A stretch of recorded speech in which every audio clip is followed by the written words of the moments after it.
This story is about how a sorcerer was embodied in the body of a student named Fry. This boy was very weak. He was humiliated not only by his classmates, but even by his own parents. Because of this, he decided to say goodbye to life, and as a result, a very strong sorcerer was embodied in his weak body. This sorcerer's name was Lucas Troman. He existed in another dimension and tried to fight for justice with monsters. However, the monsters thought that he was just another person who could not match their strength. But the boy introduced himself as the strongest master of mankind, who has 9 stars. After that, he said that when people realize their desires, they definitely want to help the rest of the world. It was something like volunteering. No matter what he said, these creatures looked at him blankly and considered him just another victim. He decided to answer them in plain language and activated one of his skills. He didn't care what they thought of him. With one move, he destroyed a whole horde of monsters and said that from now on, they shouldn't think of humans as weak.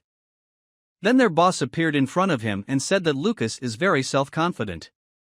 He reminded him that they are the law of this world. This monster said that they could no longer watch Lucas destroy their order. The boy replied that the world with orders cannot look like this. The boss noted that Lucas' abilities are better developed than those of other people. But still, a person will forever remain only a person. He grabbed the boy and made it so that his mana could no longer accumulate.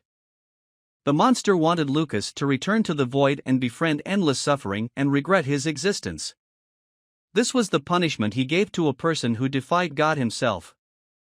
Meanwhile, in the real world, one of the students was being robbed by his classmates. They did not like the fact that he did not have much money with him and he carried pennies with him. They laughed at him because of all the sons in his family, he had the worst financial situation. Compared to his successful brothers, he looked like garbage. But they liked it. It wasn't enough that he was a disgrace to his family. So even since the academy was founded, he gets all the hate for his title of ultimate weakling. But he still remained alive after all the abuse. One of the boys said that he personally would not have endured such a thing.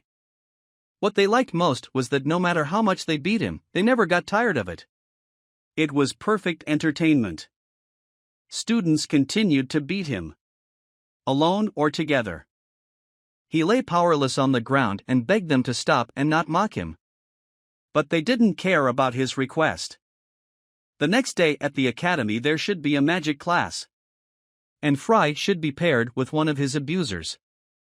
He asked him not to worry, because he considered himself a very good boy. But he promised to make Fry remember this day for the rest of his life. They left and asked him to go home and rest before tomorrow's class. Meanwhile, voices began to appear in Frey's mind. He thought they were hallucinations. In that place and the position in which he was, you can really easily go crazy. He did not know how much time Lucas had already spent there. He kept hearing a voice that appealed to God and wanted to become strong. Then he thought that maybe it was his personal voice of consciousness. When Fry came to his father, he ordered him out of his life. Because he could not allow his weakling son to spoil the honor and reputation of his family. Fry couldn't believe that being weak was such a grave sin. His father was no longer going to listen to him and said that their family could not allow those who could not become strong.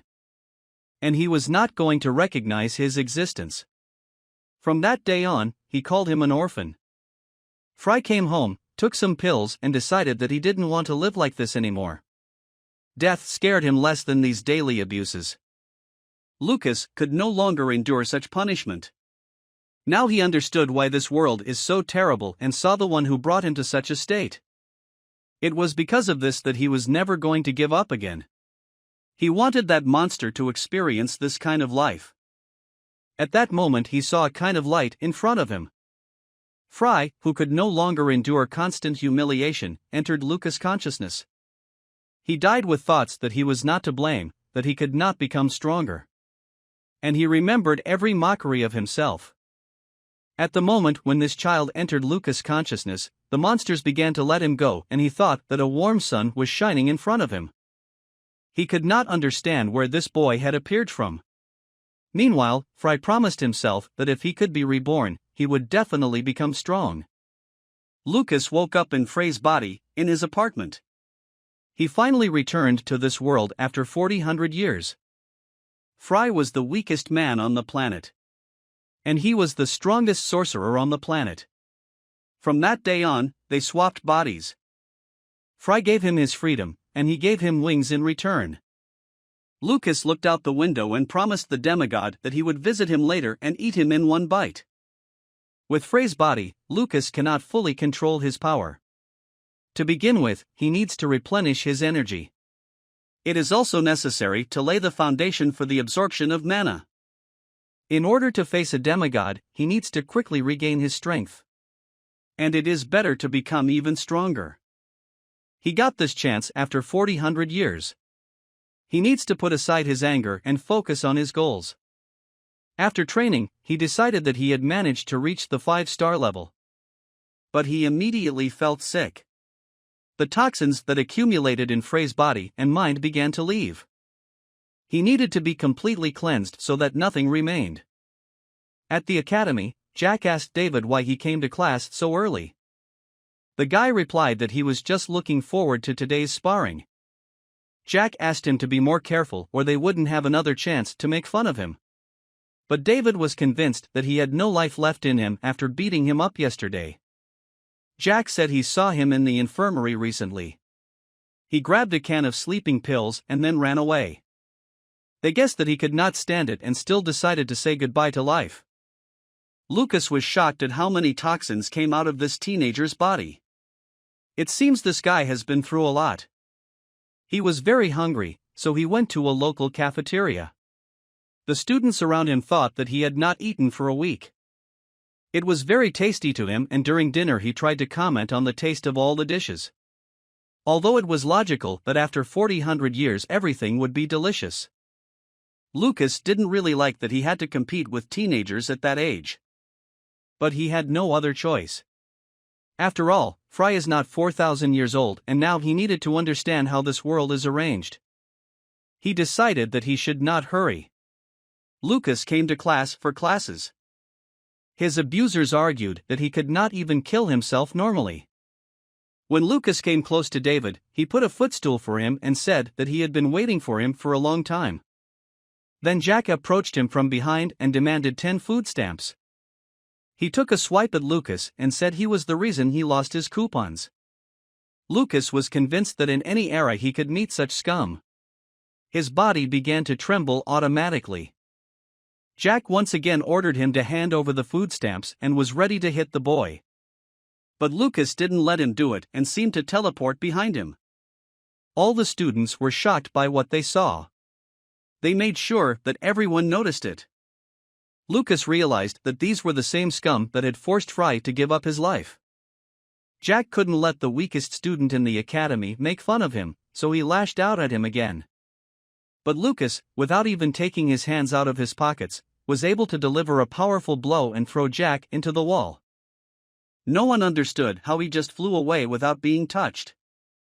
Lucas felt very uncomfortable that he had just hit the child. He hoped Frey would think of it as a special favor. David couldn't believe it was Frey. There was no way such a weakling could do this. Professor Dio came into the class and asked what happened. The students said that Jack fell unexpectedly. He noticed that the boy's body had traces of using mana. But the problem is that none of the professors had the opportunity to use such a skill. While Professor Dio went to help Jack, he was replaced by Professor Kevin. He assured the students that there was no threat to Jack's life and that he would recover by the evening. He noted that there was a beautiful atmosphere in the classroom, and this was due to the fact that there were many girls in this room.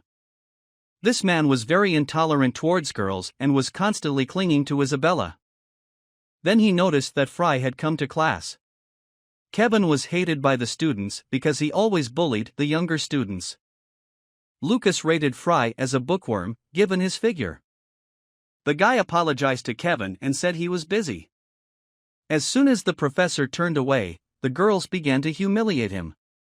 And they said that Frey did not show up at classes because Kevin was disgusting.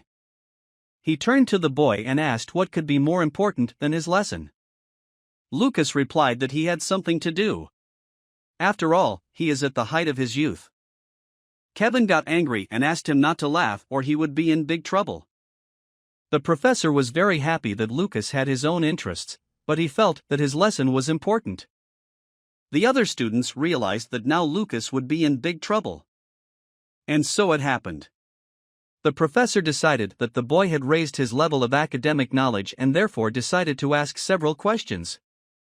But if it happens that he cannot answer any of his questions, then he will have to admit his bad behavior. His first question. It is necessary to list the 3 main types of weapons of the evil King Kazajan. Lucas was very surprised when he said that name. For 1,000 years ago, a young man practiced his skills in the forest or in an open mountain area. Lucas then approached him and asked him to calm down. Otherwise, nothing would be left of the mountains at all. In this way, he could make all the local animals starve. This guy's name was Kazajan. He continued to train even when he met his old friend after many years. Kazajan invited him to drink tea and not be ashamed. He knew nothing except training, that's why he didn't get married. He stopped and said that the girl's heart was impossible to understand, as well as Lucas's heart. The boy began to prove that he had no problems. Kazajan came closer and said that love for women has an evil intention to destroy one's self-control. He added that warriors should be as steadfast as a rock in front of women. Kazajan thought that sorcerers had the same principles. Lucas started crying right in class. Because it looked like Kazajan had achieved true greatness. After 400 years, that idiot who knew nothing but training became a celebrity. Kevin asked what happened to him and asked him to answer his question. The students expected that he would not be able to answer because this information was not in the textbooks. Isabella believed that this pervert was simply using the boy to show off his knowledge. The girl stood up and said that this question had nothing to do with their magic lesson. Lucas was surprised that she decided to stand up for him.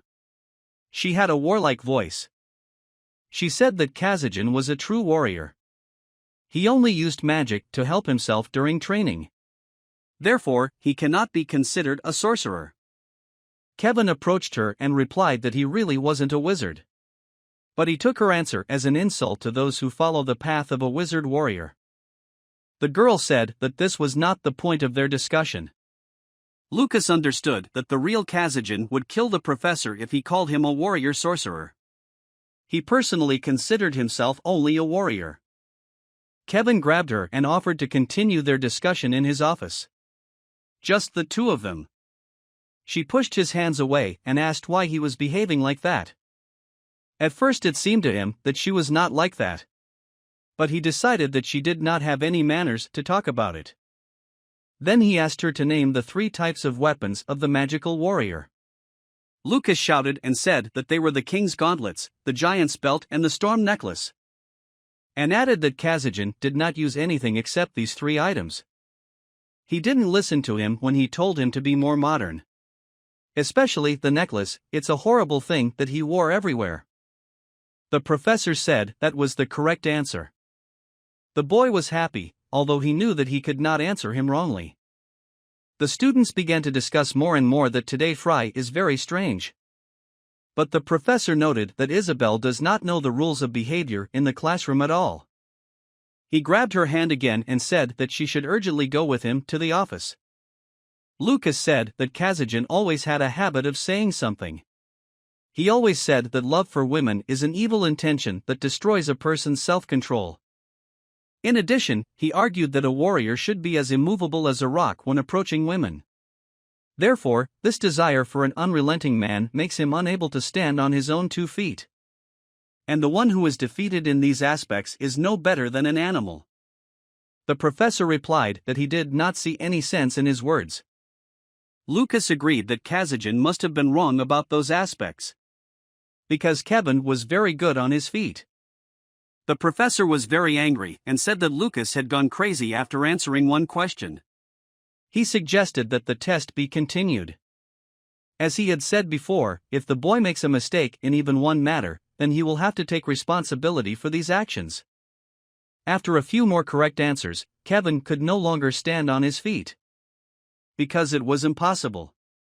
Even the professors of this academy did not know the history of the Age of Light.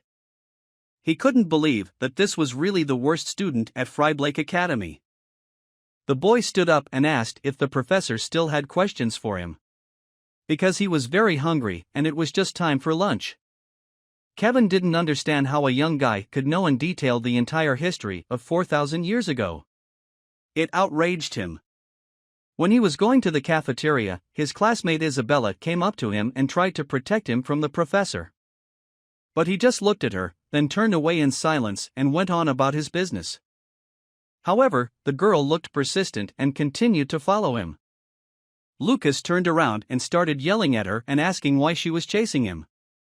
But Isabella replied that she was just going to the cafeteria that way. As a result, they came to the dining room. The girl was shocked at how much food Lucas ordered. She was not sure that he would be able to eat it all by himself. But the boy said that if she had been hungry for 4,000 years, she would understand. Isabella tried to understand what he meant, but he was annoyed that she was disturbing a hungry person. The girl said that she simply could not find another place in the dining room to sit. She asked how he knew the history of the Age of Light. 4,000 years ago, the era of the four great men began, so called because they were the great sorcerers in history. These were four people who became idols in the history of magic. The great warrior Kazajin, the sage Shuei, the black witch Iris. And finally, the strongest sorcerer, who was Isabella's idol, is Lucas Truman. She considered him a really great person. He was very strong and sweet. And if he were alive, Isabella would have asked him to marry her. Lucas began to laugh and said that her milk had not yet dried on her lips and she was already getting married. And he added that Lucas is definitely not interested in children. Isabella was embarrassed and replied that he was simply never offered marriage, that's why he talks to her like that. The students did not understand when Isabella started having lunch with Fry. It was a very strange company. They were surprised because recently she was fighting for first or second place in the academy, and now she is having lunch with the dumbest student. She didn't even want to talk to David. It was because of this that he irritated David even more. Isabella remembered that he answered the last question of the professor about the three directions of research of the sage Shuhei. He answered this question: assimilation, evolution, and conflictology. Until that day, she knew only about evolution and assimilation. And she asked to tell her about the latest research, what it means. He inquired about Isabella's level of development. She replied that she had 3 stars. Lucas noted that this is a good result for her age. The girl once again noticed that he spoke like a person who had lived a long life. He confirmed her words, but in fact they were the same age. Although Lucas did not answer this question clearly. The guy ate all the food and was about to leave. It was her problem that she eats very slowly. But Isabella made him come back because he never answered what the study of conflict theory was about. He advised her to read books, because he is strong not in theory, but in practice. Therefore, he could not help. The girl was shocked that he had personal experience. Now she was even more inclined to think that Fry had been replaced. In the next class, students had to practice magic through a one-on-one battle. And in order to make everything fair, they were allowed to use only first-level magic. Isabella was now chasing Lucas to find out all the details about conflictology. Because there was no information about it in their academic books. Meanwhile, the professor said that everything will be like in a real battle. And even if someone is injured, the responsibility will be on them. Therefore, she asked them to fight as if it were their real battle. Lucas couldn't take his eyes off Professor Jean, saying how beautiful she was. The girl did not understand how he could say such things about a teacher who was more than 40 years old. The boy advised Isabel to learn from her as well. Because she possessed perfect feminine beauty. The girl decided that he simply had a fetish for much older women. And so Jean called Lucas and David to the center of the competition ground for the first match. David was concerned about the well-being of his opponent. And he said that he had been waiting for this moment for a very long time. But Lucas didn't listen to him and just walked past to Jean's side. The students were shocked by what this boy allowed himself. No one could think that this weakling was capable of such a thing. He hugged the professor and understood why he was sleeping all the time, and now he knew the reason. It was all for the sake of meeting her. Lucas asked her not to worry, and even if he looks like this, he is still young at heart. He was getting close to Jean and offered to share a meal with him tonight. She pushed him away and asked him to return to his place. Jean warned only once. And he offered her a bet. If he wins this match, she will treat him to dinner. No one could have thought how someone who could barely use magic would be able to defeat a 3-star sorcerer.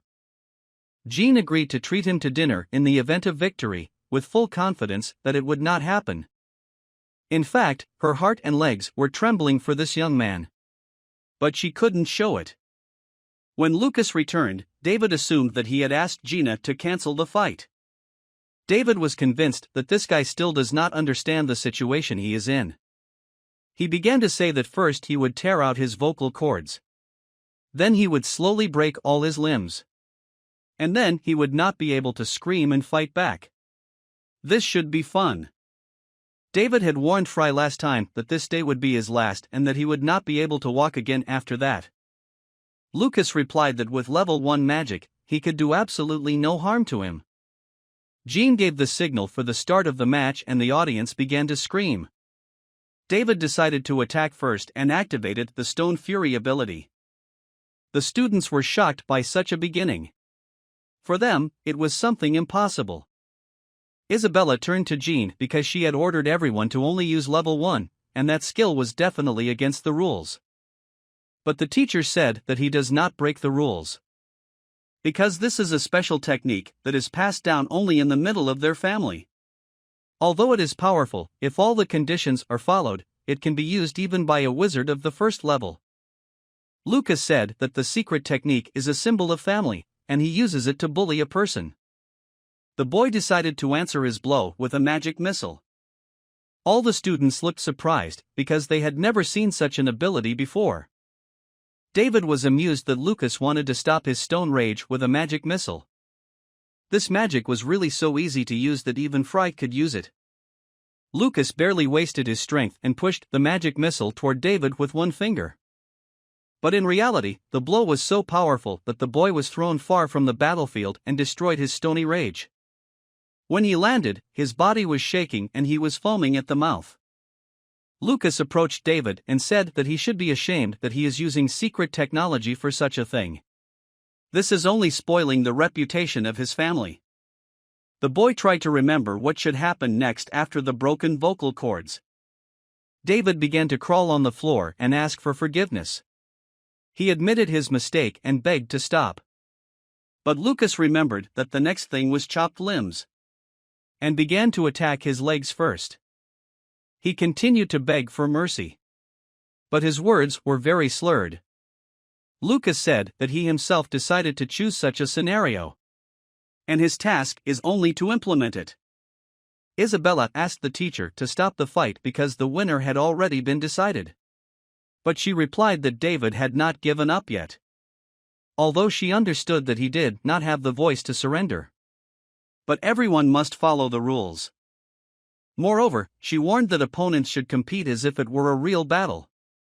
Because it is impossible to walk the path of a master of magic relying on salvation in dangerous situations. Lucas thought that David would really enjoy being bullied like that. But it seems that he doesn't really like being the victim. The world is getting worse because people like him call themselves wizards. And it would be better if he never did it again. It will be much better for society. Lucas started laughing and said that he was joking. Actually, he wasn't going to break all his limbs. The guy thought he was good. David was so pathetic and Lucas decided that one leg would be enough. David breathed a sigh of relief. But the fact is that he had 2 legs and therefore the boy began to prepare another magic rocket. Some men watched this fight and had to admit that this guy was quite skilled. After those competitions, the whole academy was talking about Lucas. David had a broken leg and was sent home. They said that after that he would not be able to become a wizard. The students were forced to admit that he deserved it. This guy was ugly enough. But they were even more interested in how such a weak and stupid Fry was able to defeat a student with 3 stars. When Lucas entered the school, a boy immediately approached him. His name was Dolma, and he was from the 4th grade. He decided not to drag out their conversation and immediately invited Lucas to join their Troman Brotherhood. Dolma was sure that the boy had heard of them. This is a group of students who represent the academy. He noted that not everyone gets such a chance to become one of them. Only those who were chosen by them can enter. Dolma said that he will have a member's ring and even after graduation he will be able to do whatever he wants. But that was not all. Dolma asked Lucas to be patient and not fall down from surprise. Even before listening to his speech, the boy refused. Dolma was shocked by such an answer. A man approached him and said that there was no need to persuade him, because it seems that he is not one of those who can be encouraged by this. It was June. He is the head of the Troman Brotherhood. This was their first personal meeting. He apologized for Dolma. But in reality, he supports the desire to see Lucas in their brotherhood. The boy replied that he simply had no desire to join. No negativity. He asked who he would become if he joined their brotherhood. Then he simply turned around and went the other way. Dolma was very annoyed by the boy's behavior, but June calmed him down and stopped him. Since Jean promised to treat Lucas to dinner in the event of victory, she should fulfill it. But she was only worried that it became one mouthful more. He turned to Isabella and asked her to put the fork on the table and not put everything in her mouth. The girl asked not to pay attention to her, because she came there for another reason. The guy persistently tried to drive her out and asked her to understand what situation she was in. She could not find information related to that confrontation anywhere.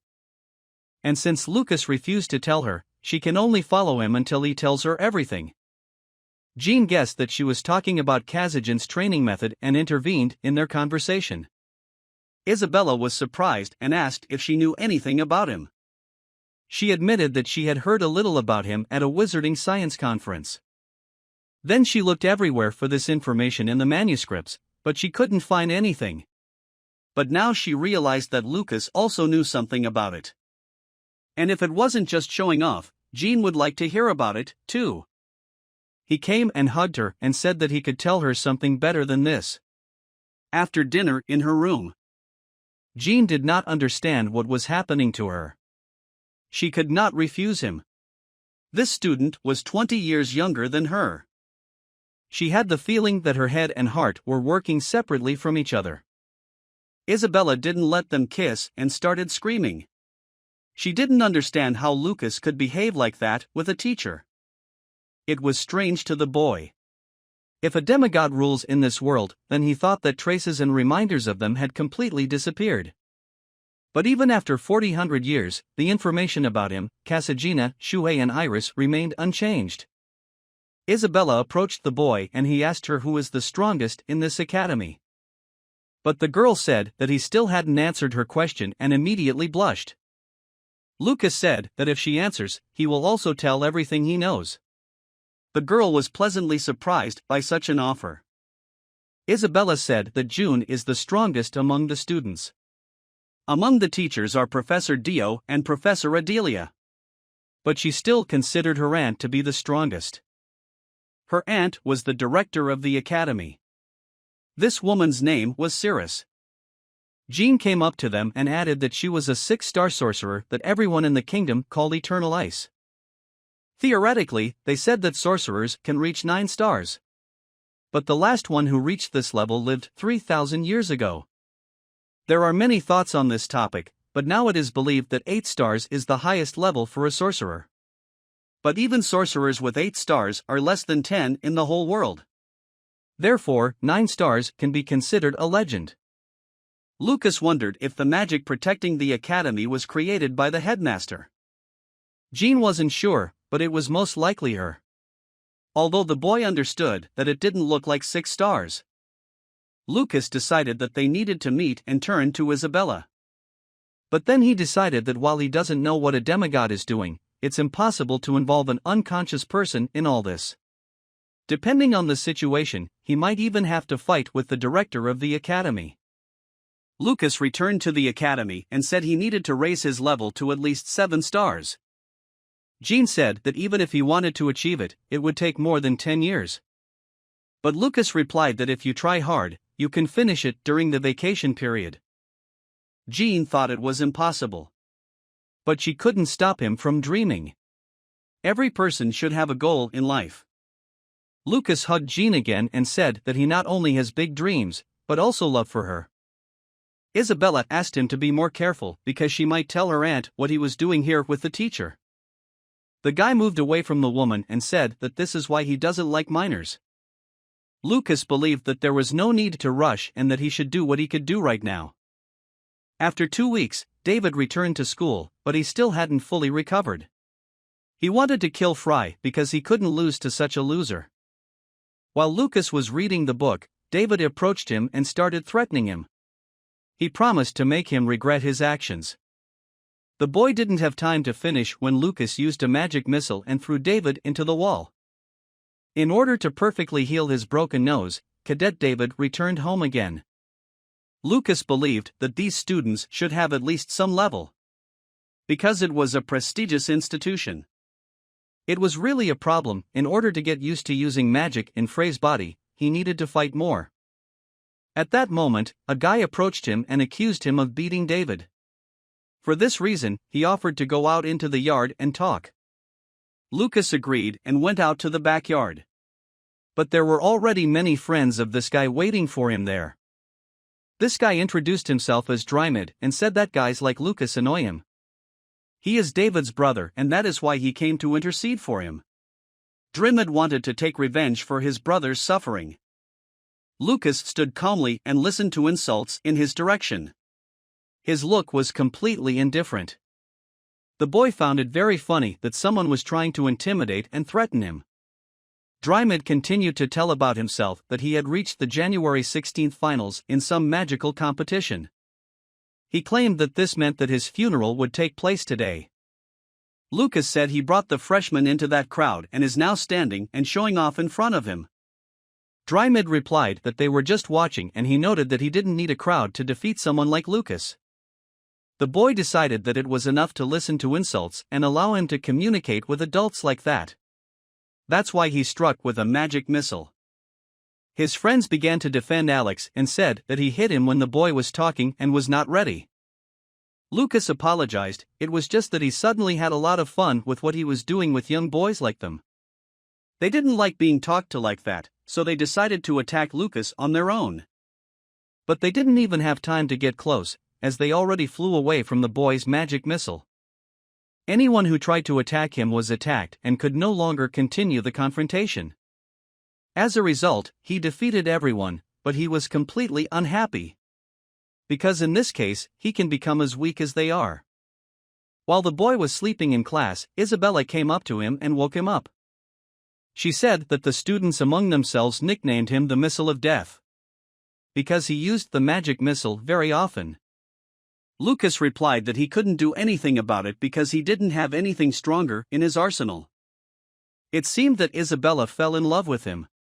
He seemed very cute to her, even when he was asleep. Lucas asked what she came for. The girl answered that she did everything as he said. She knew that troll blood was effective in packaging, but when she mixed it 7:3 with magical water, the result was excellent. Now Lucas understood what she was talking about. And he answered that the blood of a half-troll would be even better, because their energy is especially mixed. The girl did not leave him and asked what he would teach her this time. Lucas looked at her and did not understand since when he started training her. Although she is capable enough and if she is trained well, she can even reach 8 stars. He said he would tell her about the battle this time. During the vacation, he was going to train. And if she goes with him, she will be able to see for herself the confrontation that she so wanted to know about. But it is very dangerous, which can take her life. Therefore, he decided not to insist if she does not want to. The girl did not even listen to him, but already agreed to such conditions. Lucas was surprised. When they were going to leave, Isabella took a huge backpack with her. And she argued that girls need a lot of things and men don't understand anything about it. Then she said it didn't matter because she would carry it herself. And asked where they were going. Lucas replied that he was going to go to the mountains of Spain. But in reality, it was such a dangerous place that it was called a paradise for monsters. However, Lucas was only interested in how to get there and hoped that Isabella had this information. They opened the map and began to look. Even if they teleported from Hispaniola, it would take 4 days. Besides, she had heard that there would also be a large number of terrible monsters on the way. The guy thought that she was scared. But the girl asked not to underestimate her abilities. Moreover, she did not expect that the journey with Lucas would be calm and safe. Lucas did not know what a teleport was. The girl explained to him that with its help you can move over long distances. The guy stopped and said that the world has really become better. Because 4,000 years ago, this was not the case. Magic is the same, but the industry is developing very quickly. Obviously, there was a reason why the students were so weak. He thought that the teleporter was really a very useful thing. Isabella added that its disadvantage was the cost. Lucas thought it was free at all. But the girl said that from this place to Espanyol is very far, so it will cost about 10 gold. He immediately began to search in his bag and found only 1 gold coin. Although Fry is an aristocrat, he had no money at all. Then he remembered that Isabella was also an aristocrat and must have a lot of money. He joyfully ran up and began to ask how much money she had with her. But she replied that she did not take money with her. Because money makes people lazy. Lucas started shouting at her and ordered her to go home and not return without money. But Isabella believed that the journey begins with earning money for travel. He was shocked that she took a big bag of junk with her but didn't take any money. After the quarrel, they continued their journey and agreed to reach the capital first. They approached the ship and it turned out that it was free for the students of the academy. That's why there were many students there. Isabella said that the food on the ship had to be the best and Lucas hoped to get to their dining room soon. Even when he just said the word meat, his mouth filled with saliva. For that, he adored the academy. They were the last in line and the sailor said that there were no more free seats left for them on the ship. And you have to wait 4 days for the next ship. They had no choice but to wait. Although the next ship docked almost immediately, it would leave only in 4 days. Meanwhile, the local pirates were developing a plan to attack the ship. They must go on a mission at night. The captain asked one of the bandits why he had put out his eye. He replied that this is the main symbol of piracy. But even if so, the captain still did not understand why there was a need to tear out a healthy eye. Their target today is a ship that is sailing into the interior. They have decided to attack when it sails past the Oscal Islands. This ship must be filled with children from rich families. Therefore, they expected to feed themselves well. The captain welcomed Lucas and Isabel on board. His name was Mac. The girl asked to take care of them. Because this is the only ship that did not have to wait for 4 days. But it was suspicious that there were very few passengers on it. The captain said that this ship is sailing near the Oscal Islands. All this is because of the pirates who appear there. Isabella began to worry, but was reassured. Although this ship was guarded by only 2 warships, each of them had a 4-star sorcerer. They studied in the magical fortress of the Battlemaster. And it doesn't matter what the pirates will do. It won't affect them in any way. If such masters were sailing with them, then Isabella was convinced of her safety. Meg pointed out that if these pirates weren't stupid, they wouldn't dare attack a ship that was being guarded by Imperial warships. At that moment, the sailors began to run and shout to the pirates ahead. They didn't even notice when the warships that were supposed to protect the main ship were sunk. A few minutes ago, the pirates approached the ships and began to observe them and assess the situation. The captain's assistants were very worried that they would not be able to overcome the two warships. But for this, the captain did a good job of inviting a special guest with him on the trip. His name is Lich. He is a valuable member of the team that will allow them to take their share. Until that day, the captain had only heard about someone who was not afraid of death.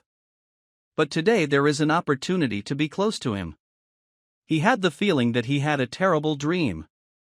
The adjutant thought that their captain had gone completely mad to go on a ship that was guarded by warships. The captain replied that he was talking too much and warned that if he did not stop, he would tear out his tongue. He could not believe that the captain managed to sign a contract with Leech. He was delighted that they would be able to open a new page in the history of pirates. This monster activated its ice spear ability and attacked two ships at once.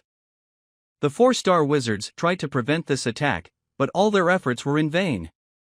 The captain ordered his crew to go to these ships and earn a little money for them. And he himself approached Leech and said that it was amazing. And that he very skillfully blew up these two ships. But the monster replied that it was strange. Because he summoned 3 ice spears to destroy all the ships. And he was very interested in why one of them remained completely intact. The man said it was even better because he had warned him earlier not to touch this ship. Because they needed to use these people as hostages. The Lich said that he did it with the intention of blocking. Because it would be embarrassing enough if they tried to escape and set up an attack. He specifically gave a weak blow so that he wouldn't drown. It only meant that there was something special about this ship. Mech tried to calm the cadets down and asked them to follow the sailor's instructions. Lucas reassured Isabella and asked her not to worry.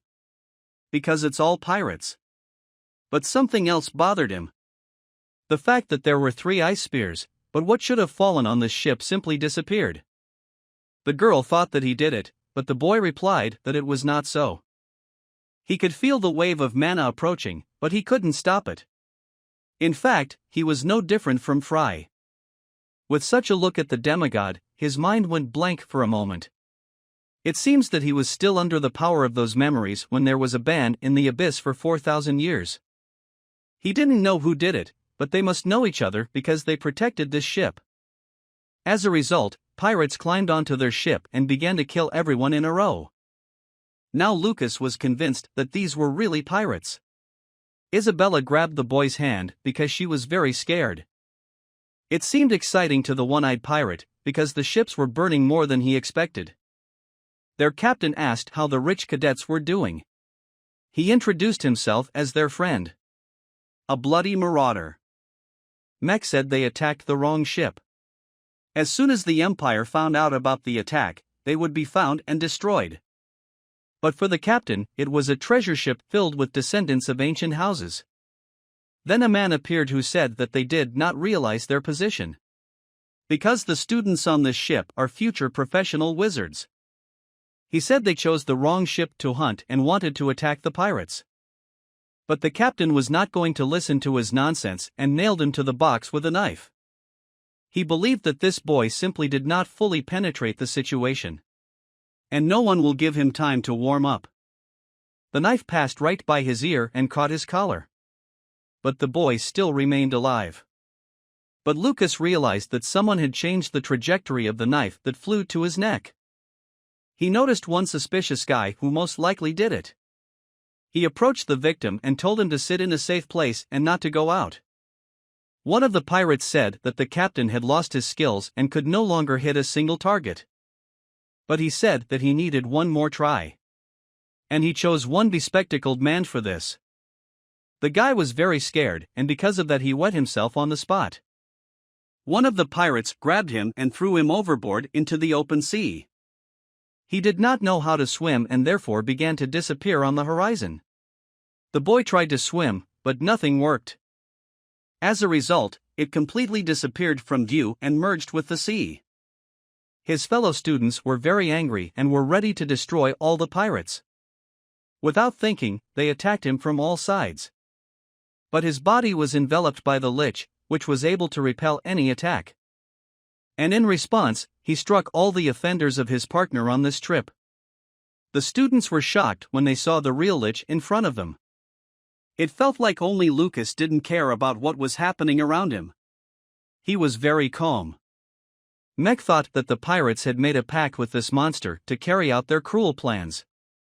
But the captain replied that Leech does not cooperate with the living, and if he says that he cooperates, then it means that he uses them. In fact, they are only interested in money. Lucas told Isabella that she had come very close to him. And he added that it would be inappropriate to engage in such matters at such a time. But actually he noticed that she was trembling with fear and crying. She said that these are not just pirates and they are in a terrible situation now. The minimum level of a lich is 5 stars. Now it was clear why battle sorcerers with 4 stars could not approach him. The monster said that there was someone on this ship who was able to stop his magic and he asked that person to come out. He began to threaten him and if he did not come out, the lich promised to kill everyone on this deck. A large number of ice spears formed above the ship. After a few seconds, a man in a black cloak came out to the middle of the deck. And the monster asked him to name his name. He listened to him and said his name was June. Isabella said that there was no one in their academy who didn't know him. In addition to being the head of a fraternity, he was also a descendant of one of the most influential families in the entire empire. His grades were simply excellent, so Isabella constantly competes with him for the highest places in the top of the academy. Although they had roughly the same grades, they were at completely different levels. The girls were delighted with him and could not understand what had brought Mr. June to this ship. He possesses magic that goes beyond their understanding. And in any case, one can safely hope that he will definitely cope in such a situation. But Lucas said it was impossible because he could barely stand on 2 legs. The lich's level was definitely higher than 5. June understood this and decided to slow down a bit. His strength was barely enough for level 5, but no more. The fact that he managed to repel magic higher than him in level and not die is already a real miracle. In this case, the girl thought that Lucas possessed a higher level than the lich. But the boy denied. June already regretted boarding this particular ship. He just didn't want the other students to see him, so he chose the one with fewer students. After he repelled this attack, his body was very weak. He understood that he would not be able to resist the lich in any case. Monter hoped that with June's help he would be able to find some valuable material. The captain understood that it looked dangerous, but their beautiful youth had to go through this ordeal. So he asked them to sit quietly. He also guaranteed that he would deliver them to their destination intact and undamaged at maximum speed. But this was possible only if they were paid very well. June decided to take a chance and said that he had an offer for the pirates and the lich. He offered to take only him. Because for the amount they will receive for him, they will be able to buy 2 such ships.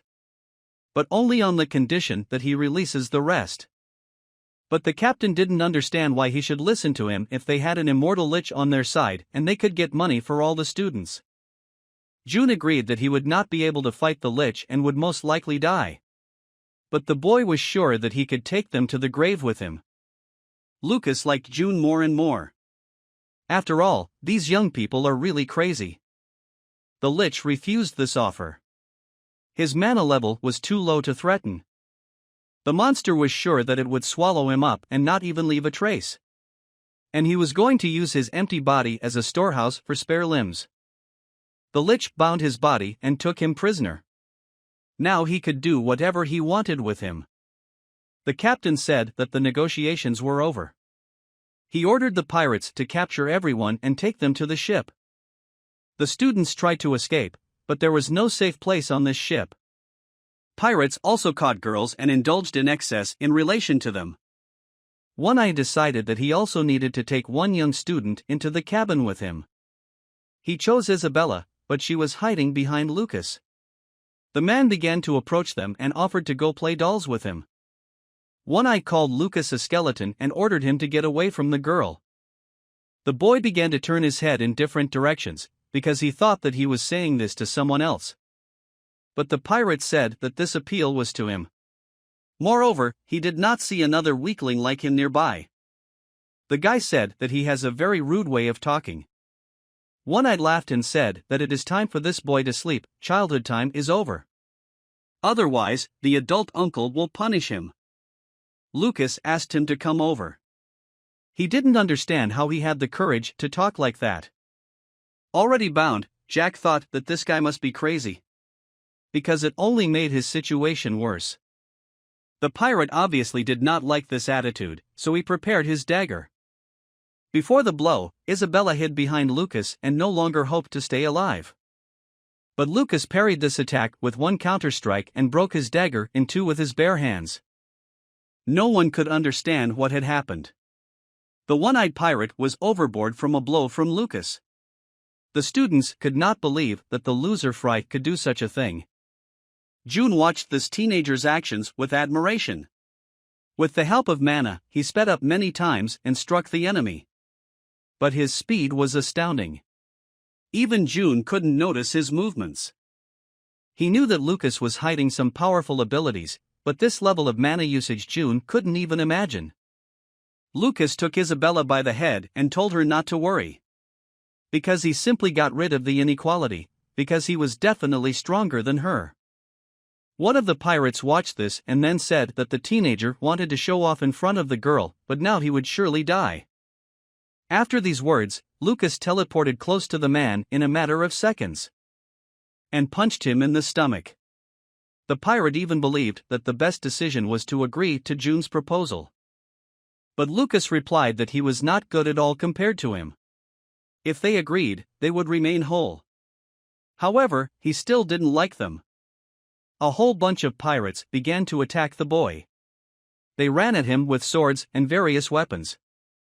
Obviously, the guy knows what he's doing and he was confident in his superiority over them. These idiots just flew away from him. Even when they tried to attack him at the same time, nothing changed. The captain stood next to Leech and could not believe that this teenager was capable of such a thing. The guy saw that one of the pirates was still holding a girl hostage. Therefore, he eliminated this idiot with one blow. Lucas prepared a final blow for them. And with its help, almost no traces of the pirates remained on the ship. But there was still one criminal who grabbed Isabella. He threatened the boy and said that if he moves, he will kill her. The girl also decided to show what she is capable of. She accumulated enough mana and destroyed the enemy with a lightning strike. Everyone was in shock at such abilities of Isabella, even including Lich. She approached Lucas and asked him to evaluate the skills and correctness of use. The captain came closer to them and began to clap his hands. Judging by Lucas' movements, the captain assumed that he was a guard pretending to be a student. He admitted that this teenager impressed him and offered a deal. The man realized that he is not a simple person. But he alone will not be able to cope with all his soldiers. Lucas did not want to listen to his arguments and asked to get straight to the point. The captain said he would take half of everyone on the ship. He thought it would be fair. The pirate tried to make the boy agree. In this way, Lucas can become a hero and they will not be left without a piece of bread. The guy noticed that the captain was completely rotten. Because he didn't care how many of his people had already died. He said that half would be completely at his disposal. And he gave Lucas the opportunity to choose who he would take with him. One of the girls broke free from the pirate and asked Lucas to take her. She was ready to do anything. She even offered money. And so, one by one, they started running up and interrupting each other's bids to save their lives. The guy laughed and asked Isabella how she thinks who should be chosen. In this way, their trip should pay off. It was like an auction started on the ship. The highest price was 200 gold and Lucas was waiting for someone to offer more. The guy asked them to move away from him because it was getting very hot. He said that it was as if they had been taught from childhood how to spend money. Especially since their parents had earned it through hard work. He called them pitiful sorcerers. He was disgusted to see them trembling for their souls. Lucas asked them to remember that a wizard is primarily one who protects the weak. And no matter what happens to him, he must think about saving those around him. Therefore, he asked them to think again about the amount and name the price they are willing to pay for quality rescue. Meanwhile, the lich was silent as if he had water in his mouth. Although he was an ordinary skeleton, the captain wondered if there was anyone in the world who could defeat him. The lich read his thoughts and replied that no one had yet been born who could stop him. Then the pirate did not understand why he was always silent if he could read minds. And now, even in his thoughts, the captain called him Mr. Leech and constantly apologized. Now he also needs to watch his thoughts so as not to say too much. Lucas had a level of mana that a lich had never seen before. It was a great example for him to follow. Although he still admitted that he was at most level 5 and would not be able to become a worthy opponent. The lich can't let go of such a beautiful body, so he wanted Lucas to die and become his subject. The guy replied that they are all tactless here and only speak in cliched phrases. The monster used a living missile to attack the boy. Lucas confidently dodged the first wave of attack. But Isabella asked him to be careful because it was a missile that would haunt him until the very end. June also assumed that it was a living missile. And if that was true, then it would fly towards the target without any control. He wondered what other abilities this monster had. While the boy was dodging one blow, Deech used another right-hand curse. And together with a live missile, they could drive Lucas into a dead end. Isabella tried to protect her classmates from danger with the help of magic. But when the fog from the impact dissipated a little, she noticed that Luca flew overboard. The living missiles returned to the lich, although they should have pursued the boy until the very end. And when the target disappeared, they should simply dissolve in the air. Lucas appeared behind the lich and said that the back of his head was cute enough for not showing his hideous face. The monster didn't bother to understand how he dodged the attack from 4 sides and then appeared behind him. It was amazing that he was capable of such a thing, even considering the duck of the ship. In this case, the lich needs to do at least 5 deductions at the same time. Even a monster was not capable of this. Because such skill was available only to humans. The lich decided to use the ice spear and destroy the entire ship because he had a bad feeling. But a huge barrier formed above the ship and prevented these spears from reaching it. The monster was shocked to see that he parried that attack as well. June also couldn't believe his eyes. Because when he used this barrier, he almost passed out. The lich was very angry because he was humiliated. And he created a spear as big as possible. But as soon as the monster struck, Lucas moved right towards it. And the barrier asked to support June and Isabella while he was gone. The lich said that some level 5 teenager couldn't be a worthy opponent for him. Lucas asked the monster if he knew the way. But he did not understand what this guy was talking about. The lich could show him the way only above level 5. The boy asked him to pull himself together. He hadn't used anything stronger than magic missiles in a long time, so he pleased him. The lich cannot understand who he is and how he allows himself to talk. Lucas said that he is an eternal loser from the academy. Or rather, that's what they call him. But his real name is Lucas Troman. He came back after 400 years to teach manners to scumbags like the lich. He is the strongest sorcerer in this world. They were very far away and the students couldn't hear anything they were talking about. The lich attacked him and said it was impossible because Lucas was dead. The guy dodged the blow and said that he still looks much better from behind. After that, Lucas ripped out his heart. It was his life machine, and if it is not destroyed, the lich will not die. Everyone had a separate place, but it would take a long time to find it. As a result, he simply dissolved into the air without any attack. June said that he really beat him, it even looked very easy. The captain did not understand why he died, because he was immortal. Lucas said that he better not say anything. Because the negotiations are over and they will all die here. He kept his word and eliminated all the pirates on their ship. They arrived at the bay, which was the destination, and began to unload the corpses of criminals. June walked up to Lucas and said he was excited. But the boy bowed and went straight in the other direction. June bowed after him and thanked him for saving him. because only thanks to him he is alive. Lucas asked the boy how he was feeling. Because he guessed that after the first destruction of the Lich's magic, June felt as if everything inside was twisted. He replied that everything is fine, and on the contrary he feels relieved after the accumulated blood came out of him. June was very curious about how he managed to deal with the Lich, who even the royal sorcerers can't defeat. Because before that he was known as a bad student. And for the last 2 weeks, he has been showing his talents. You could have thought that he was just hiding his abilities. Lucas did not see anything wrong with this. Because there are different situations in life. June asked the boy to come to their clan so he could thank him properly. Isabella was delighted to receive a personal invitation to the clan from its president. Lucas said he might drop by if he had time. Isabella said that he was crazy. Because various aristocrats tried to get into this clan and were looking for at least some opportunities for communication, and this is how he responds. Lucas approached June and asked him for money, at least 20 gold.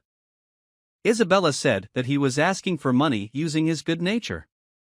But Lucas said that it was because of her that they got into this situation, because Isabella did not take money. June said that there was no problem with that, he just wondered what the money was for. Lucas replied that he wanted to use the teleporter, but it was too expensive. Now he understood why the boy was walking towards the capital. They didn't expect him to help them so much with this problem. He gave them 300 gold. Lucas took them and said that he didn't need that much and asked to give only 20 gold. But June said that he didn't have less money and asked to take them. If he had the chance, he would like to invite Lucas right now. But now was the preparation for the wedding. The boy guessed that this was not a simple matter. June replied that it was not an interesting job at all. And he entrusted this task to other people. Lucas sharply asked if his fiancée had a sister. June said that this person is from Rudnoble Kingdom. But Lucas replied that the aunt also suits him. June said that she is the daughter of the Aquarid clan and he doesn't know whether she is right for him. They say that a lot of knights came out of there. And if they only knew that the bridegroom was weak in magic, they would be disappointed in him. Ispila said that it was impossible because he is one of the most violent in the academy. Lucas stopped and asked June not to lose heart, because he is a handsome man. Then he added that if his fiancée still had a sister or an aunt, then he asked to be sure to tell him. Isabella snapped at him and asked him to behave normally, because he seemed to have nothing on his mind but these terrible thoughts. June began to laugh and said that he had not seen such cheerful people in a long time. They stopped at the bridge and had to say goodbye. June once again asked Lucas to come into their clan because he didn't want to come across as an ungrateful idiot. But the boy's answer did not change. He said that he would come if he had free time. Isabel thought that these two looked like good old friends. Lucas noted that this is a normal guy. And aristocrats should be just like that and take an example from him. Another advantage of him was that he spends a lot of money. The girl got very angry again and started shouting at the boy. Isabella changed her clothes and asked Lucas if he liked it. He replied that then it would be better to go without clothes at all. You can't go to the mountains in such clothes. He advised her to wear something that would not interfere, and there was an opportunity to quickly change clothes. She herself understands this, but she had many beautiful things with her and she wanted to try them on. The stylist noted that his girlfriend was probably not very used to such trips. Lucas already regretted taking her with him. The guy said that this bag is a very cool thing. You can put objects in it that are much bigger than the bag itself. It seemed to Lucas that Isabella was in a bad mood. But she replied that it didn't matter to him. In today's world, technology is much more developed than in his time. And the population has also increased. But such progress is not very far beyond his imagination. And if you think about the past, small changes during 4000 are completely normal. Lucas immediately thought that the demigod had specifically prevented the development of civilization. But it was unclear why. Was he not sure that he would be able to cope with humanity, which will become stronger as a result of evolution? But this cannot be, because they consider people to be ordinary ants. The girl asked what he was thinking about, and added that they arrived at the place where the teleport is located. The guards announced the beginning of the teleportation and asked no one to go outside the magic circle. Lucas was delighted that they had separated the ceremony. The amount of mana required to teleport is measured in stones. When they entered the magic circle, Lucas warned Isabel that people who are here for the first time may feel nauseous. The girl knew about this and asked him not to behave like a peasant. The magic circle started to activate and the teleporter started working. And just a few minutes later, they found themselves near the mountains of Spain. As it turned out, there were still places in the world that had not changed even for 4,000 years. The guy turned to call Isabella and saw that she was not feeling well. He warned her that she would be nauseous. But she argued that she didn't eat anything in the morning and that's why she felt bad. And when she eats, everything will be fine. Now they were forced to go to the nearest tavern to eat. Lucas went to the bar and placed an order. Bread and meat for 5 and a glass of beer. But this annoyed the girl and she was against Lucas drinking beer before an important mission. He asked not to shout at him. She has no idea how long he hasn't had a tasty and frothy beer. He was wondering why the academy doesn't sell beer. The girl said that it was understandable, because minors are not allowed to drink beer. But in his time, everyone drank from the age of 13. The waiter set a nice table for them and asked if they were mercenaries. Judging by the fact that they were going to go to the mountains of Spain, they are still new to this business and do not know what the danger is there. The waiter assumed that Lucas thought that with his new armor and new sword he could catch the dragon right now. But his husband did not condemn him because courage should be present in such young people. He asked after dinner to return to where they came from. Because the mountains of Spain are not for children like them. Isabella said that they had heard that this place was called a monster's paradise, so they assumed that it was dangerous enough there. But the waiter thought that they didn't know anything about this place at all and were drawing wrong conclusions about it. Lucas was not interested in anything at that moment. He was enjoying the delicious food and not listening to anyone around. The waiter said that he had a son similar to Lucas. And from childhood he said that he would become a mercenary. He was very stubborn and did not listen to his father. So he remembered his story. The man said that his son died in the mountains of Spain. He noted that he did not tell this in order to gain sympathy. He was supposed to protect the mother and daughter, who went to get medicinal herbs. Only his daughter returned alive and told about the death of her son. He did not intend to frighten them, but he advised them not to go into these mountains.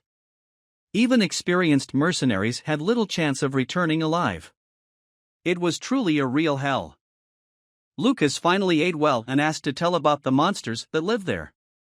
The man was surprised that they were ready to go there even if death was waiting for them. Now he definitely won't be able to sleep today. The guy thanked for the delicious food and asked for the bill to pay. But the man said that money is not needed. He will consider it a loan. So that they return alive and then pay. Lucas thanked them for the dinner and noted that the sausages were very tasty. But the man noted that all the visitors hated their appetizers and said that the only good thing they had was beer. He asked them to remember that next time he would make them much tastier sausages. After a nice dinner, they went to hell itself. In order to become stronger, Lucas had to fight with the strong. Shortly before they entered the mountains, they had to face monsters. Now they were convinced that this was Mount Spain, because they had just entered, and there were already so many strong monsters. The girl understood why he brought her here. In such a place, 1 month will be enough for a good study. But that wasn't true, because he wouldn't have brought her here to catch these creatures. In fact, he was going to Shuhei's dungeon. This is the same dungeon that the great sage Shuhei created and left behind. This is the dungeon. If you find it, you can get the power to take over the whole world. Although Isabella thought it was just a legend. Lucas said even though it was called a dungeon, it wasn't a cave. His last words to the boy were that he would wait for him on a high mountain that would be higher than the sky, on a beautiful island in a lake. Lucas saw one mountain and thought that it might be the same Drake Mountain, and if the lake is on top, it is most likely volcanic. He liked this place. Now it remains to find a small island there. Lucas noted that although this is a legend, there is no exaggeration in it. This is a very dangerous place. And you need to have at least 6 stars to compete there. They have exactly 1 month to rise to such a level. But Isabella did not believe in it, because she considered it impossible. Even with their best efforts, it would take several decades to reach this level. Lucas said that they needed to find a suitable place to train first. He asked the girl to also find a safe and good place to concentrate mana. Over time, they both began to get used to these confrontations with monsters. They were good at killing her. After another battle, they found a very beautiful waterfall nearby and approached it. And right under this waterfall there was a very cozy cave.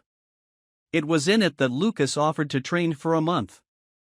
From today, the boy will show Isabella the method of training Kazajan, which she so wanted to know. She was very happy. However, the boy did not tell her about him before because it is very dangerous. And if she recklessly repeats it, she may lose her life. Therefore, for now, he asked her to just watch him. He began to meditate and thus collected mana from all the mountains of Spain.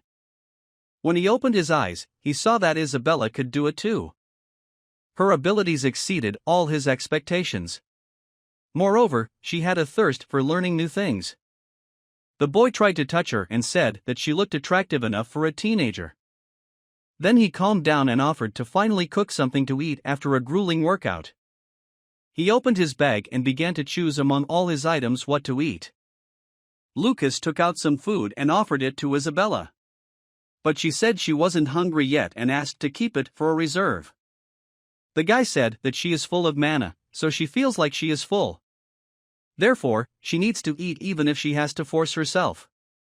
Recently, she could not even imagine that they would have to live like this in an ordinary cave among mountains and dangerous monsters. She felt an unusual energy in him. Although she is only an inexperienced student, but for some reason she sees his dignity and honor. Lately, he hasn't been like himself at all. It felt like he knew exactly where to go.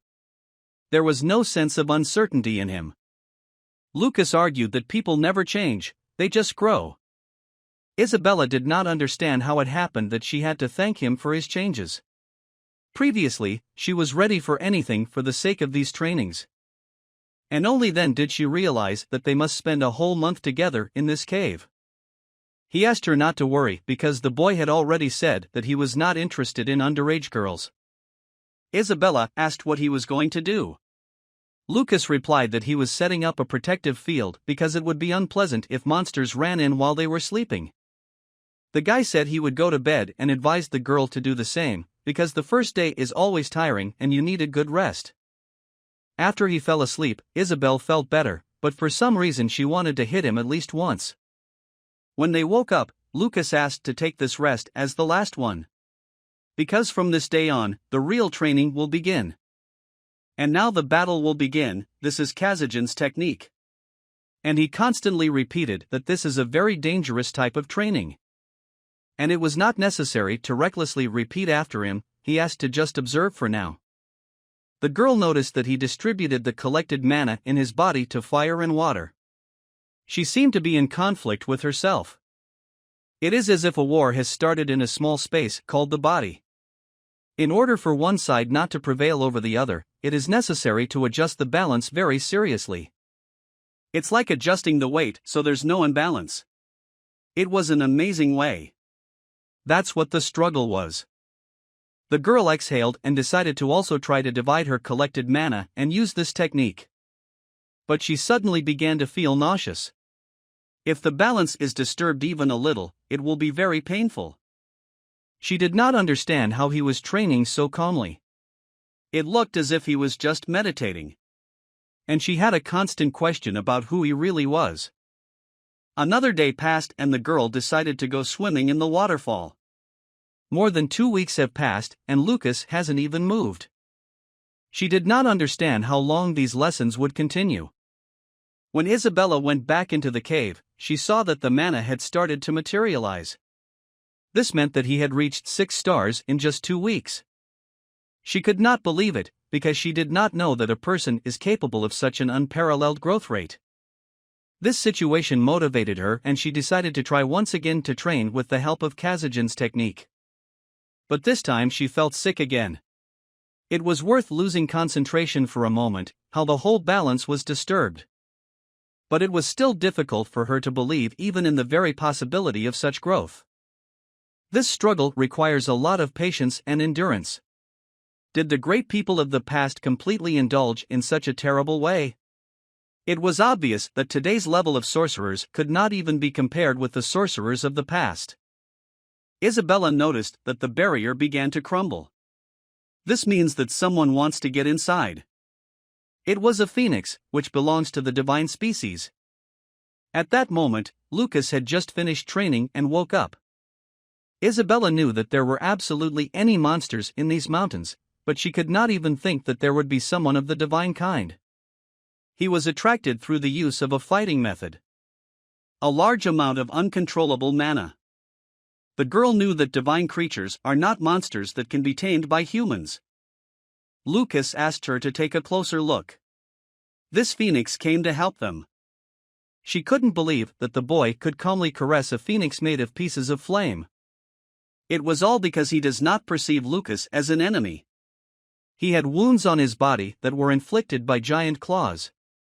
A little more and they could have touched his heart. But he survived thanks to a miracle. Isabella thought that creatures like Felix did not die at all. Compared to other creatures, they are released after death, but this does not mean that they are immortal. Now it remained only to guess what could inflict such a severe wound on the deity in these places. He must have faced an enemy that he couldn't handle. Judging by everything, he knew that Lucas would be able to help him. He treated the phoenix as if it were a small bird. Now, thanks to his training, Lucas can fully heal him. Now Lucas' manner of speech was radically different from the image the girl was used to while they were traveling. It seemed to Isabel that even the air around her had become softer and more comfortable. The boy remembered how he talked to the phoenix as if he were a human. He convinced him that no amount of rain could stop him. They played games and caught up with each other. They flew together to hunt. Memories took over Lucas's mind. He said that he had met someone of his kind before. Isabella assumed that if he could develop his healing skills, he would be able to achieve immortality. Lucas thanked the phoenix for making him remember the past. He offered him to repeat their duel next time. After their conversation, the phoenix rose sharply into the sky and flew off in search of adventure. But before flying, he specially left his feathers. It can be used to heal wounds or to create magical artifacts, and it can also be sold very expensively. All the same, the phoenix is not one of those animals that likes to remain in debt. In comparison with the one who just sat for whole days and did nothing. He only ate and did not help at all. Isabella understood that it was about her. And she answered that for this she had to be asked, as all normal people do. It was already the 4th week. The girl had a feeling that Lucas would soon dry up. Since last week, he did not have a single crumb in his mouth. He was just meditating and that was all. On the one hand, the girl was worried about him, because it really looked dangerous. But on the other hand, in her eyes, such an image caused her to feel something mystical or even divine. She considered him very strange. Although he is strong, he is not educated at all. Sometimes he seemed cold-blooded and prudent. And sometimes gentle and soft, like back then with the phoenix. This person caused conflicting feelings. He was quite erudite in the field of history, and his experience could be envied. It was as if he was very wise beyond his years. Sometimes when the girl looked at the owner, the essence of Lucas Truman showed itself in all its glory. In any case, the girl loves and respects her master with all her heart. And finally Lucas woke up and stood up. The girl congratulated him on achieving 6 stars in just a month. It was hard to believe in this spectacle, even looking at it with my own eyes. The youngest sorcerer who reached 6 stars was 35 years old. If it becomes known that a student of the academy did the same, the world will turn upside down. After reaching 6 stars, Lucas can collect mana by simply breathing. The boy began to fall and Isabella ran to him to help. He was really feverish because he hadn't eaten for a whole week. The girl offered him dried meat. But he offered to go hunting, because his body needed substantial refueling. They went in search of prey and noticed a pile of dead monsters near their cave. Lucas realized that it was most likely a phoenix. He did it so that monsters would not disturb them during training. Now there was no need to hunt. They can eat the monsters first and then go straight to Shuhei's dungeon. At that moment, they heard human screams not far from the forest. Although he was very hungry, but even in such a state he could not leave someone in trouble.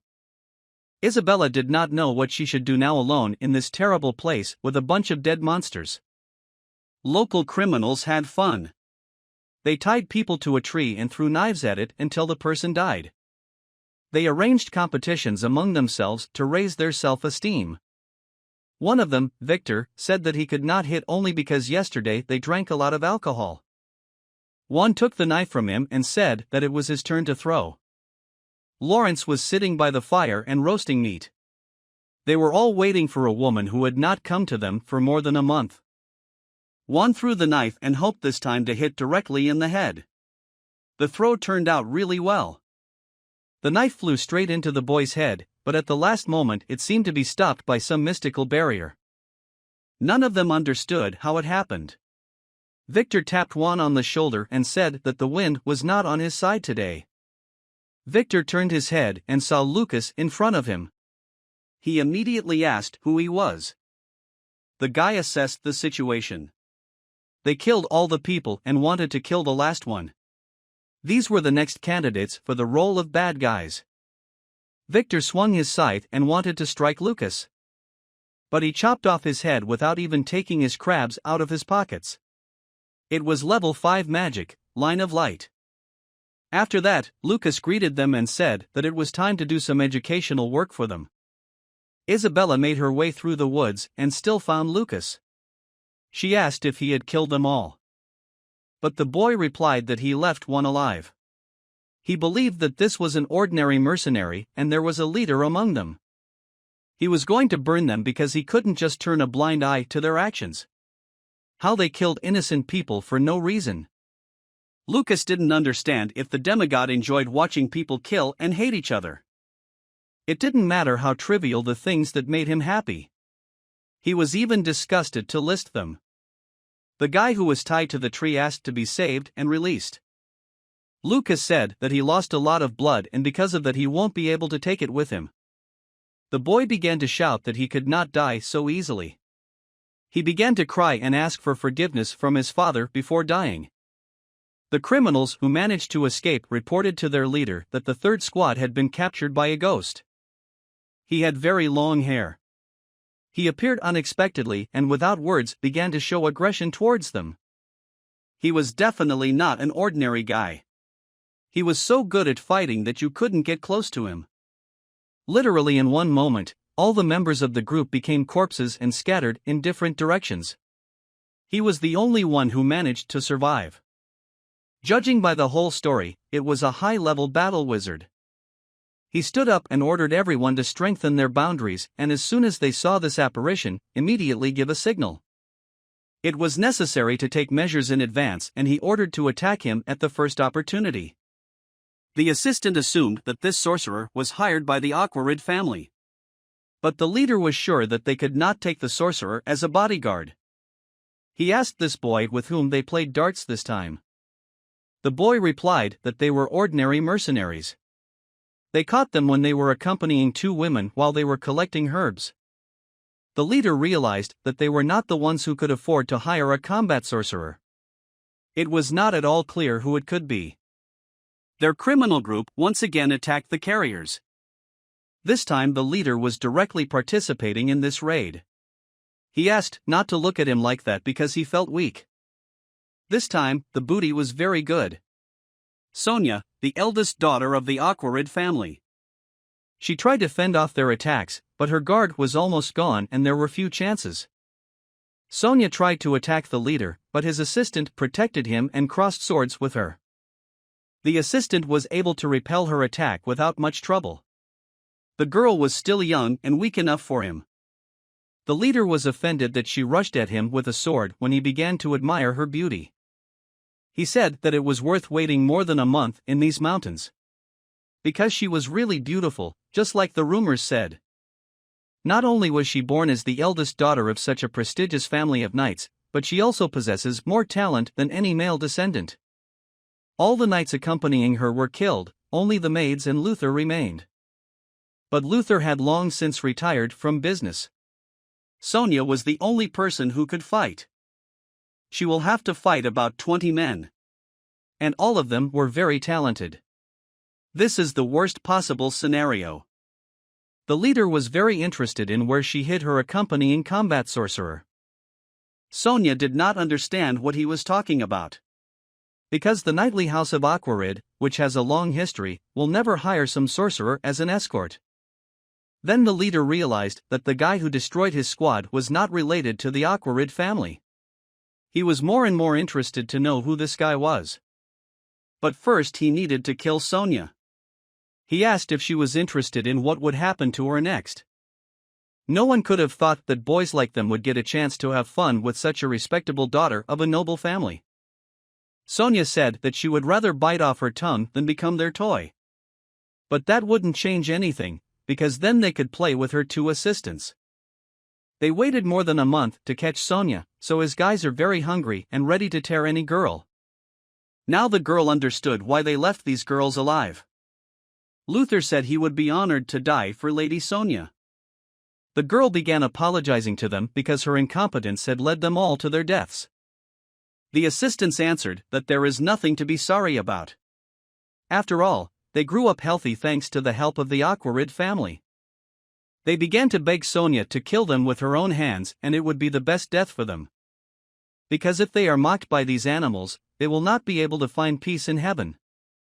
Her hands were shaking, but she agreed. Sonia wanted their heads held high and their chests full of air when they met in heaven.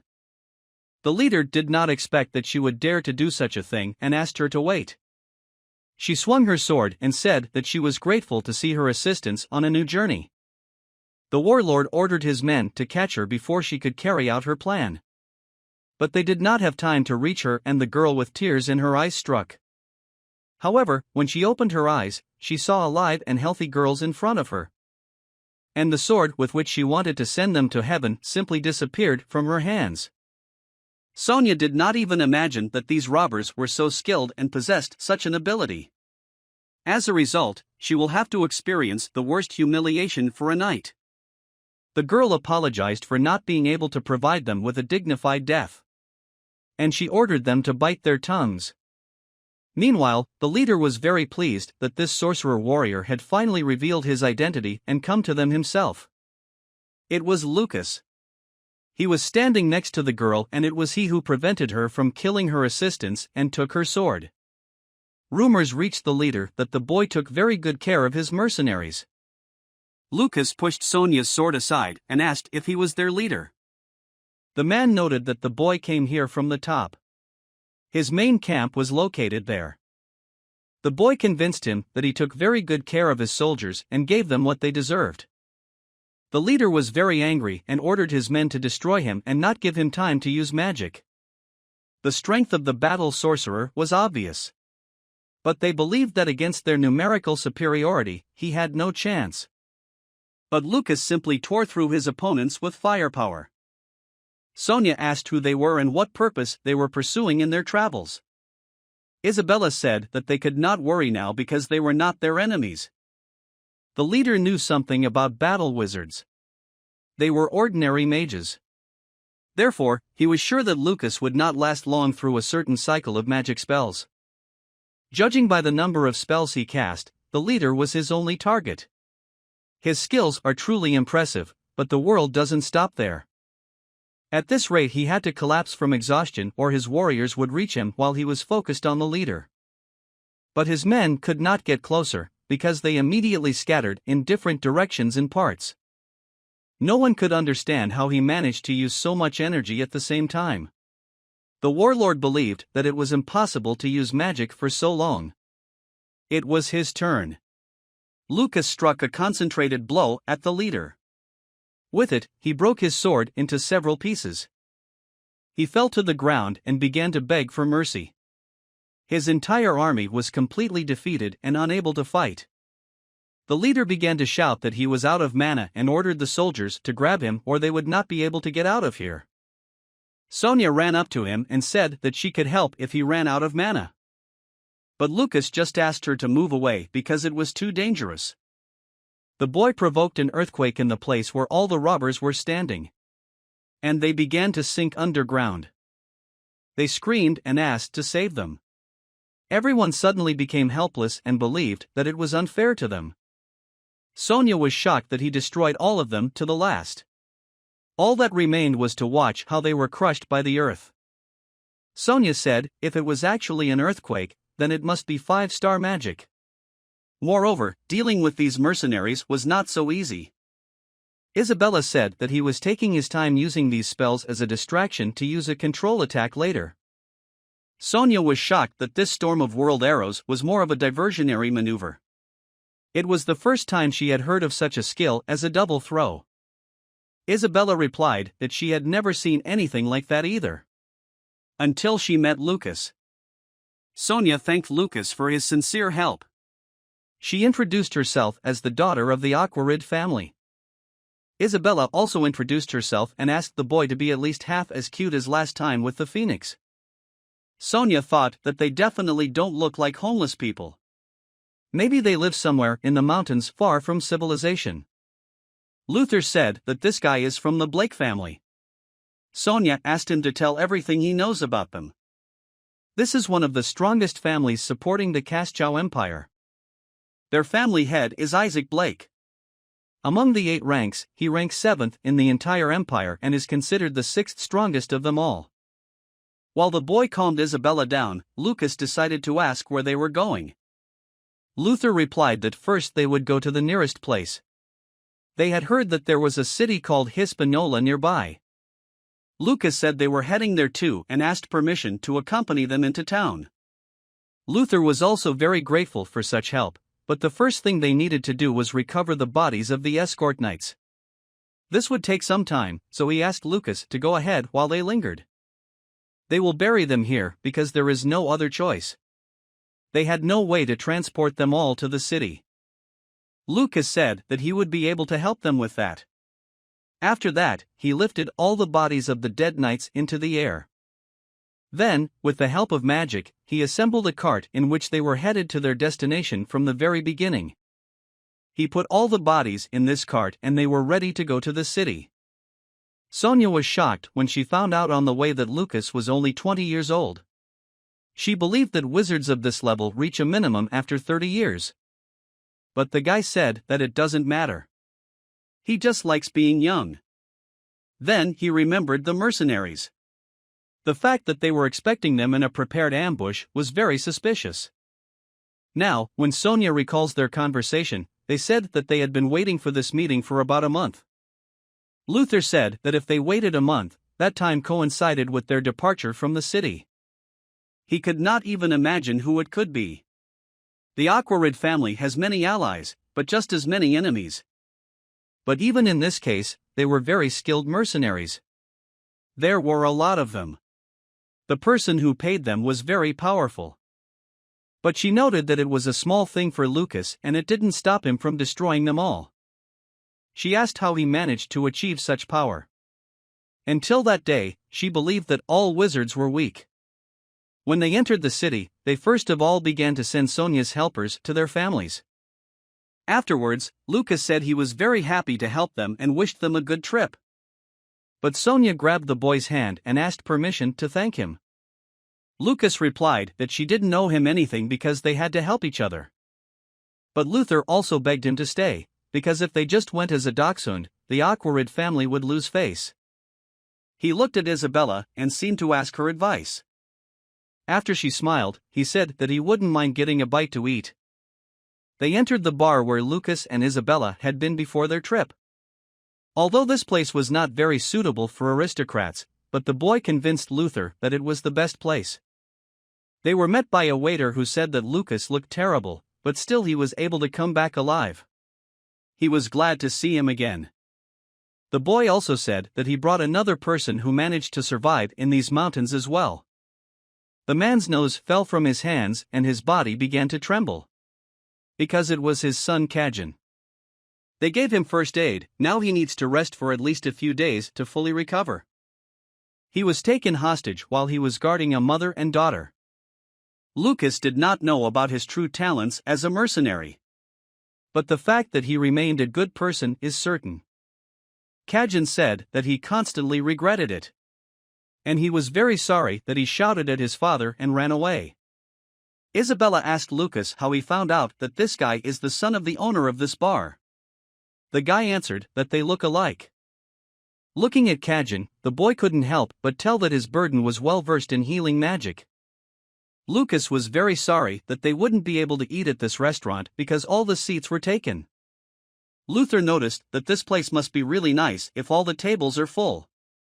The owner heard them talking about how they were about to leave and started laughing really hard. After that, he shouted for everyone to stop eating. And added that today they are closed until the end of the day. The visitors began to complain that it was too early. But the man turned their table over and said that he would decide when to close. He began to forcibly push them out of the premises and said that they might not pay today. When he kicked everyone out, he turned to Lucas and said that all the seats in the restaurant were free and they could choose any. He asked them to sit at the table while he prepared food for them. Sony was even allowed to take a bath in their guest room while they set the table. By the time the food was brought out, Lucas had already stuffed his mouth full of sausages. Then Sonia came down and he said that he could not resist and not eat a single piece of such delicious food.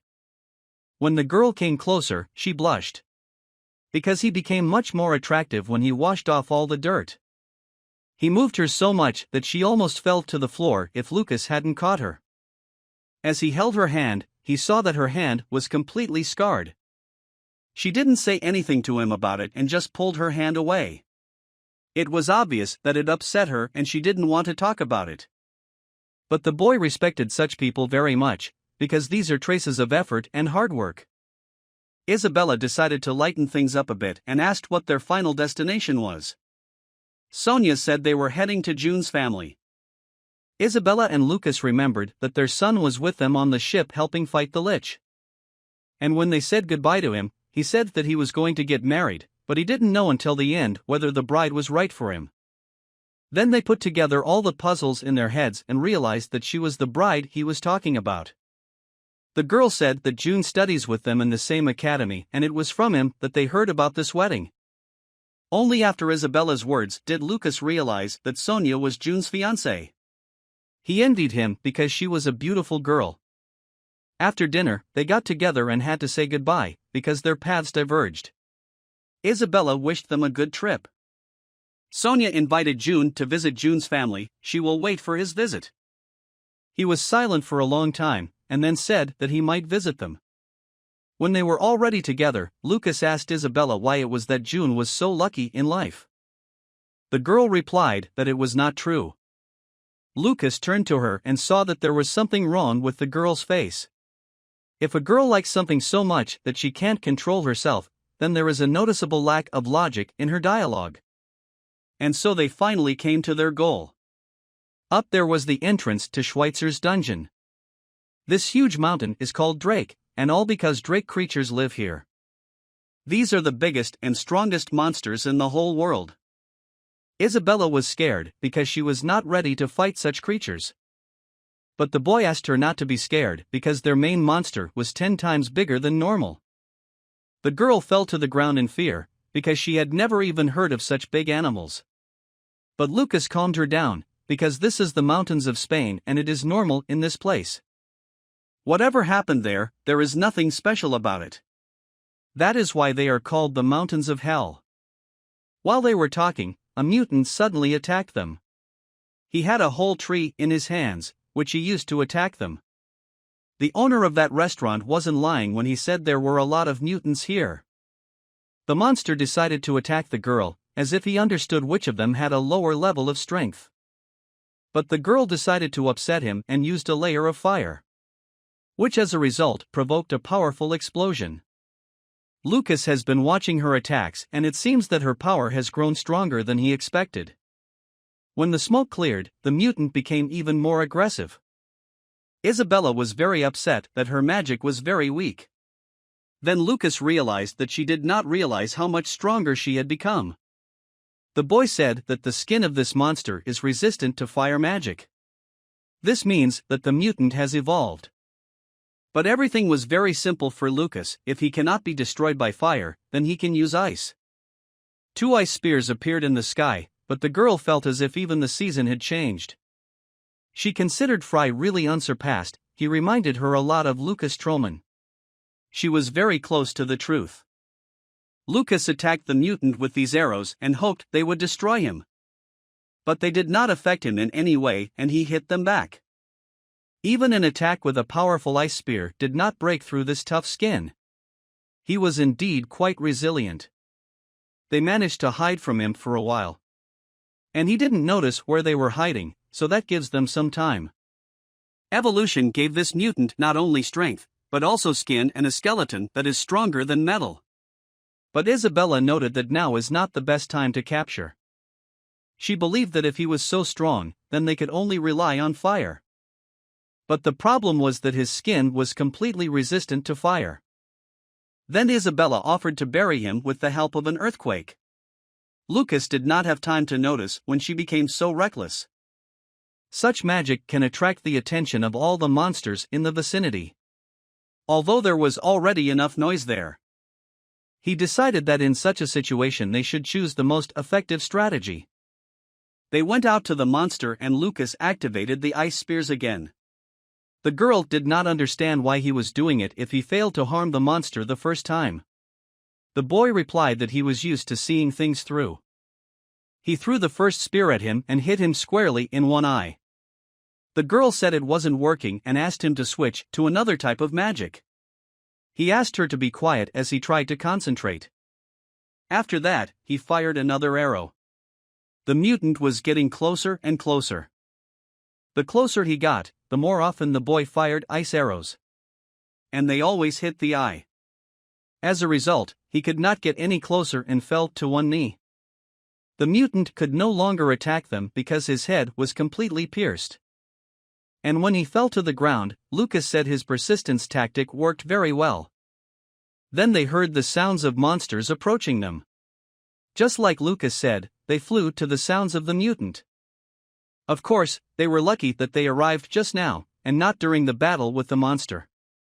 But this did not reduce the danger. The boy was very reserved because he understood that they would not be bored on this trip. Lucas called it the second round. They managed to destroy monsters with the help of ice arrows. The last Drake remained in this area. While Isabella deftly distracted him, Lucas closed in and delivered a critical hit for the monster. After which he died and fell to the ground with the rest of the corpses of the creatures. As soon as they finished clearing the area, the Drake King appeared in front of them, heading in their direction. The boy closed the girl's mouth and hid behind a tree. It was not the opponent that Lucas could defeat right now, so it was necessary to wait until he left. They needed to sit as quietly as possible when he passed by. And that's why Lucas forcibly covered the girl's mouth. When he passed, there was a very large paw print nearby. After this confrontation, they climbed a high mountain in order to heal Lucas' wounds. Since they had been fighting the monsters for the past 2 weeks, his mind was now completely in sync with this body. It was worth coming to this mountain range. But there was still something he needed to decide. The most important question awaited him. Shuhei's dungeon. They headed straight for the lake. They needed to get to the island in the middle. Lucas asked not to let his guard down because he wouldn't be surprised if Shuhei was holding monsters in this lake. Isabella asked how he knew Shuhei's dungeon was right here. The boy said that he had a habit of talking a lot. He said that he would like to live on top of a mountain where there is a beautiful lake and a small island. Isabella tried to ask where he could communicate with Shuhei if he was long dead. There must be a dungeon under this island that is much more beautiful than the island itself. While they were wandering around the island, they were able to find a tree with a hole in it that looked very much like an entrance. When they went inside, they even saw stairs and lanterns there. And finally they reached the door of the dungeon itself. The girl asked if he could open it. Lucas replied that this is a magic technique created by Shuhei himself. And if they use their power to open the door, it will immediately explode. Lucas touched the sphere next to the door and a plume of smoke appeared from it, who after a few minutes turned into a little boy. The girl blushed and asked Lucas what kind of strange boy had appeared. Lucas' facial expression changed and his body began to tremble. Isabella had never noticed this before. The boy greeted them and was sure that in front of him were real wizards who had come here to get something. Lucas tried to touch it, but it was something like virtual reality. Isabella realized that this greeting was recorded with the help of mana. Lucas continued to tremble and asked how old he was, why he kept behaving like this. After all, this kid is already old. Lucas said that he was very pleased to meet Shuhei. It sounded very strange. The guy asked what they wanted to find here and asked them to say at least something. And then they realized that they could ask their questions and learn the necessary information from him. This kid replied that he can only say what he is allowed to say. And he does it automatically. He introduced himself as Shuhei and said that this was his dungeon. The guy was ready to do whatever they wanted for them. Lucas came closer and asked how he died. This was the only thing that interested him the most. Little Shuhei replied that he was not going to let them in so easily. In order to get into the dungeons, they needed to answer one question. And if they make a mistake, they risk never getting out of here again. That's why the kid asked them to be careful. Lucas began to tremble because everything reminded him of his friend. His voice and accent. It was as if they had returned to the time when they were happy, talking and laughing together. Lucas was the only one who survived. All those he loved eventually turned to dust. And those who made them so, still reign in this world. The kid offered to start. He asked a question. Who or what Shuhei hates the most? Lucas answered almost without thinking that it was a demigod. The kid happily announced that this was the correct answer. Isabella could not stand it any longer and decided to ask how he could guess. And began to suspect him. He said that the girl was very absent-minded. Since this was Shuhei's dungeon, it was his style to do something unusual. Even more traps awaited them. But Lucas warned that if she is so absent-minded, she will immediately disappear. And if she wants to become stronger, then she needs to put aside all distractions and concentrate on her eyes. They walked to the next door and Lucas again placed his palm on the sphere that was next to him. This time it was Shuhei the teenager. Every time they crossed the threshold, he grew taller. Lucas was already expecting the second question from him. But the boy replied that it was too late to explain. And he added that the further they go inside, the more amazing things they can get. But they can only take one. And if they break this rule, his golem friends will be very upset. He once again warned that if they make a mistake at least once, they will immediately be kicked out of the game. He was very annoyed by Iris. Shuhei could never understand what she was thinking. Although they are fighting to save the world. But regardless of whether the continent is on fire or not, her mind has always been occupied only by men. Isabella assumed that Iris was the Black Witch they talked about in the academy. She is a woman with hair as dark as pitch. She was called a Black Witch for a reason. There was no man in the world who would not fall in love with her. Come to think of it, Lucas had never met a woman as attractive as her. While the boy dreamed of touching Iris, Shuhei said that he only hated Lucas more than her. Because for Iris he was the whole world. But Lucas did not guess about it. Shuhei believed that a woman could not take care of everything. Iris served 3 powerful demons, one of them had 6 hands, each with a different weapon, a mixture of good and evil. The boy did not even listen to his story and answered that it was Azura. In front of the next door, Shuhei was waiting for them with the next question. He became an adult again. Lucas answered correctly every time, and thus they had already reached the fifth room. The further they went, the more questions there were that were no longer related to magic. Isabella still could not understand how the boy answers these questions correctly. And now they have the last room left. Shuhei said that Lucas is a sorcerer who climbed to the top at the age of 40. He is a great teacher of all mankind. Friendship with such a person was his pride and great happiness. The boy began to tremble and answered that it was the same for him. Then the girl began to understand something, but there were many more questions. And in the last question, Shuhei's real name had to be given. The more questions there were, the more mysterious they sounded. But the fact was that only Lucas could answer all these questions.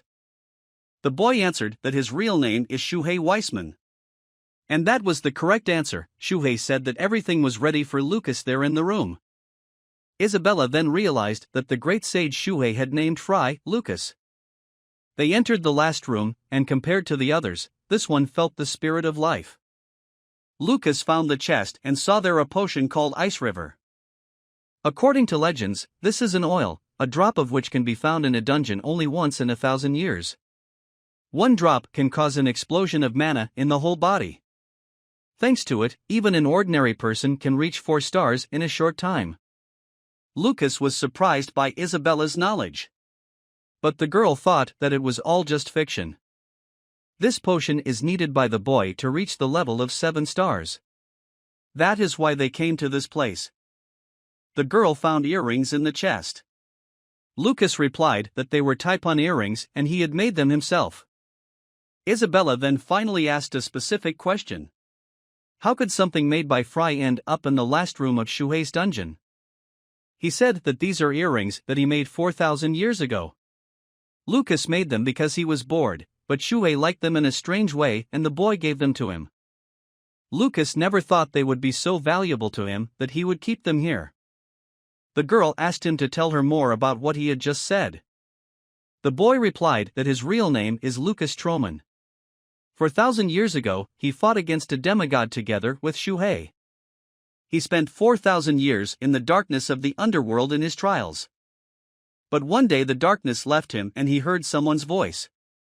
It was the voice of Fry Blake.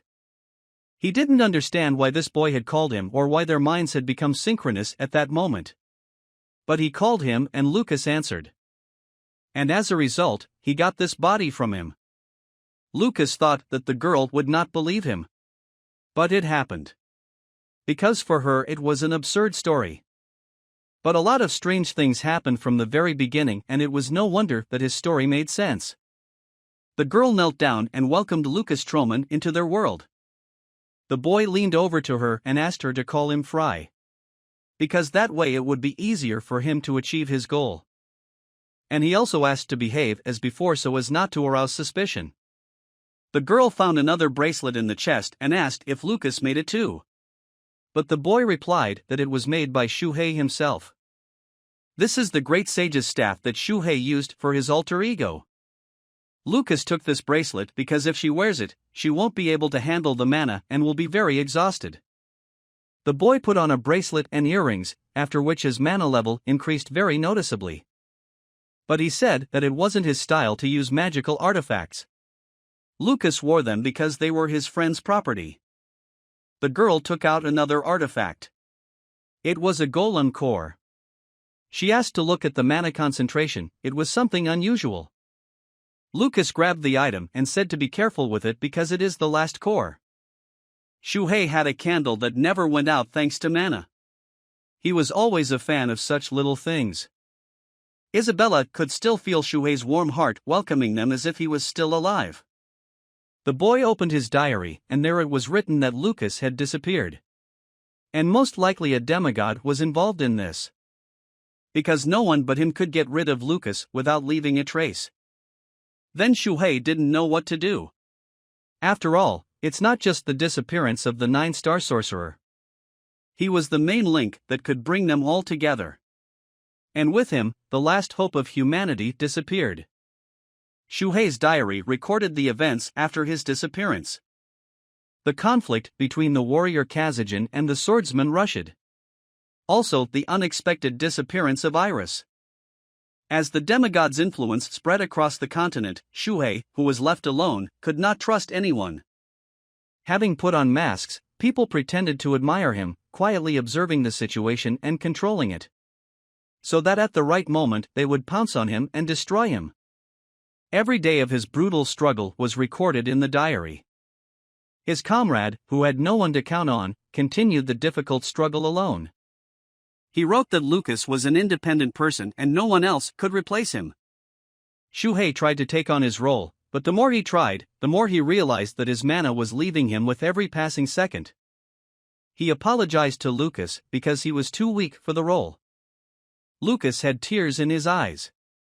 He couldn't blame him for anything, because he was completely alone. Now that he was left alone, he understood his condition. In addition to loneliness, from this day Lucas promised to follow his will as well. He swore that he would blow the demigod's head. The girl called Lucas and said that there was something else written there. He asked whoever reads this diary to finish Anastasia. Isabella asked what he thought Anastasia was. In response, Lucas simply took out the core of the golem. Shuhei was a master puppeteer if he prided himself on being a masterpiece. Lucas couldn't understand what Anastasia was. Isabella asked if Lucas could complete the golem with this core. Then the boy suddenly remembered how he had shown Shuhei his first golem. Shuhei then scoffed at him and said that if he made such a golem, it would definitely be better. Lucas began to tremble again, and said that when they finish everything, the history of unwritten blanks will be revealed. He meant the story of what happened while he was in the abyss. Isabella asked what was wrong with him again. Lucas stopped and told her to go to the city as soon as they got out of there. When they got outside, the main monster Drake was waiting for them near the dungeon. The boy asked him to answer because he knew that this creature had intelligence.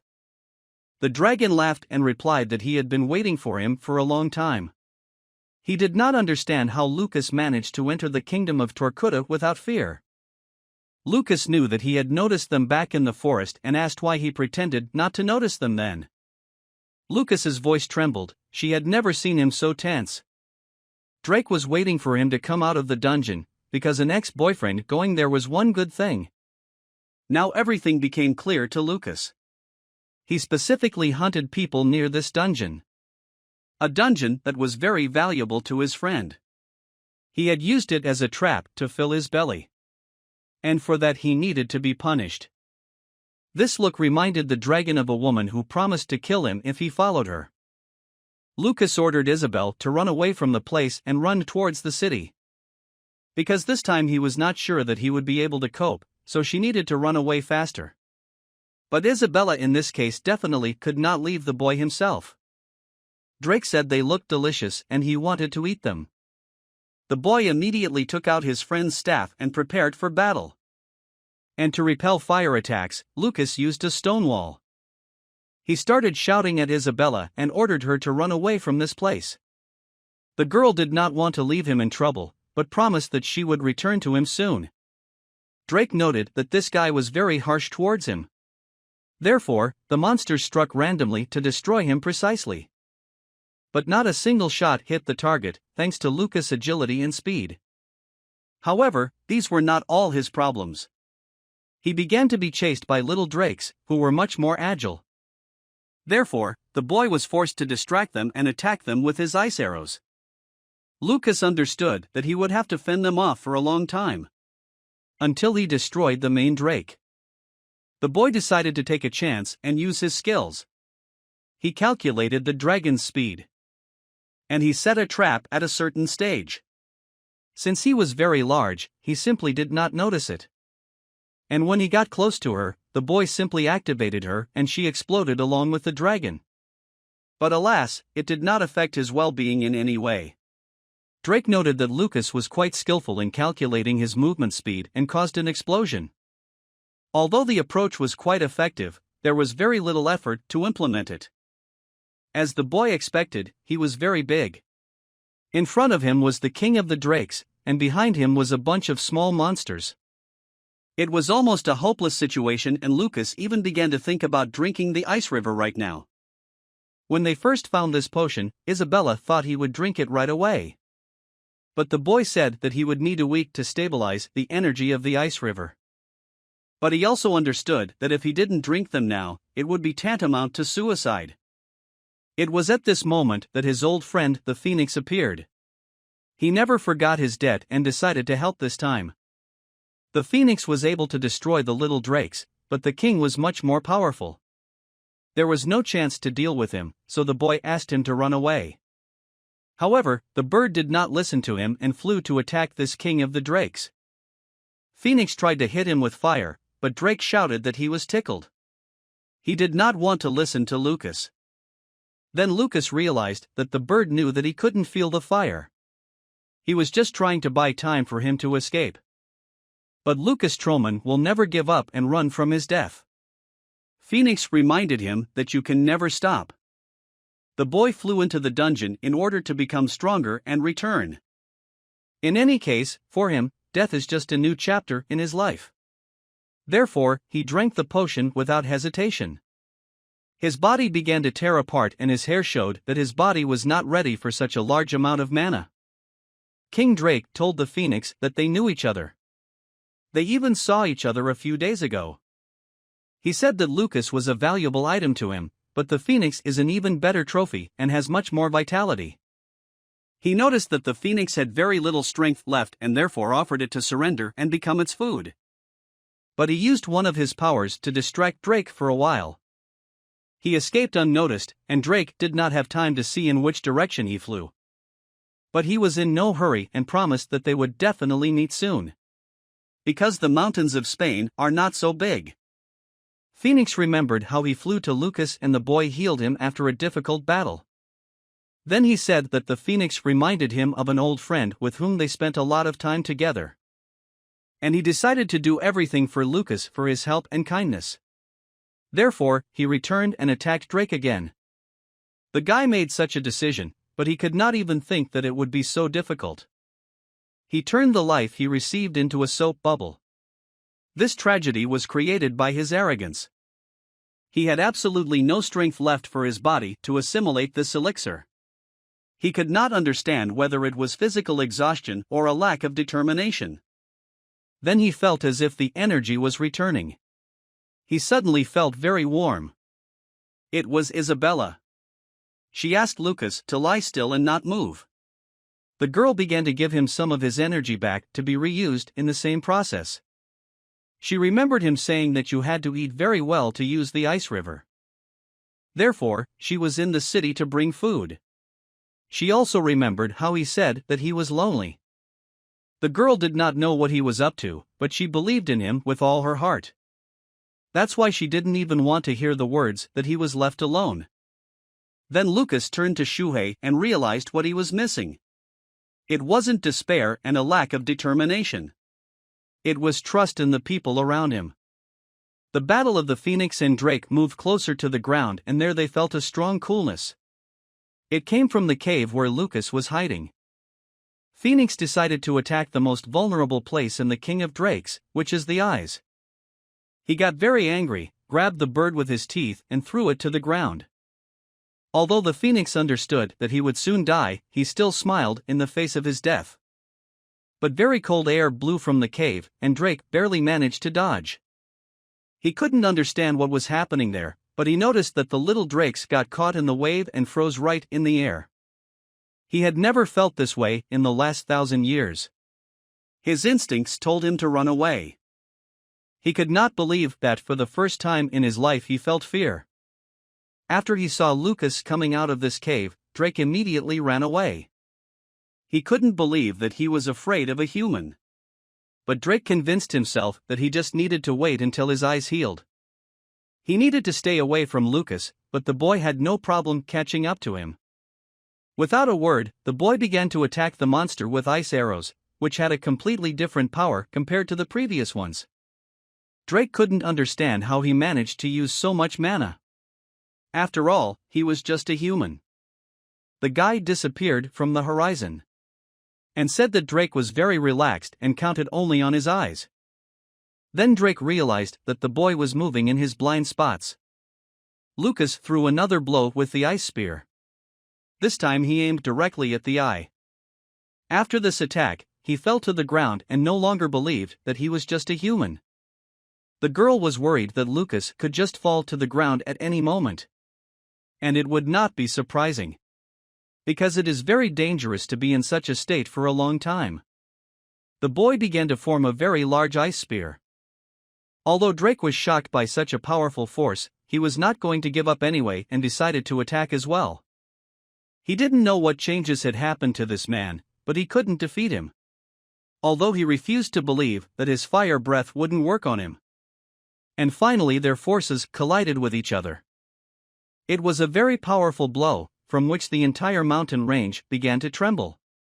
The collision of ice and fire was truly beautiful. Isabella noticed that Lucas was gradually giving the initiative to Drake. She didn't know what to do if he lost. It was at that moment that she really couldn't help. But then she noticed that Lucas was not there. He left the spell in his place and disappeared himself. Although Drake thought at the time that he was competing with Lucas. And he liked the fact that he was winning. But then his breath stopped because the boy sneaked behind the monster and cut Drake's head off with an ice sieve. Isabella could not believe her eyes that he was constantly behind this mutant. Was the 1,000-year-old Drake King defeated for the first time?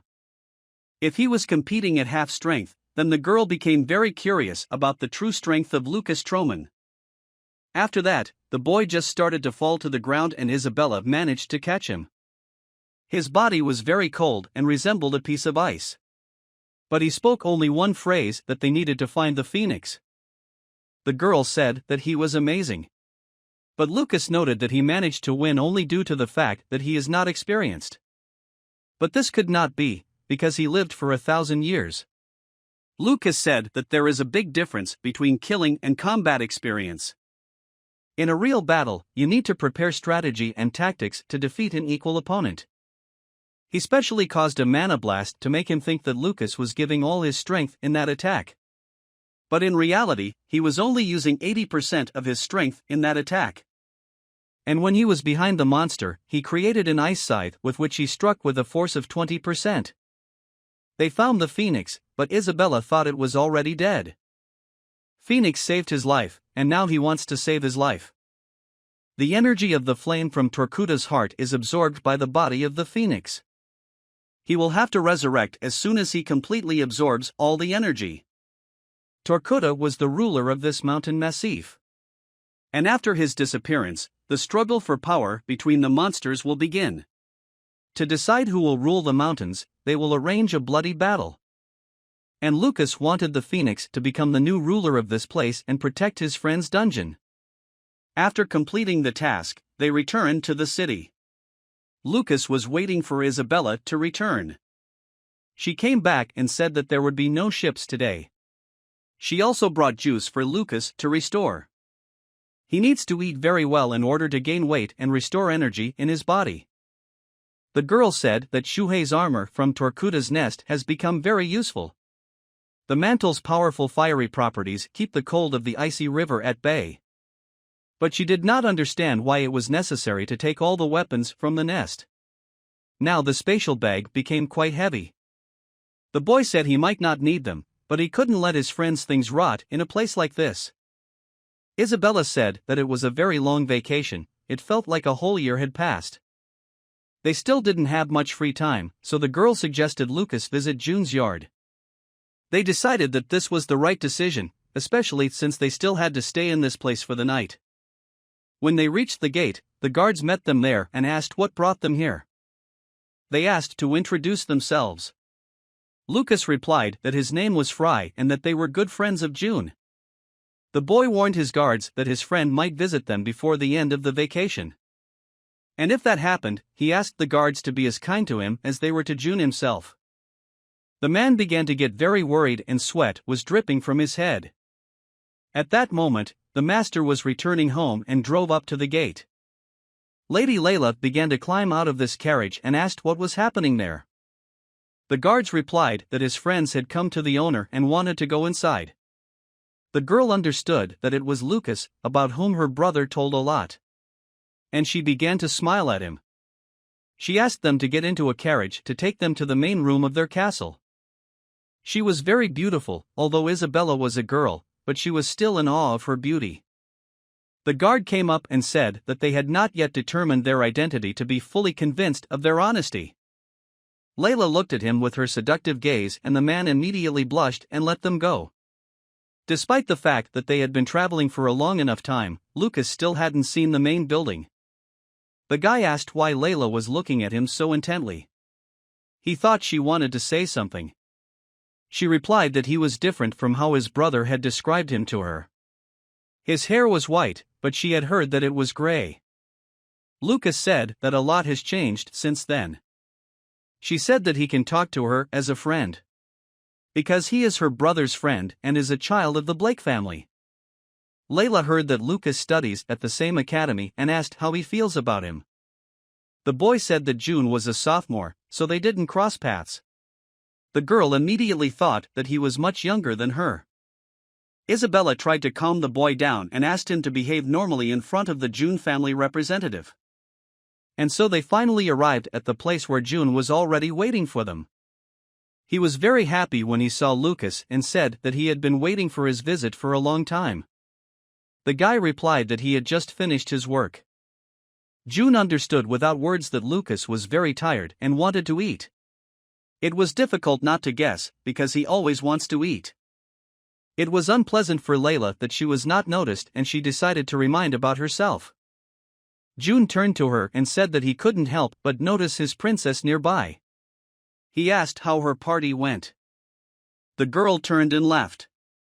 As they walked, she asked them not to pay attention to her and wished them to have a good time together. June apologized to his sister, but he still did not understand why he had offended her so much. Lucas said that he no longer understood how it was possible to call his sister a princess. June didn't know that Lucas went to the Hell Mountains. He learned it from his fiancée, whom the boy saved there. She was still busy practicing fencing. She is very hardworking. At her age, she fully deserves the title of torrential rain. June said that they have one urgent rule: they must say hello to all the family members first. For this, a table was set, around which everyone gathered. Father said it was nice to meet him and asked how Earl Blake was doing. The boy thanked him and replied that he looked healthy and full of strength. But the thing is, he just borrowed Frey's body but never met his father before. In front of him sat the head of the June family, Shepherd. A 7-star sorcerer and a master of 4 towers. There were only 5 such outstanding people in the empire. Lucas assumed that he might have the key to solving the demigod.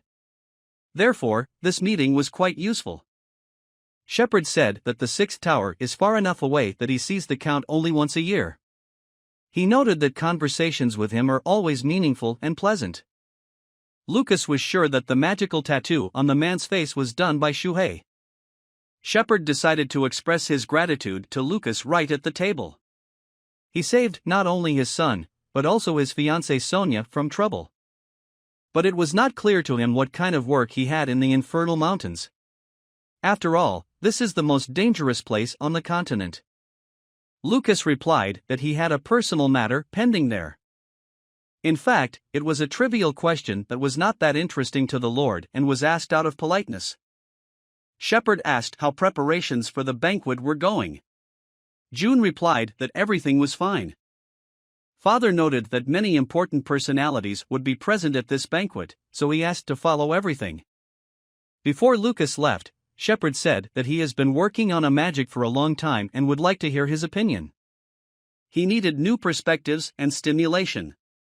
He would like to hear the opinion of such a young wizard as Lucas.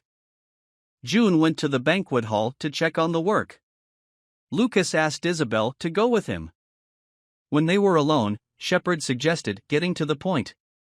He asked what Lucas was up to. Lord asked why a person from the Troman Brotherhood came to his house. But the boy replied that it was some kind of misunderstanding. Shepherd said it was smart to use June to get here. Lucas couldn't quite understand what he meant or why he thought the boy came with bad intentions. But then he remembered that he was wearing the earrings they found in Shuhei's chest. But the bottom line was that the Troman fraternity is a club in the academy, in which his son, June, is the head. Lucas said that he found these earrings in the mountains of Spain. It was his personal thing. Shepard decided to ask him bluntly if he belonged to the Brotherhood. The guy replied that June had invited him several times, but he refused. Because he doesn't like to participate in such groups. The Lord stood up and said he wasn't talking about the community that June was leading. Shepard decided that he had misunderstood everything. And told the boy that he could not be afraid of anything anymore. The man asked him where he thought they were now. Lucas replied that he had come to his friend's house to see him. Shepard still did not fully trust the boy, but he was ready to tell him the reason for his rudeness. He said he wouldn't treat him like a stranger if he had those earrings. But as long as he wore them, Shepard would think the boy had something to do with them. The Lord said that the ruler of the continent is the Kastka Empire. But it cannot claim more than 10 parts of the land. The first thing that came to Lucas's mind was the power of the intellectuals who live on the nameless continent. If you take the entire continent for 10 fingers, then among them human power occupies 3 fingers. There were a lot of people who say that they are masters of this continent. But there is only one true ruler who controls the continent from the shadows. And his name is Demigod. These are super beings that dominate ordinary people. They are real predators that dominate human society. Shepard thought it might seem like a silly conspiracy theory to the young fellow, but it was obvious that there was something hidden behind the scenes of this world. Lucas listened to him and trembled all over. His appearance changed and his face became frightened. There were 5 of them. Only 5 people risked their lives, competing against the demigod. And now 4,000 years later, the world was under the control of a demigod. Without awareness of the distorted order and discipline, it seemed hopeless. But people still follow the same goal as Lucas. And their number is constantly growing. Across the continent, people who knew of the existence of a demigod never gave up and waited for the right moment. Lucas couldn't help but smile because for the first time in this era, he saw hope. It surprised Shepard that he knew something about a demigod at such a young age. Due to the fact that Lucas was an ally with him, it was not worth revealing his identity just yet. So he said that when he got to those earrings, there was a note from Shuhei lying next to them. Shepard stood up abruptly and hoped he had the note with him. First, he needed to learn the information that Lucas had. The Lord said that they actually know very little about the demigods. How many are there and what is their ultimate goal? And why do they operate covertly? But they were strong enough to wipe out all races at will. And in fact there had been several such attempts in the past. Lucas was sure that there are not many of them. Their number does not exceed 100. But they cannot be called gods, they are creatures similar to a catastrophe. Shepard began to talk about the fact that 4,000 years ago, 5 heroes began to fight against them. The Supreme Sage Shuhei, the King of Warriors Kazajin, the Swordsman Jerusad, the Black Witch Iris and the Supreme Sorcerer Lucas. But after the disappearance of the sorcerer, their relationship with others began to collapse. There was a conflict between the Warrior King and the Swordmaster, and the Black Witch disappeared altogether. Only the Great Sage remained alone and fought to the end, but this was not enough in the confrontation with the demigod. Everything was as written in Shuhei's diary, and the boy knew exactly what was missing. Therefore, this person's information can be considered reliable. Their community is an organization that imitated their will. They call it a community, but in reality it was chaotically divided. Years passed and the will, which was a single entity, split and now they kept each other at a distance. Lucas understood what the purpose was. When more than 3 people gather, they dilute politics in their own interests. The community is divided into many others, but the biggest force right now is Nichols, Amlet and Rushid. These were communities in which the names of the 5 heroes were used. But he was interested to learn about theirs with Kazajin. Shepard did not know anything about the others, but they said that things were not going very well in the Troman Brotherhood. It was said that the master had died, and half of the leaders had moved to another society. Lucas wondered what had happened to Kazajan's successors. Shepard explained that Kazajan's inheritance was passed down one person at a time, but there was no way to know where the heir was. The boy wondered if they were separate from the clubs run by the academy cadets. Lord replied that they were created for fun. Sometimes when they find worthy talents, they are the first to approach them. And the cadets don't even know about their existence. For them, there was nothing wrong with having many similar names because it reduced the chances of being caught. Because the ears and eyes of demigods can be anywhere. Shepard said that he noticed him from the beginning because he showed up with Lucas relic Typon earrings. And he had no choice but to think that he was a member of Truman's community and came to declare war. That was all he could say, and now he asked Lucas to do the same. He was most interested in how he got the earrings. Rumors reached him that in the mountains of Spain there are artifacts of heroes. But among those who went there, only a small number remained alive and none of them could prove it. It made sense to Lucas because it was impossible to find dungeons that easily. Even if they found it, the Drake King wouldn't let them leave. The guy said that he was just lucky. He got into trouble, and because of that he had to go in an unknown direction. That's how he came across Shuhei's dungeon. Then Shepard realized that he might have seen his note. Its content was almost identical to what Lord had told.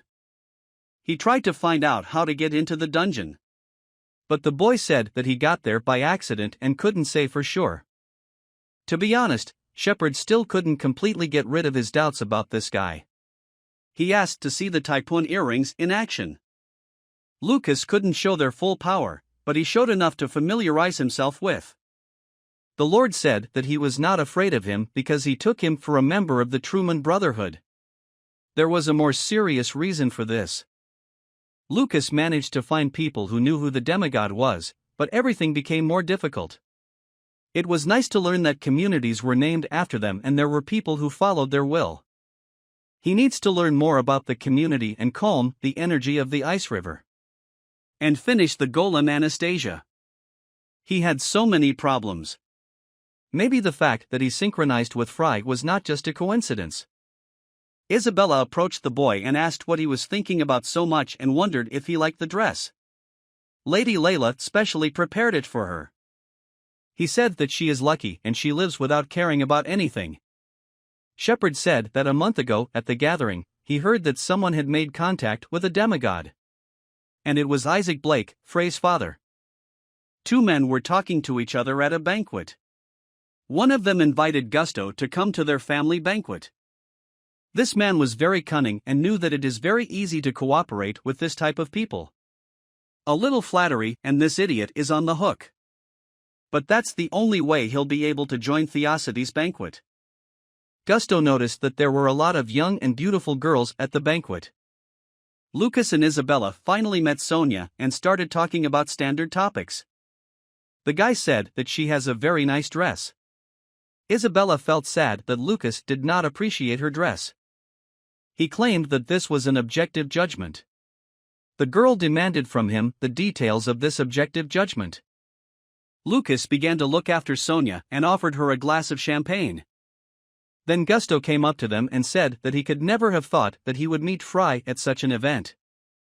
Lucas couldn't remember where Fry could have found this nasty man.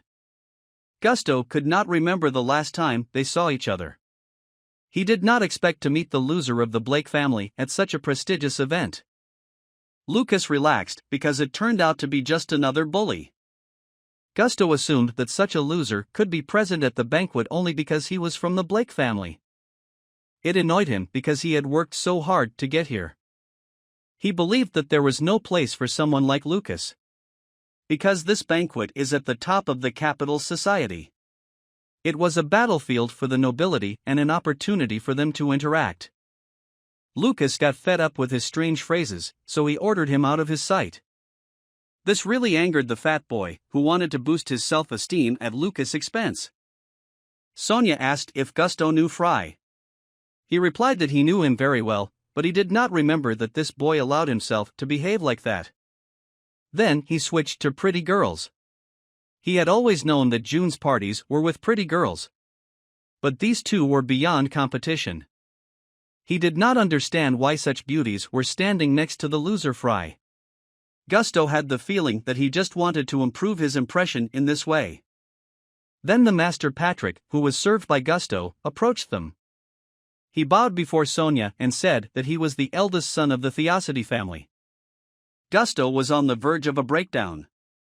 He talked to them to make friends, but they simply approached and got to know each other due to their status.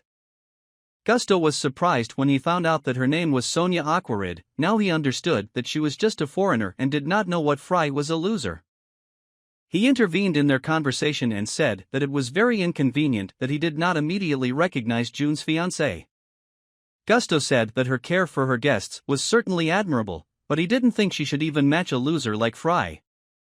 Patrick heard that this boy's name was Fry and said that he knew his brothers Michel and Heinz. They were both wizards of the tower.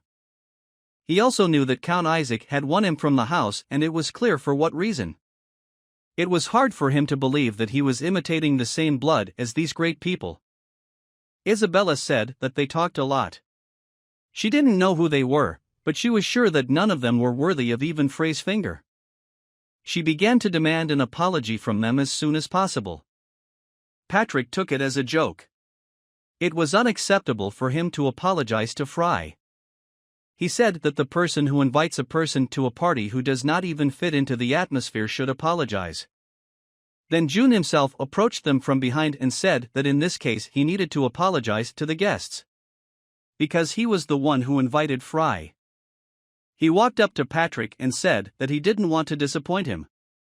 He also didn't know that he needed permission from the Theosity house to invite his friend. June noted that Fry was the most honored guest he had ever invited to his banquet. He asked them to relax and enjoy the party. He reminded them that this is his house and they are guests. And if it wasn't for this banquet, he promised that they would already be dead. They began to apologize for their tactlessness and ran to the exit. Lucas said that June's temper was much worse than he thought. The boy replied that he was just observing his friend's behavior. But Lucas thought he was bright and very soft-spoken with people. Then June pointed out that he just doesn't look at himself in the mirror.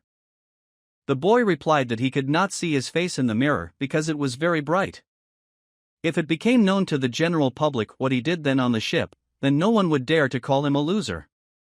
Lucas said that real men don't show off like that. June then asked what they talked about with his father. The boy replied that the Lord suspected him of being part of the Troman Brotherhood. June assumed that he was finally interested in joining their club. Then Shepard told him that he could dispel his doubts not only because he could use the earrings, but because there was someone who confirmed his identity. It was his brother Heinz. He, like Lord, is a person of the Nichols community. Shepard knew how his family had treated him. And the wounds he had received were beyond healing. And he was in no position to argue, but he asked permission to say something. Heinz is different from Isaac and Michel. There was a good reason why he agreed to the expulsion of Lucas. The boy told June that he wasn't going back to the academy. Because he had no reason to stay there anymore. Isabella heard this conversation and could not believe it. She did not know what to do if he did not return to the academy.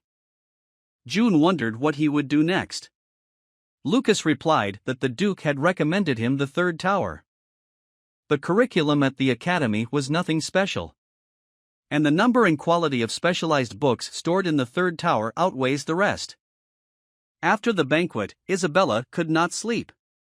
Because tomorrow he will go to the tower, and she will return to the academy. And everyone will go their own way. Ever since she found out he was Lucas Troman's, she had expected that day to come, but she wasn't sure what she should be aiming for. What should she achieve and what should she still learn? Lucas said he was leaving tomorrow and thanks to June he had a great time. It was a great banquet. June was considered a genius born in the Pierre family. He first experienced mana when he was 5 years old. Lucas thought he was just showing off, but the boy assured him he wasn't. It was amazing because even Shuhei first felt mana when they were 7 years old. This guy is really a genius. He was 17 when he reached the level of 4 stars. This is usually achieved in the 20s. But he wanted to tell Lucas something that only he could tell him. For the first time in his life, he wanted to open up and said that he was cursed with his talent. He had a teacher, he was the master of the 5th tower and a wizard with 6 stars. And just a very wise old man with a long beard. When June asked him questions, he answered with a kind smile and patted his head. And the boy was so happy that he began to ask even more questions and began to study harder. He was a true handler for June, teaching him the joys of a life of magical science. He thought so until he reached 4 stars. Once he asked a question that even his teacher could not answer. The teacher was annoyed and he shouted that June is a monster. He had a look filled with terror. Because June was developing so fast at such a young age, the teacher felt something wrong in his heart. And soon he became completely confused. Although he still likes to study magic, but every time he fully immerses himself in it, something seems to inhabit him.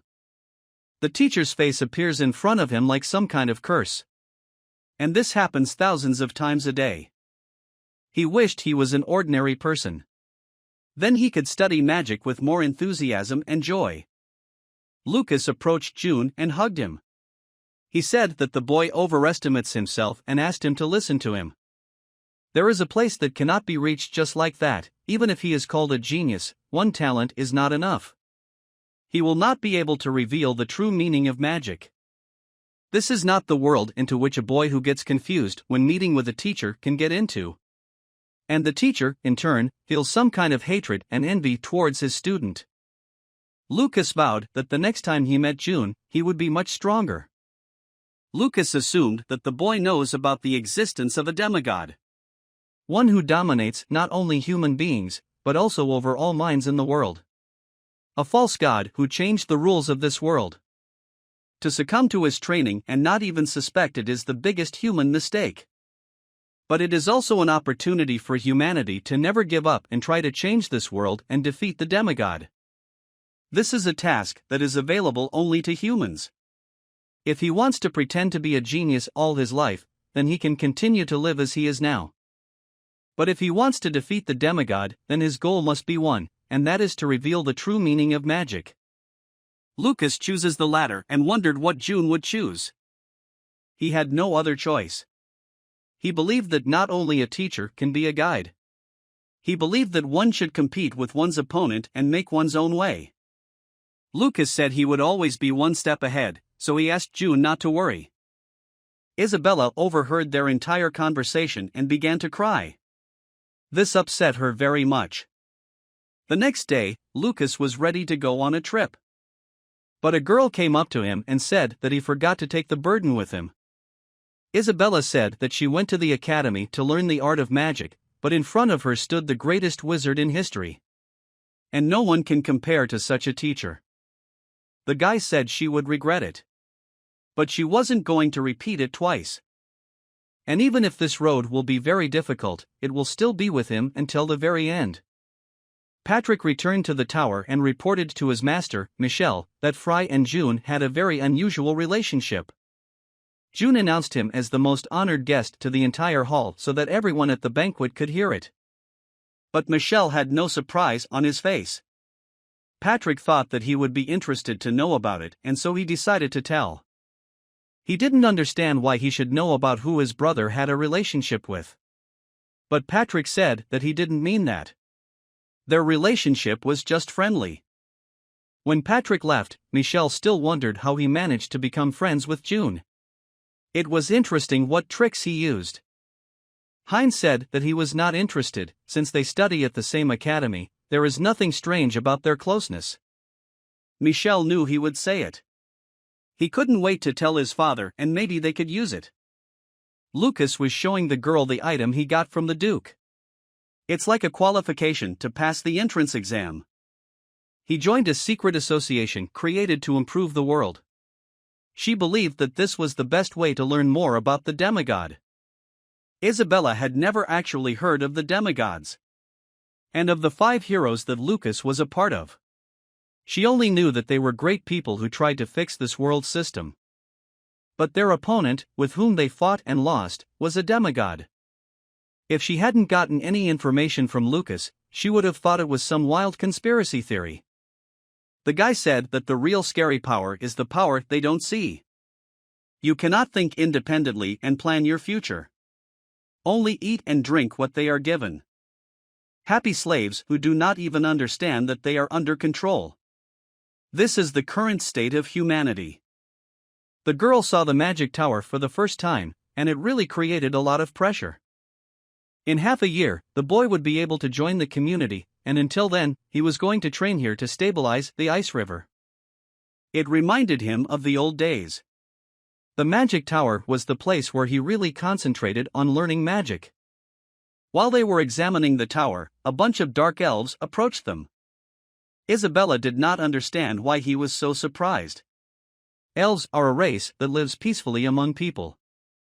Come to think of it, he read about it back in the academy. But it's amazing to see it with his own eyes. 4,000 years ago, he couldn't have imagined it.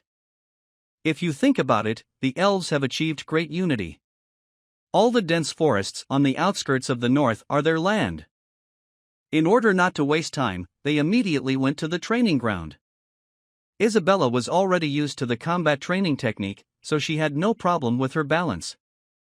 At the time when Lucas was making inexplicable movements, as if he was in a nightclub, a guy approached the girl and asked if he was her friend. Because there were rumors that he dances all day and then spends the whole night in the library. At first glance, it really looked strange. But now the girl could read the flow of energy, learning the fighting technique. She saw all the punches hidden in his incomprehensible movements. He does it with such great speed that it is impossible to record with the ordinary eye. And when he puts his hands and feet in place, it looks like a smooth dance. It was truly an amazing level of martial art. At that moment, someone suddenly hit the man who was asking about Lucas. It was a dark elf with whom he trained and believed that humans are very weak creatures.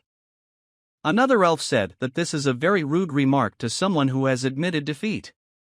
Is this the same virtue of a warrior that the elf Liam-sun spoke of? He admitted his mistake, went over to this guy and helped him up, and apologized. Isabella noticed this dark elf and remembered that they had seen him before the entrance to the tower. He was blowing in front of his group. Liam-sun approached Lucas and asked if he was a battle wizard. The boy was distracted from his training and said that he was an ordinary wizard. But the elf saw that these were not the movements of an ordinary wizard. They got to know each other and Liam-sun proposed a confrontation with him. More precisely, he meant sparring, he simply expressed it incorrectly. Camila also approached Lucas and said that she was looking forward to the opportunity to work with him. She apologized that Liam-sun interrupted his training and asked not to pay attention to him. Lucas and Isabella stood and listened as they began to argue in Elvish over Camila calling Liam-sun an idiot. The guy decided to interrupt their discussion and said that he didn't care and he didn't mind holding a competition. Liam-sun was surprised that he could speak the Elvish language. And the longer he looked at Lucas, the more interesting he seemed to him. People began to gather around them. They thought that the dark elf wanted to intimidate them once again with his power. Lucas noted that such complex movements are only characteristic of dark elves, like a night predator. Liam-sun began to attack, but his blows were blocked. The boy realized that he was using a quiet step technique. Lucas picked up a good moment and counterattacked him. After that, he noted that Liam-sun has the movements of a wild animal.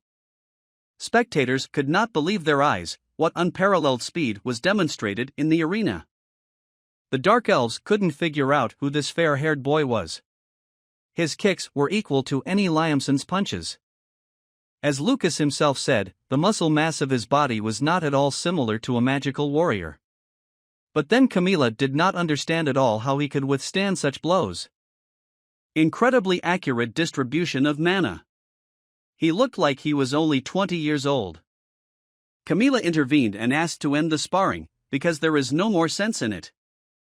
They stopped and began to compliment each other on the conduct of the battle. Lucas said if it was outside, He wouldn't be able to stand up to Liam's son, and the boy guessed the elf wasn't used to fighting with his bare fists. Liam's son laughed and asked how long Lucas would be in this tower. He replied that he would train here for about 6 months. Camila also admired his skill and could not fully believe that he was really human. She saw the earrings on his ears and immediately fell silent. The elf asked why he chose the third tower. He replied that he had an elixir that he wanted to finish, so he chose the place with the most in-depth literature. That was why he always stayed in the library at night. Those around him were excited by the way he sharply responds to the head of the elves. They thought he was just an ordinary strange dancer. Lucas said that it seemed like a bad idea because he looked through all the books but couldn't find the information he needed. Camila asked how he feels about reading magical memoirs. The only books in the library are Class 3 books. The first class can only be viewed after being recognized by the 3 guard floors through the magic book reading qualification test. And this test should take place exactly tomorrow. At the beginning of the test the next day, Lucas was discussed in the Chi Hall. No one could believe that this boy was competing with an elf on equal terms. They thought he was an ordinary boy, but in reality he was very strange. But if he was a martial wizard, it was unclear why he would have to take this exam. Camila and Liam's son came to the test to watch Lucas' performance. They were interested in how he would perform. In fact, it was interesting to Camila, and she took Liam's son with her because it was boring to go alone. Lucas replied that he took Isabella with her on the same principle. Liam's son approached Lucas and offered to hold another sparring session after the exams. Then the managers of the floors of this tower entered the hall. It is especially worth remembering the man in the middle, Mikkel. He is a very influential person. He said that there is no point in wasting time on unnecessary conversations and suggested to start the exam right now. He asked all participants to create energy balls and concentrate energy in them. The participants thought the exam was very easy. They thought that it was the first test, so there was nothing difficult. Mikkel overheard their conversation and gave the task of making his ball smaller than the bead in his hands. Then they started having problems. Mikkel disqualified everyone one by one. No one could complete this task.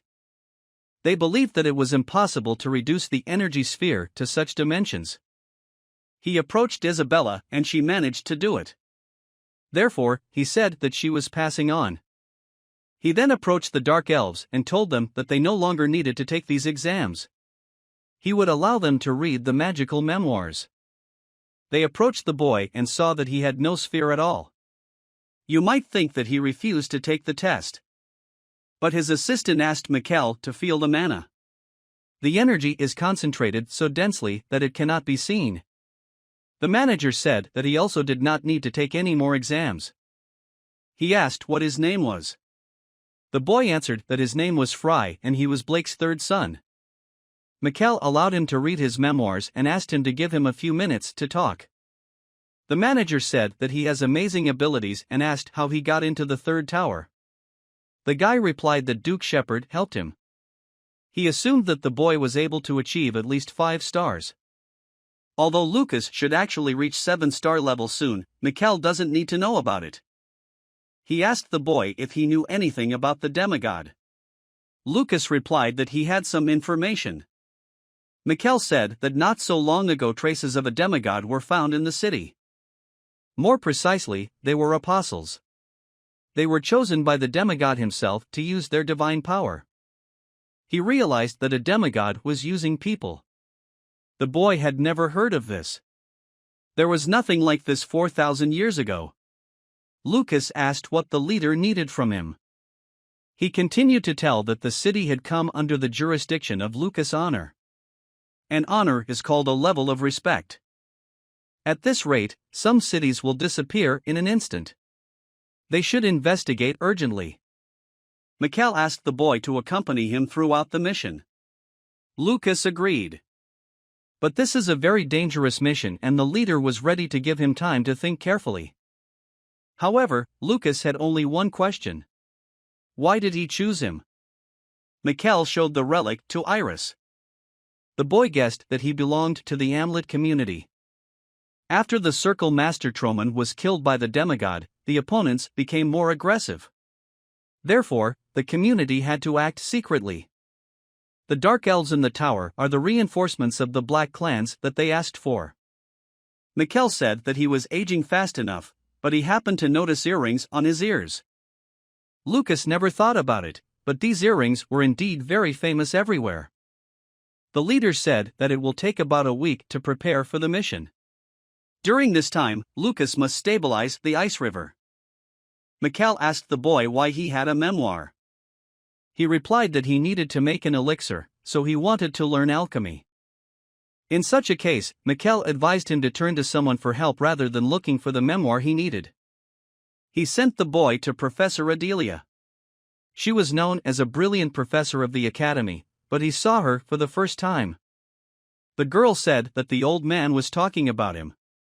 And she offered Lucas to sit down, but there were no chairs or armchairs. She decided to set boundaries and said that she was very busy, very tired, and had very low blood pressure.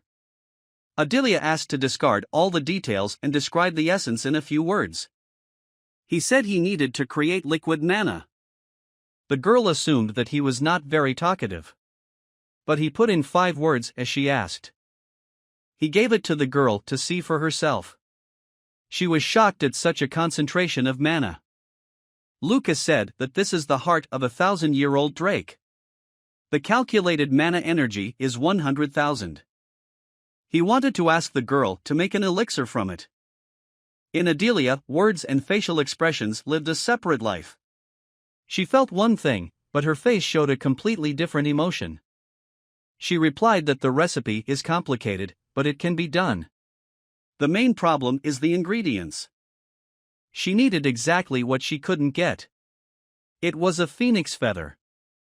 The boy took out and put the phoenix feather on the table and asked if he needed anything else. She needed a good assistant who could distribute mana. Good enough to shrink an energy ball down to the size of a fingernail.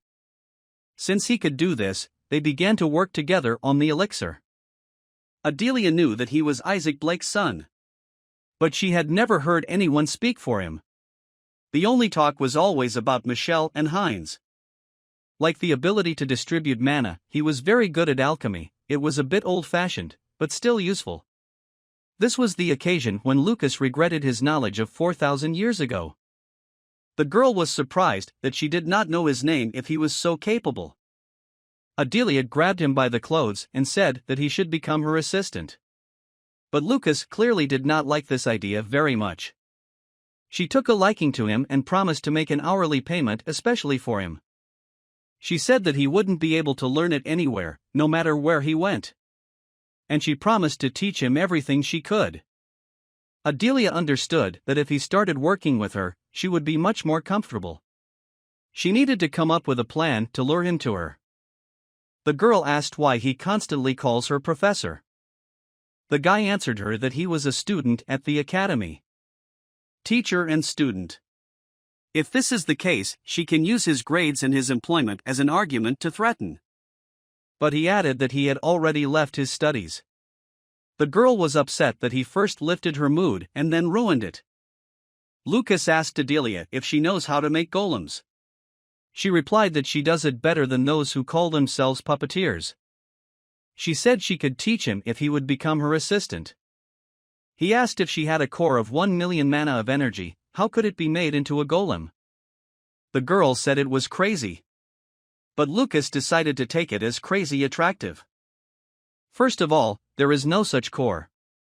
But even if there is, without an auricalic body and a nervous system, he will never be able to control it. It must be made of a mineral that only exists in legends. Obviously, it will be more difficult to design his body, make a formula and enter commands into it to form the golem's ego. As a result, Shuhei's task turned out to be much more difficult than he expected. Adelia wondered why he was asking since he didn't have a million mana core. The guy smiled and said that of course he didn't have one. Another training confrontation took place between Liam-sun and Lucas. It was the first time a dark elf had lost a fight. The boy helped him up and said that he now had a complete picture of his movements. But Liam's son convinced him that he was just distracted. Meanwhile, Isabella helped the other elves learn how to control mana. They distributed it thanks to the girl's instructions, so the energy became much easier to control. Camila said that Isabella's lessons were easy to understand. The dark elves opened their hearts to her. The girl asked if he had finished the elixir. Lucas answered that it would most likely be ready in the evening. This meant that Lucas would soon be able to get a 7-star level. Camila mentioned that they wanted to learn spiritual skills. And signing a contract with a spirit that would be close to them would give them strength. Since they taught her children how to distribute mana, she agreed to teach them this in return. This spiritual skill is passed down from generation to generation and is unique to dark elves.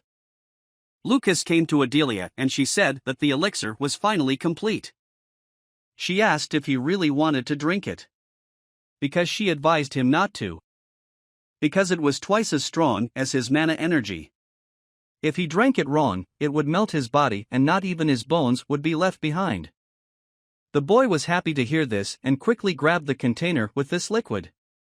The girl understood that he did not even listen to her and said that this is his life and she will not interfere. She only asked that he not come to hang when he becomes a ghost. Lucas asked her to come over and handed her the pendant as a token of his thanks for a job well done. Daikina was in a panic. She thought it was courtship and said that it was unacceptable. Because she is a professor and he is a student. The girl spoke so fast that he didn't understand anything. Lucas suggested that she wear the necklace and her concentration would improve. The more often he saw her, the more she seemed strange to him. The boy went into his room and began to create an appropriate atmosphere to drink the elixir.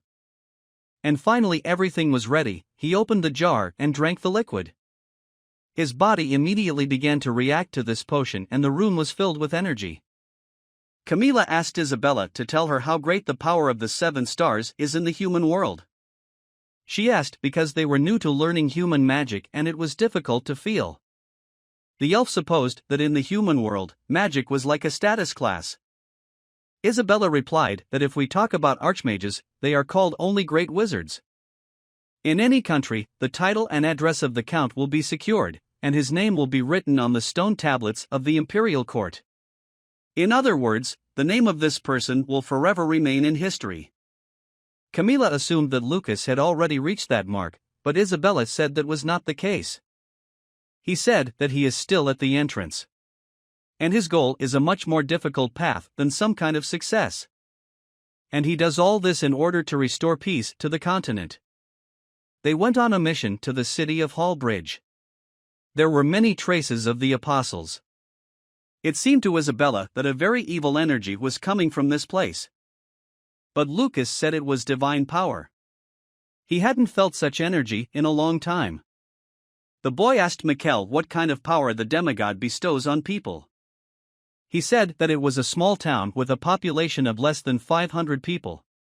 Since it was autonomous, it had very little interaction with the surrounding villages. Liam's son noted that using the apostles was a good trick. Mikkel decided to remind Lucas that this would be a difficult mission. He also noticed that during the entire time that they were there, Isabella did not say a word. He assumed that this was the first time for her. The guy said that they should not worry. Because she has a separate role. They met a man who recognized the leader from the magic tower. He asked what brought them to such a terrible place. His name was Aladir and he was the mayor of the local town of Hallbridge. They came closer to the man and Mikkel wanted to ask him one question. Has anything changed in the city recently? He replied that nothing special is happening in this small town. The usual routine of every day. Lucas asked where all the people were. Because it was lunchtime and there was not a single person on the streets. He replied that they have work not far from the city in the forest. That's why they are all there. But the boy noticed that the man said a few minutes ago that they have the same routine here every day. Lucas asked the dark elf Liam's son to check the mayor's information. After a few minutes, he returned and said that there was no one there and everything around was covered in blood. Then these men began to turn into monsters right before our eyes. These were the creations of a demigod. Since they had already been revealed, they were going to destroy everyone. At first they decided to eliminate the sorcerer to prevent them from escaping. Isabella activated a wall of fire to prevent the monsters from getting too close to them. Some of them were able to make their way through the fire. Lucas then used a wind pack and ragged them. The creatures couldn't believe that these humans were destroying them so easily, even though they were created by a demigod himself. The last monster tried to escape, but Liamson caught up with him. After the elf chopped off his legs, Lucas came over and said they needed to talk. The monster tried to prove that he knew nothing and was not guilty of anything at all. But the boy warned that it is better not to play games with him. Camilla approached him and decided to use her spiritual art. She began to summon the spirit of darkness, the Dark Horan. No one knew how to steal information like him. Camilla ordered him to take this monster's mind under control. It looked convincing enough. Lucas realized that he would have interrogated the monster much more gently. After seeing Mikkel, he vowed that he would never confront the Dark Elves. Then they once again asked where the inhabitants of the city had gone. The monster replied that they were all dead. He added that they were needed for the sacrifice to release the apostles' power. After that he started screaming and his eyes suddenly changed their color to bright red. And almost immediately after that, a powerful explosion followed, which covered the entire city center. He had mind control set up to self-destruct before he could give any key information. It looks like the demigod apostles did it. Mikkel said that the situation was not looking good, so he decided that they needed to turn back quickly. For if there is an apostle there who can create such creatures, they will not be able to cope with him. But Lucas said they had to go ahead. They had already spotted them, so if they lost sight of the monsters, there wouldn't be another chance. Mikkel said they should wait for Honor Lux to return. He was a level 7 sorcerer. And meeting the apostle without him is suicide. But Lucas said he would take his place. The manager said that he was not in a position to be so high-minded. A person with 7 stars is capable of merging incompatible phrases. Because when elements with opposite qualities meet, a powerful explosion occurs. 7-star magician is able to control these natural elements and unite them. Lucas said that this is not high-dimensional and demonstrated how he can control the elements of fire and ice. Mikkel asked him to stop because he might kill them. A 20-year-old boy can't do that. The leader couldn't believe that he could combine the elements into such great power. He repeated again convincingly enough that he could replace Honor Lux. Camilla called Lucas and asked him to look into it. This person did not burn, but was killed by lightning. Michael said that the master of the apostle is a demigod who can control lightning. In fact, the existence of the apostles is quite beneficial for them. Lucas asked to explain in more detail. Their first enslavement of the apostle took place in Cascaw. Then something happened that they could not have predicted even in their wildest fantasies. The half-god who guided the apostle simply disappeared. This did not happen every time and they still did not understand how it happened. But they were sure of one thing. If you destroy the apostles who received the power of demigods, it will affect the demigods themselves.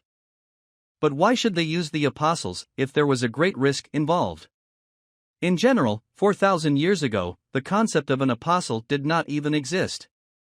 In the forest, Lucas did not feel any life force around him at all. It was a dead forest, trees, animals, everything was dead. Not even a single insect remained. All life force was absorbed. It was offensive to Camilla that they treat nature like this. The whole forest seemed like a big trap. Some kind of powerful barrier was placed there, so any further exploration seems impossible. In this case, Lucas was ready to destroy this barrier with the help of his new abilities. But the girl said that this forest is dead and if it accidentally catches fire, the flames can reach the villages. Mikkel added that if they want to get rid of such a barrier, they will need at least 2 days.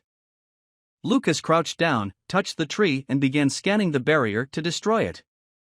Camila said that he chose to act immediately rather than think for a long time. He was like the dark elves in that.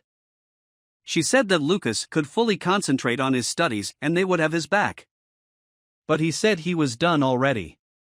This shocked the elf even more. He asked everyone to follow him. Lucas placed everyone in the barrier and then used the storm wind to transport them to the right place. Mikkel understood that he was barely useful in his position. Is it time for the next generation to replace them? And finally he showed himself. An aura that radiates divine power. The so-called apostle. The manager could not believe how this could happen. Honor Lux came out to them. He turned to Mikkel and asked why he did not listen to him and wait as Honor asked him to. The leader wanted to think that it was all false and there was some misunderstanding.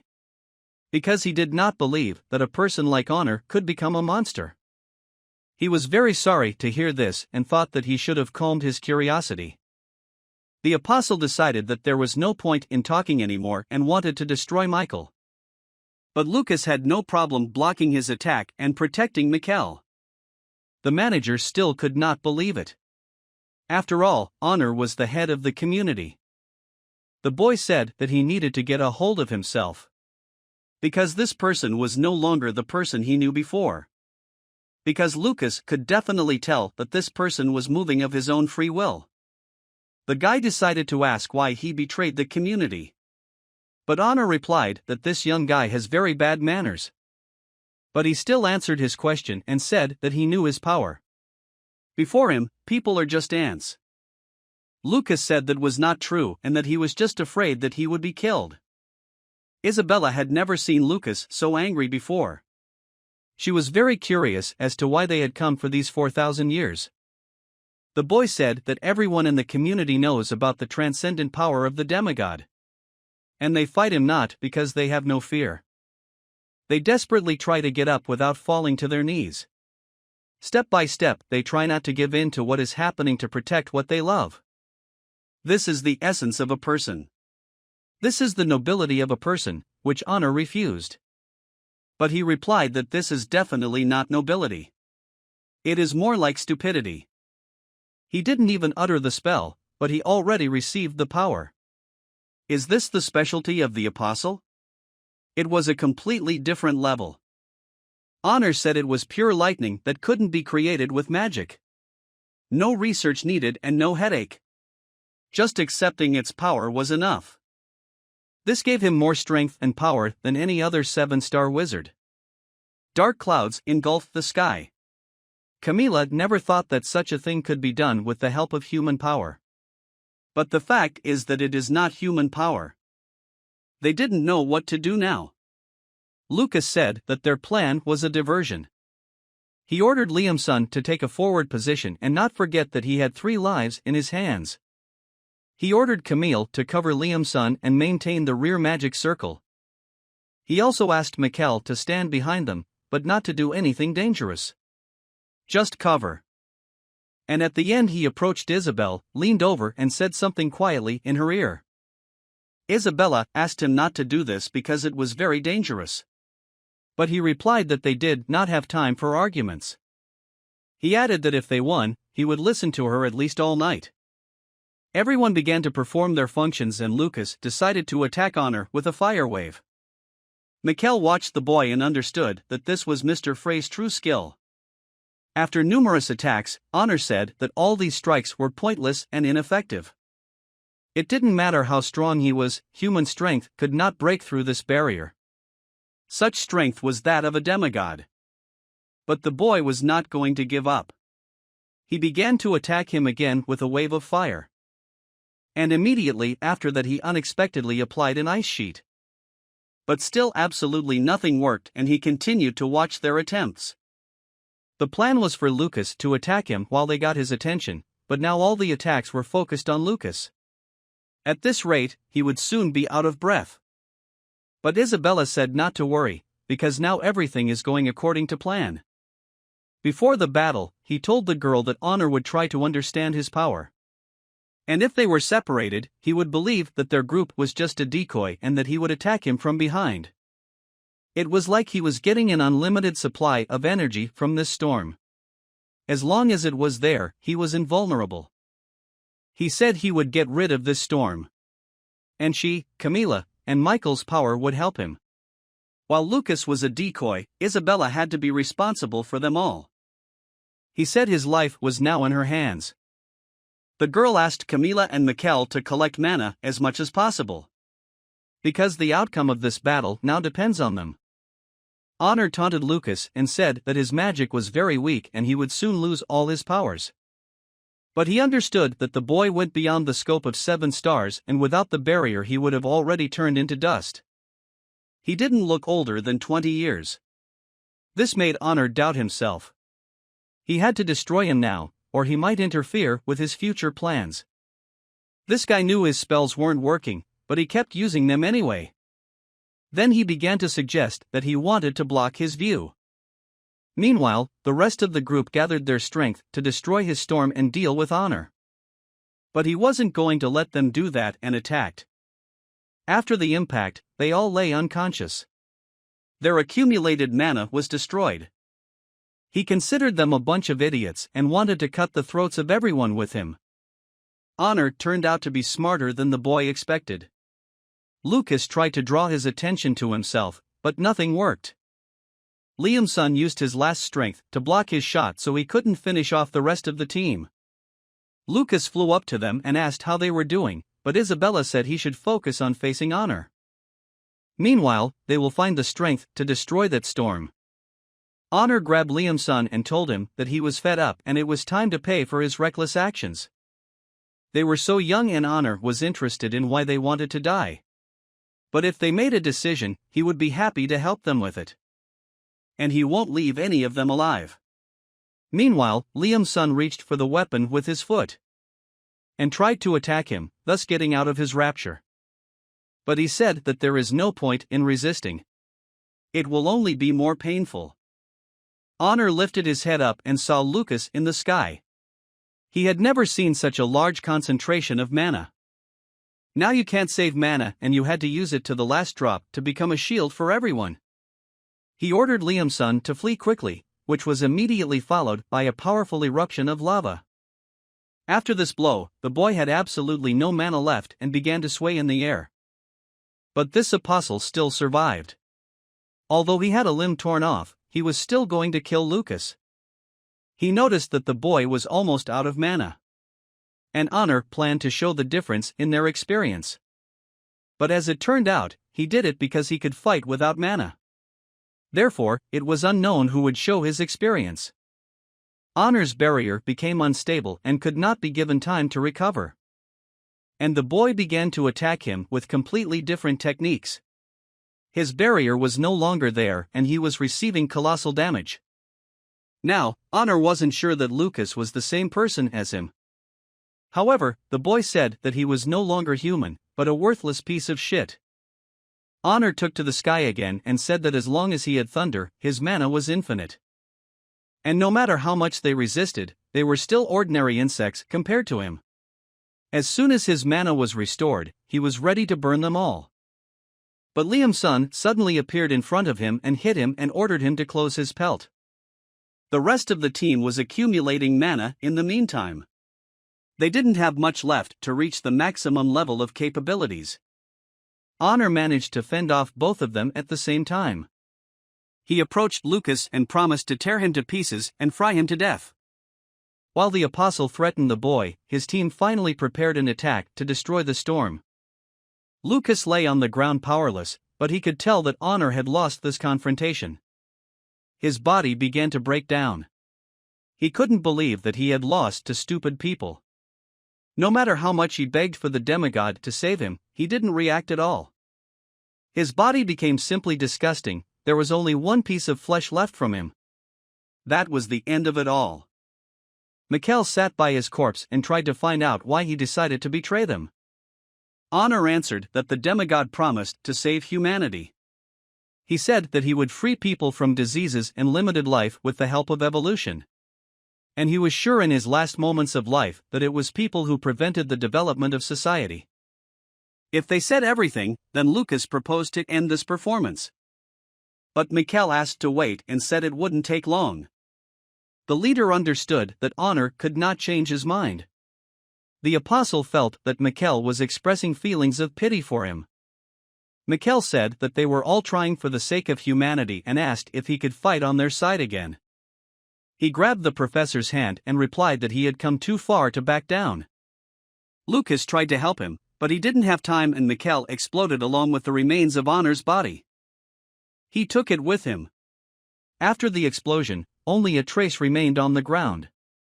Isabella began to cry. She did not understand why a person who tried to do good for others should die. Lucas said that everything in this world didn't go according to plan. That's why they have to put everything back in its place. Next time, any of them could be in his place, but they still have to stand up in this confrontation. The girl came into Lucas's room to tell him that Camila had gone to visit Hamlet. The boy held in his hands a crystal that appeared from the apostle's body. Depending on how it is used, it can have very great power. Lucas was going to show it to Professor Adelia. Isabella was still thinking about that incident because it was the first time she faced the death of a person who fought alongside her. She had heard that he was a member of Hamlet, but it seems that there are more than just witches. Lucas also thought that they were only witches. Mikkel said that even though it was called a secret society, they lacked members. Any capable fighter could join. But they were really contract troops. Therefore, compared to other communities, they are much smaller. But still, their influence was enormous. Master Alton, who was a master, concluded a contract with Barbados. The boy knew that Barbados was the great prince of the demonic world. The great princes of the demonic world were very high-minded. They treated people like ants. Because of this, the probability of signing a contract with them was almost zero. In fact, no one had seen anyone who was able to do this, except for Iris. Lucas felt that he needed to learn more about the Hamlet community. Professor Adelia also came to the boys' room. He was just about to meet her. The girl said that the owner Julian is looking for him. This is the head of the Tower of Sorcerers whom they have not met yet. When they met, the guy said that he had heard a lot of good things about him. He read the sent report about the incident that happened 4 days ago. Lucas clearly described the apostle's abilities. He was very sorry that this happened to Mikkel. He was a very loyal person. The report did not contain personal information about the apostle, which meant that he was not familiar with him. Julian said that they were in a hurry. They should have waited for the head of the Tower of Honor before sending. The man asked what the last minutes of Michael's life were like. Lucas said that he did not lose his faith and commitment. It was a faith-filled ending that deserves respect. Julian offered Lucas to continue Michael's case and become the new owner of the floor. Michelle and family Blake became the owner of the floor at the age of 26. Therefore, Lucas will most likely be the youngest. Julian believed that there were a lot of geniuses in the Blake family. And his father would be very proud of him. He said that this is not an offer worth thinking about. If he becomes the owner, it will be much more convenient for him to do his favorite things. A personal house, a research laboratory and colossal support. His scientific and technical developments will become more complete. Depending on his success, they will be able to supply hard-to-find materials and magical devices. But he refused the offer to become the owner of the floor. Julian guessed that the reason was that he wanted to join the community. But the reason was not only that. As they left the office, Adelia said he was crazy to turn down such an offer. Although he was going to join the community, he could be a floor master at the same time. She was convinced that he was just very young and didn't know much yet. Lucas turned to Adelia and said he wanted to show her something. They came to her office and he took out the crystal of the apostle. The girl was very surprised, because she did not yet know that they had killed the apostle. When she heard about Michael's death, she was sure they just ran away after that. This crystal contained all the supernatural powers of a demigod. Although in this form it is just a beautiful piece of trash. But if you play a few tricks on it, it will become an unparalleled potion that cannot even be compared to Drake's heart. Adelia was very happy that Lucas entrusted her with such a responsible business. Camila returned with the guests to the magic tower. She asked to pay attention to old Foss and advised to be more careful with him, because his character was unpleasant as well as his face. This man asked to speak normally and not to whisper in his ear like a rat. He knew that Lucas went with Michael to the battle with the apostle, and he demanded that he be told everything in detail. The boy said that everything was as written in the report. Mikel died during the battle with the apostle. He replied that he knew that. He was interested in the details that were omitted from the report. Liam-san wanted to reassure the old man, but Lucas told him to calm down and said he would figure it out himself. Lucas said that he is not a member of Amlet and that is why he has no reason to tolerate such horrible behavior. The man started to argue, but was stopped by a man in a black cloak and told that he would rather finish this conversation himself. But he wasn't going to listen to anyone and threw his fists at Lucas. The cloaked guy said he wasn't going to do it twice. He came closer and took off his hood. It was Heinz Blake, Fry Blake's brother. They went to Lucas' room and the brother said that he heard rumors about him. They said that he was close with June. Heinz noticed the changes and assumed that Fry was reborn. But he still had Blake blood. Heinz was the second son of the Blake family, Frey's older brother. He was the guarantor of Lucas for Shepard. He said that earlier the boy was not so serious, and added that soon a person from their clan will come to him in order to take him home. But he has to refuse, because now it was very dangerous there. He recalled the information that Shepard told him about his father. About the fact that Shepard received a report that a month ago at the meeting of the Tower of Sorcerers there was a person who was in contact with a demigod. And this person was Isaac Blake. If Lucas remembered everything correctly, he didn't even think of him as a person. Despite the fact that it was not the kind of despair that Fry felt, his memories still lived in this body. Heinz was one of those who made Fry feel disappointed in himself. Although Heinz was not so devoted to Fry, but he was really upset that the person who calls himself an older brother suddenly changed his attitude after Frey's status changed. Heinz said that he was not going to repent, he sincerely hoped that Fry would not study magic and was speaking honestly. Therefore, he advised him not to trust the various communities. After that, he met with a person who was also closely related to the family. It was the butler of the Blake family. Although the boy made sure of everything thanks to Heinz, he came faster than Lucas expected. Alexander looked at him and saw that, apart from his height, nothing had changed. The fact that the boy was friends with June or communicated with pirates was considered complete nonsense by the butler.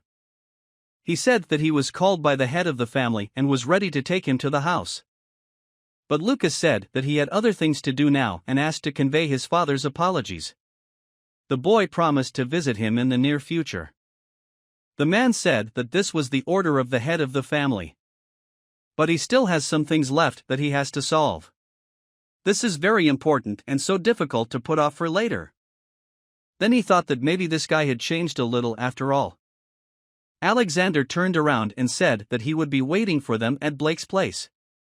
Then Lucas stopped pretending to be a loser Fry and he needed to get to Adelia urgently. This crystal contains the energy of lightning, and it is the most difficult to control. The girl spent several hundred gold to choose a tool for this crystal. The guy assured her that he would pay all the expenses and appoint a decent reward.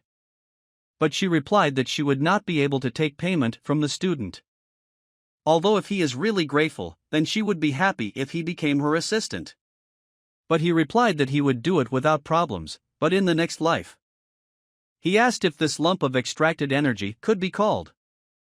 There was no word that could describe it more accurately. In any case, if you open it just like that, there could be big problems, because she had put it there by force. For some reason, she decided that someone like him would need it in the future. Lucas returned to his room and began to meditate. He was not going to follow the rules of consumption of this elixir and simply drank the whole jar completely. The effect was better than he had imagined. The ability had improved so much that he could now use his entire body as a mana store. The guy called Isabella to a meeting in order to talk. She noticed a cat next to the boy and said that it was so cute that it could be bad for her heart. Isabella added that it had only been a short time since he began studying the spirit arts, but he was already able to sign the contract. She could never have thought that a spirit of darkness could possess such a cute appearance. She believed that she also needed to do it as soon as possible. Lucas was able to calm the energy of the ice river and achieve a significant result with the demigod. In addition, he mastered the spirit technique. Now the girl wondered what his next goal was. He replied that they need to gather little by little and leave this place. The girl said that she would start training from this day and asked if he had already chosen which community he wanted to join. Lucas could not answer this question. He was gathering things in his room. Then he heard a knock from the opposite side of the door. He had a strange feeling. He decided to open the door and saw a girl with green hair in front of him. She apologized for visiting him so unexpectedly. Her name was Benya, and she is the head of the Truman community. Isabella prepared tea, and at the table the boy asked why the head of the community had come to them. In short, she would like to invite him to join their community.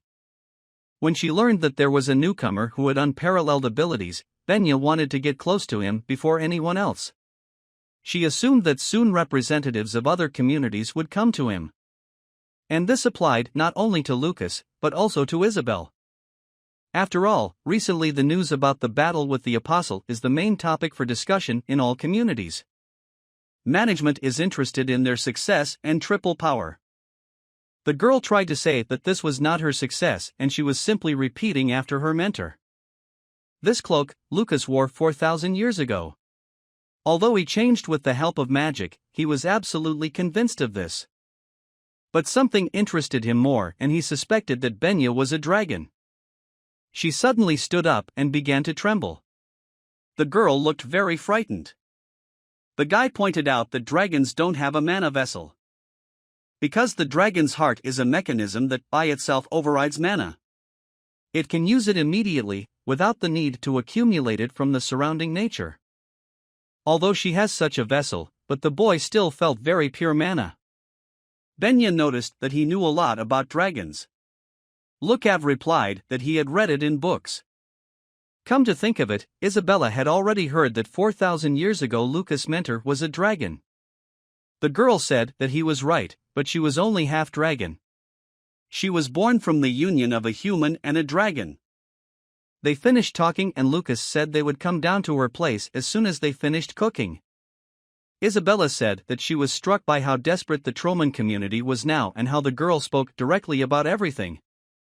It would be logical if she spoke only about their strengths in order to lure a person to her community. This is proof that she does not know how to lie. Lucas agreed and added that she is ideal for the role of head of the community. But still, something surprised Isabel. That he was the first to ask her permission to explore the Truman community. The guy said that there are things you can learn about only by visiting the place. He said that now the only important thing is how to gather all the forces in one place. The girl understood that he was not looking for a community that would become his strength. He planned to find a place where all communities would be gathered.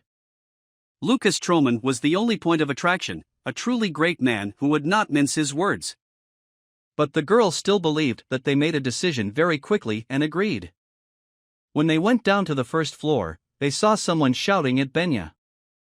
As Benny said, representatives of other communities began to come to Lucas to recruit him to their clan. Foss assumed that Lucas wanted to join the Truman clan. Even if it was true, the boy believed that it was his personal decision. Anicaps' representative came over and handed Lucam a teleportation scroll that marked their clan's secret office. The head of the other organization apologized because they didn't have time to prepare the scroll, and invited the boy to visit them when he was in Ruinoble Kingdom. Foss called Lucas with him because there were too many extra eyes watching them in this room. and he asked Benny to stay in place. The girl only had time to wish good luck. Lucas asked Isabel to stay here as well, he wanted to go alone. They came to a forest not far from the tower. The boy said it was a creepy enough place to invite someone into his clan. But Foss replied that no normal person would lure someone like him into their community. Then Lucas tried to find out what this man was going to do. Foss did not believe that such a young boy could defeat the apostle.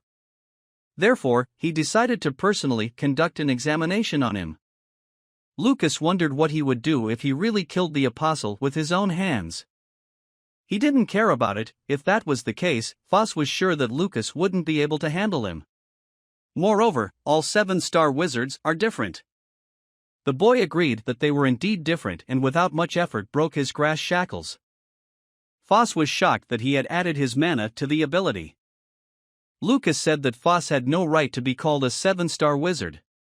He was simply able to acquire the unsurpassably powerful mana through dishonest means, but everything else was simply beyond his reach. Lucas did not even move a finger and was already able to repel Foss's attack and attack him in return. The man then tried to use a flame wave ability, but Lucas simply took it and cancelled it. This meant that he could foresee his next attack. Although before that Foss thought it was impossible. It was more difficult than perfectly predicting the direction of the flying blades and making them fall. Foss admitted that he lost this confrontation frankly. He wondered what Lucas would do with him now. The boy himself thought that murder was a good option, but he had a better idea. He decided to test it. With the coming of the next day, the ice that covered his body will lead him straight into the hands of death. And if his soul and body can be reborn, then he will be able to melt him. But if he cannot be born again, he will die. Foss did not understand how he dared to check him. He believed that Lucas had no right to do so. This kid was so young, but in Foss's eyes, he seemed unreal powerful.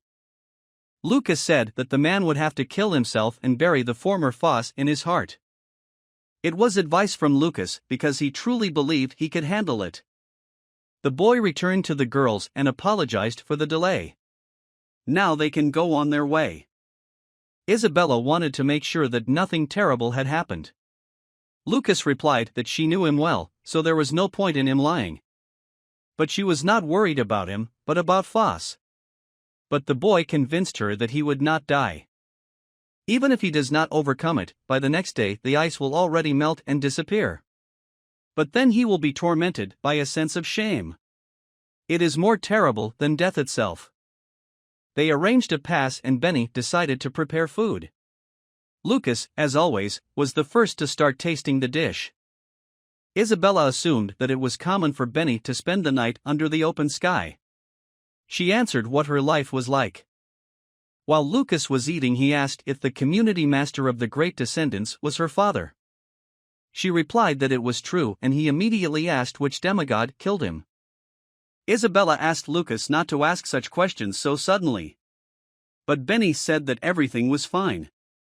The girl said that the gods also have a hierarchy of statuses. And the one who stands at the very top is called a lord.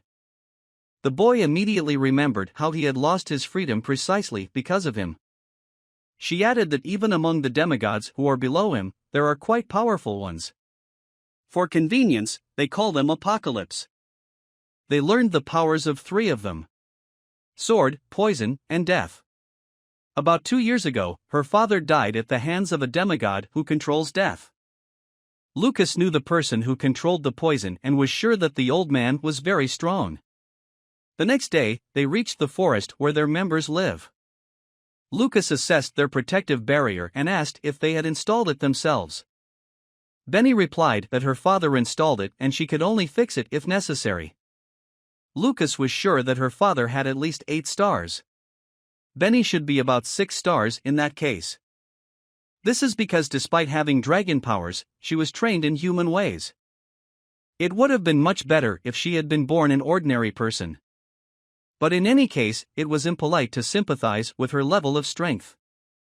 And finally they reached the settlement where the members of the Troman clan lived. Everyone was busy with his own affairs. Most were ordinary people.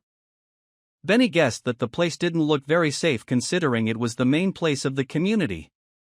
Jeezy ran up to Benny and said that they were attacked while she was away. And they couldn't get in touch with her. And they took away their relic. Basilisk's hyena-like tails came here again.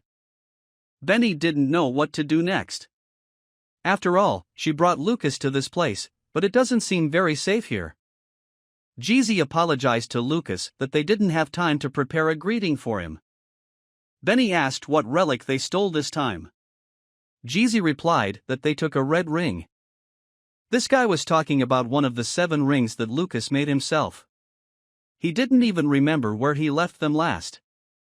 While they were discussing the situation that happened, robbers came to meet them. And they said that when they entered, Benny was not there. Benny said that she and Antoine have been seeing each other a lot lately. He replied that these words upset him. It just seemed to them that they had a lot of baggage and they wanted to make their lives easier. He wanted to have tea with them for the first time in a long time, but unfortunately they had a lot of work to do. It turned out that they showed Lucas the side of which they are ashamed. They invited him to join the organization, but their authority was undermined. The boy asked what the expression "fight for the relic" meant. Jeezy answered that, as the name says, it is a competition with a heroic relic at stake, which the winner receives. Lucas suggested they were playing a relic. Jeezy said it was a custom that came about after it became difficult to hold each other down. The guy asked if it was possible to simply refuse to participate. From the outside, it looked like a way to make friends, so it's easier said than done. And if their reputations are tarnished, managing the community will be even more difficult. Lucas roughly understood what the situation was. The basilisk tails are a group of people who look like hyenas.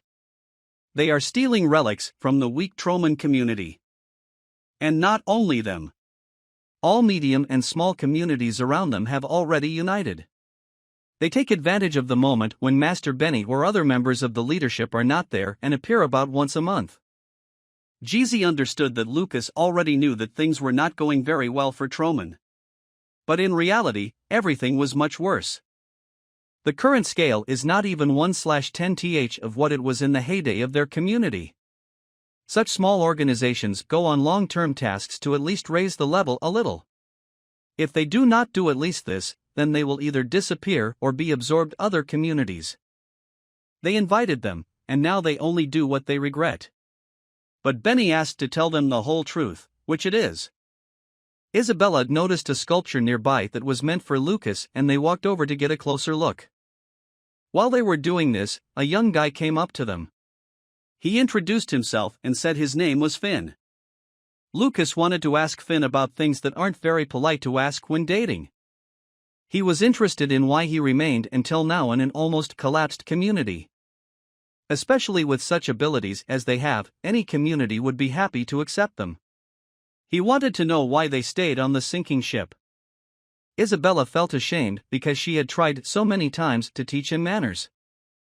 Finn understood what he was talking about and they were well aware of this situation.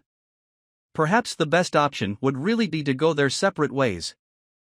But they cannot do so, because then the Troman community will be wiped off the face of the earth. The foundation of every community is respect for its founder. And none of them wants to lose their roots. For 1,000 years ago, sorcerers and sorcerer warriors hated each other. And over time, hatred rose to such a level that they even began to lose their lives. There is no need to talk about witches, they were called sectarians. No one considered them comrades. But Troman was different from all the others. He said that all people who follow the path of magic are for each other comrades who set the goal of developing magic. Everyone considered him their enemy, but he did not stop showing resilience. He endured all difficulties until the very end and as a result created a world in which everyone was kind to each other. They believed that this was their main calling in this community. Even in spite of their current weakness, they were not going to give up. Until the scattered forces were united. Because they believed that if he were alive, he would have done exactly that. Finn apologized. It seemed to him that he was talking about something absolutely ridiculous. The boy replied that Lucas would be very glad that he had such good followers. Lucas and Isabella went further on their way. No one knew where they were going now. But he asked Benny about the location of the basilisk's tails and about some of the rules that are established between the communities. Jeezy thought that he was more interested in their group than the weak Troman community. But he also believed that something positive was waiting for them. But that was not the question. She was worried about the question he asked her last. He asked if a foreigner could apply to fight for the relic. Antoine, meanwhile, said that the best words for Truman's community are that they have fallen and cannot rise again. He was going to take the chance and take everything from them. If they didn't have Benny and Jeezy, then Truman's ring would be theirs. One of the assistants said that some vagabonds had come to Antoine. They said that they wanted to fight with them for the relic. Antoine laughed and asked that the assistants hit them on the head for such wishes. But Lucas said the rules prohibit giving up a fight. Everyone grabbed their weapons and couldn't understand how this guy was able to get through the protective barrier. Lucas said it was so weak that he thought it was an ordinary insect net. This guy looked young, but he wasn't that simple. Antoine guessed that he was about 6 stars. Vozhak wondered what Lucas could put at stake. He threw a dagger at Antoine and said that if he had eyes, he would know how much it was worth. It was a relic of the Age of Light. There was an engraving on it that could reveal a secret technique. Antoine came closer and said that a strange guy had come to them. He liked him and told him to follow him. They came to the arena where the fights are held and Antoine asked Lucas if he knew the rules of the confrontation for the relic. It cannot be refused. There is a limit of up to 3 times a day. Also, with the agreement of both parties, the number of delivered items can be increased. Lucas added that there is no need to bear responsibility for killing the enemy. Antoine became interested in what else was hidden in his secret space. He wanted to take everything from him after they killed him. The leader sent one of his soldiers to confront him. His dispatch was a sorcerer warrior. He thought that a sorcerer who only studied spells could not match him. Therefore, the boy decided to kill him with one blow. But as soon as the fight began, this boy fell to the ground and could not move. It was a secret technique. Antoine thought, if this is really so, then the need to learn spells immediately disappears and it becomes clear where such power came from. But the fact is that the mana costs for secret techniques are very high. Meanwhile, Lucas said he had a good time and they needed to move on. Antoine thought, even though he pretended to be calm, he actually used a lot of mana and that's why he wants to leave quickly. The leader said that he couldn't let him go so quickly now. He said that they would supply Calvin's stone and the winged boots. In that case, Lucas said he would bet again the dagger and the winning red ring. Antoine believed that he just wanted to start the battle faster because he had used a lot of mana for the secret technique. This means that they have a much better chance of winning than the first time, provided that they stretch the battle a little. Once things started, Antoine asked the fighter to concentrate on creating a protective barrier. The task was to force him to use all his mana. The fighter asked not to worry. No matter how strong he is very young, so he will not be able to overcome the difference between their experience levels. Lucas asked when they would finish their strategy meeting. The next battle began and the sorcerer managed to block Lucas's first attack. He was very happy and said that now they will definitely win, because he has equal strength with the enemy. After these words, his barrier was broken and the blow still reached its target.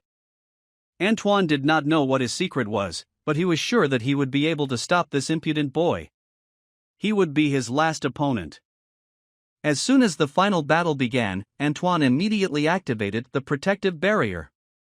Lucas used the secret technique for the 3rd time, and now Antoine was convinced that his mana had run out. He wanted to use the moment when the boy weakened to kill him with one blow. But as soon as he started to approach Lucas, the boy counterattacked him with ice arrows. As it turned out, all this time he was not using a secret technique, but an ordinary ice arrow. But the leader was convinced that such a low-level magic as an ice arrow could not be so strong. Lucas said that there are only 2 options. Either he is so weak or the boy is very strong. Antoine ordered them to capture the girl, since they did not succeed in defeating Lucas. But most felt they just needed to destroy them both and take all the items for themselves. But after the fiery attack, Lucas came out unscathed, and decided to ask Isabella, if he killed all these robbers, what would it be called? The girl replied that it would be called self-defense. But Antoine believed that they would still not be able to defeat them all together. Lucas said that he, as an idiot, can only hide behind his weaklings in dangerous situations. The boy did not understand how such a loser could become a leader. Lucas used a wind cutter and cut Antoine's neck without even using a spell. Then a woman came out to them. It was Master Felix. As soon as she began to approach the boy, her heart felt as if someone was squeezing it under pressure. She immediately changed her demeanor and asked for what purpose they had come here. Lucas wanted to ask the identical question, what is the purpose of this society of robbers? She knelt down and answered that they should release people, he was demigods. Her subordinates did not understand how she could kneel before this idiot. The boy asked who the demigods were. Felix answered that these are those who can destroy the whole city with one movement of the hand. The strongest creatures, whose power goes beyond human imagination. It turned out that she knew everything well, but still continued to build up only her personal power. Lucas got angry and turned all the land around into ice. If someone starts to move, his body will turn into a piece of meat in a second. She fell to her knees and said that she would do whatever he ordered her to do, as long as he left at least the community itself. The boy said he would fulfill her request in exchange for her life. She agreed if he would allow her community to continue to exist. Lucas then stopped his attack and returned the ground to normal. It was a master's check and it didn't seem that bad to him. All the ice melted. Lucas ordered Master Felix to bring all the items they had stolen from the Troman community. And he also asked to tell about the location of medium and small communities nearby. About all their exclusions. Benny was standing on the street in the middle of the night. Jeezy approached her and said that she might get sick. She was worried if Lucas was able to get to the basilisk's tails without any problems. Jeezy laughed and said that she would find a much better fate for herself and asked her not to worry about it.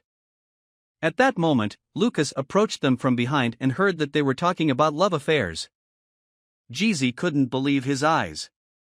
After all, he thought the boy had left them. Lucas said he couldn't do that and leave them silently. He said that he went for a short walk around the territory. For general understanding. They gathered around the table to discuss the situation. Benny asked Lucas what important business he had. He said slowly and clearly that he was going to wipe out the demigods from the earth. And so he needed their support. However, it seemed that he would not be able to rely on the communities in the form in which they are now. After all, each of them is thinking about how to absorb the other. Although they should think about how to destroy the demigods. He said that he wants the Troman community to become a center of attraction for others. And for him to play the role of leader not only of small and medium-sized communities, but also of the 3 strongest communities. He was only interested in whether they were willing to do it for him. If they agree, they will have to face a pain that is comparable to cutting the skin. It will be a real hell. It will be difficult to the point that they will miss the present terrible time. But if they say they are ready to handle it, then he will make sure that they end up at the very top of the mountain. They saw that the boy had brought the relics that had been taken from them. Isabella said that Lucas had already conquered 6 nearby small and medium-sized communities. They promised to unite with the Troman community and obey him. Finn couldn't believe he had managed to do it in just one day. Benny thought that he had returned the relics to them to get them to agree. But in reality, he believed that they belonged to them from the beginning. And that was just a small reward for being nice to them. Lucas understood that they needed time to make a decision and he was ready to wait a day. But Benny said that they did not need time. She asked simply to answer one of her questions. Is it really possible for the Trollman community to become a center of attraction for other communities? Lucas vowed that he would give his all and make it happen. The next day, Benny gathered all the members of the Trollman clan to announce an important message. They hoped that this was not an announcement about the dissolution of the community. Although the meeting was urgent, Benny presented them with the new deputy master of their community. The boy introduced himself and said that from this day on he would be the deputy master. He understood that there would be many who would not like the fact that some kid accepted this position. Finn agreed that if everyone was told that such a young guy was being appointed as a replacement, there would be a lot of resentment among the community members. Lucas said only one thing, that they have no right to it. The clan was so lacking in strong members that the place of substitute was given to a newcomer who joined the community only yesterday. They should really think about it. Lucas decided to go straight to the participants. And he said that he will be happy for all those who are dissatisfied, but they will not solve all disagreements with words at all.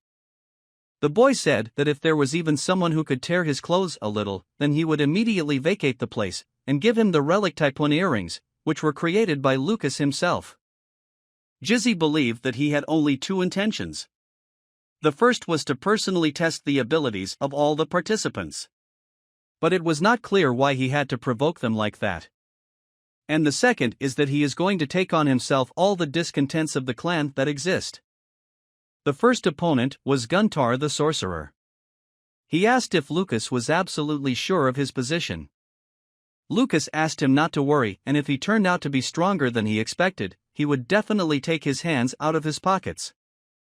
Guntar thought he was too cocky and decided to attack with a fireball. Lucas put up a barrier without even saying a spell. This meant that he was at least a 6-star wizard. Guntar did not understand how it was possible that he had a level of 6 stars. If he was about the same age. Lucas assumed that Guntar specialized in fire magic. Then he asked what her advantage was. Guntar answered that it was the driving force. Lucas said that was the correct answer. Compared to other types of magic at the same level, fire magic would have a much clearer driving force. Due to the level of completion of the layer of fire, it was clear that Guntar had indeed continued his training day and night. However, the guy noted that he spends a lot of energy to maintain his form. The driving force will not become stronger if you achieve a perfect round shape. He advised that it is better to concentrate on increasing its power. But Guntar did not know how he could raise her. Lucas said that he needed to learn fear. A long time ago, there was a wizard among his acquaintances who received a very severe burn all over his body. Everyone thought that he would not be able to recover as a wizard, but in the end he was able to overcome it and become a very reputable fire wizard. This means that the bad sides are hidden behind the positive ones. This was the result of him being able to personally experience the effects of fire. The most important thing is imagination. He will be able to see the way when he clearly draws the essence of the flame in his head. Guntar bowed to Lucas and thanked him for such guidance and help. His comrades did not understand how a loser could come back with such a bright face. Guntar suggested that he try because this boy was not only very strong, but also very intelligent. Thanks to one stroke, he was able to determine very precisely what Guntar needed and give practical advice. He believed that Lucas definitely knew the right way. But his friend did not understand how he could flaunt the fact that he had learned about his weakness. Therefore, he decided to show him a good example. As soon as the boy approached Lucas, he was stopped by a stone wall. After some guidance, he returned to Guntar and said that Lucas did know the right way. In just one day, he was able to completely win the hearts of community members. In 3 months, he promised to raise the abilities of the members of the community to a new level. He included Master Benny and Jizzy and Finn in this list. Within 3 months, they will hold a confrontation in honor of the beginning of their friendly relations with the nearest small and medium-sized communities. It will not be a fight for a relic, but a confrontation whose purpose is the opportunity to become friends. After all, they have already come under their leadership. However, the Trollman clan will need to show a strength far beyond theirs. After the victory, none of the clans would even dare to be dissatisfied with their position under the Troman community. Finn said that seemed completely impossible. But Lucas warned them that it would be real hell. They started training and Benny was first in line. Lucas asked her to activate her magic. Everything was as Lucas thought, that Benny specially created a room of mana inside her. This was because she had been told that she would not be able to use magic without it. Dragons do not need to create such rooms and accumulate mana in themselves.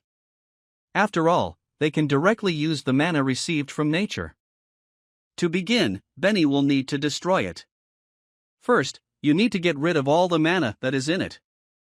Although Benny wasn't ready for this, Lucas began this cleansing process anyway. He said that she might feel some kind of heaviness. But that was a side effect that appeared because they created an unnecessary mana room. Lucas said he would destroy it, and Ben needed to focus on keeping the mana that remained inside from interfering with him. She turned out to be stronger than he thought, so it might hurt a little. It would take a long time and he didn't know if Benny could handle such a load. But maybe he was worried for nothing, because Benny was the master of the Troman clan. The girl fell to the ground and asked if this was the end. But the boy said that he had finished only today's part. And for this they will need to spend at least a month. But Benny said that she would rather die. But Lucas once again warned that real hell would await them.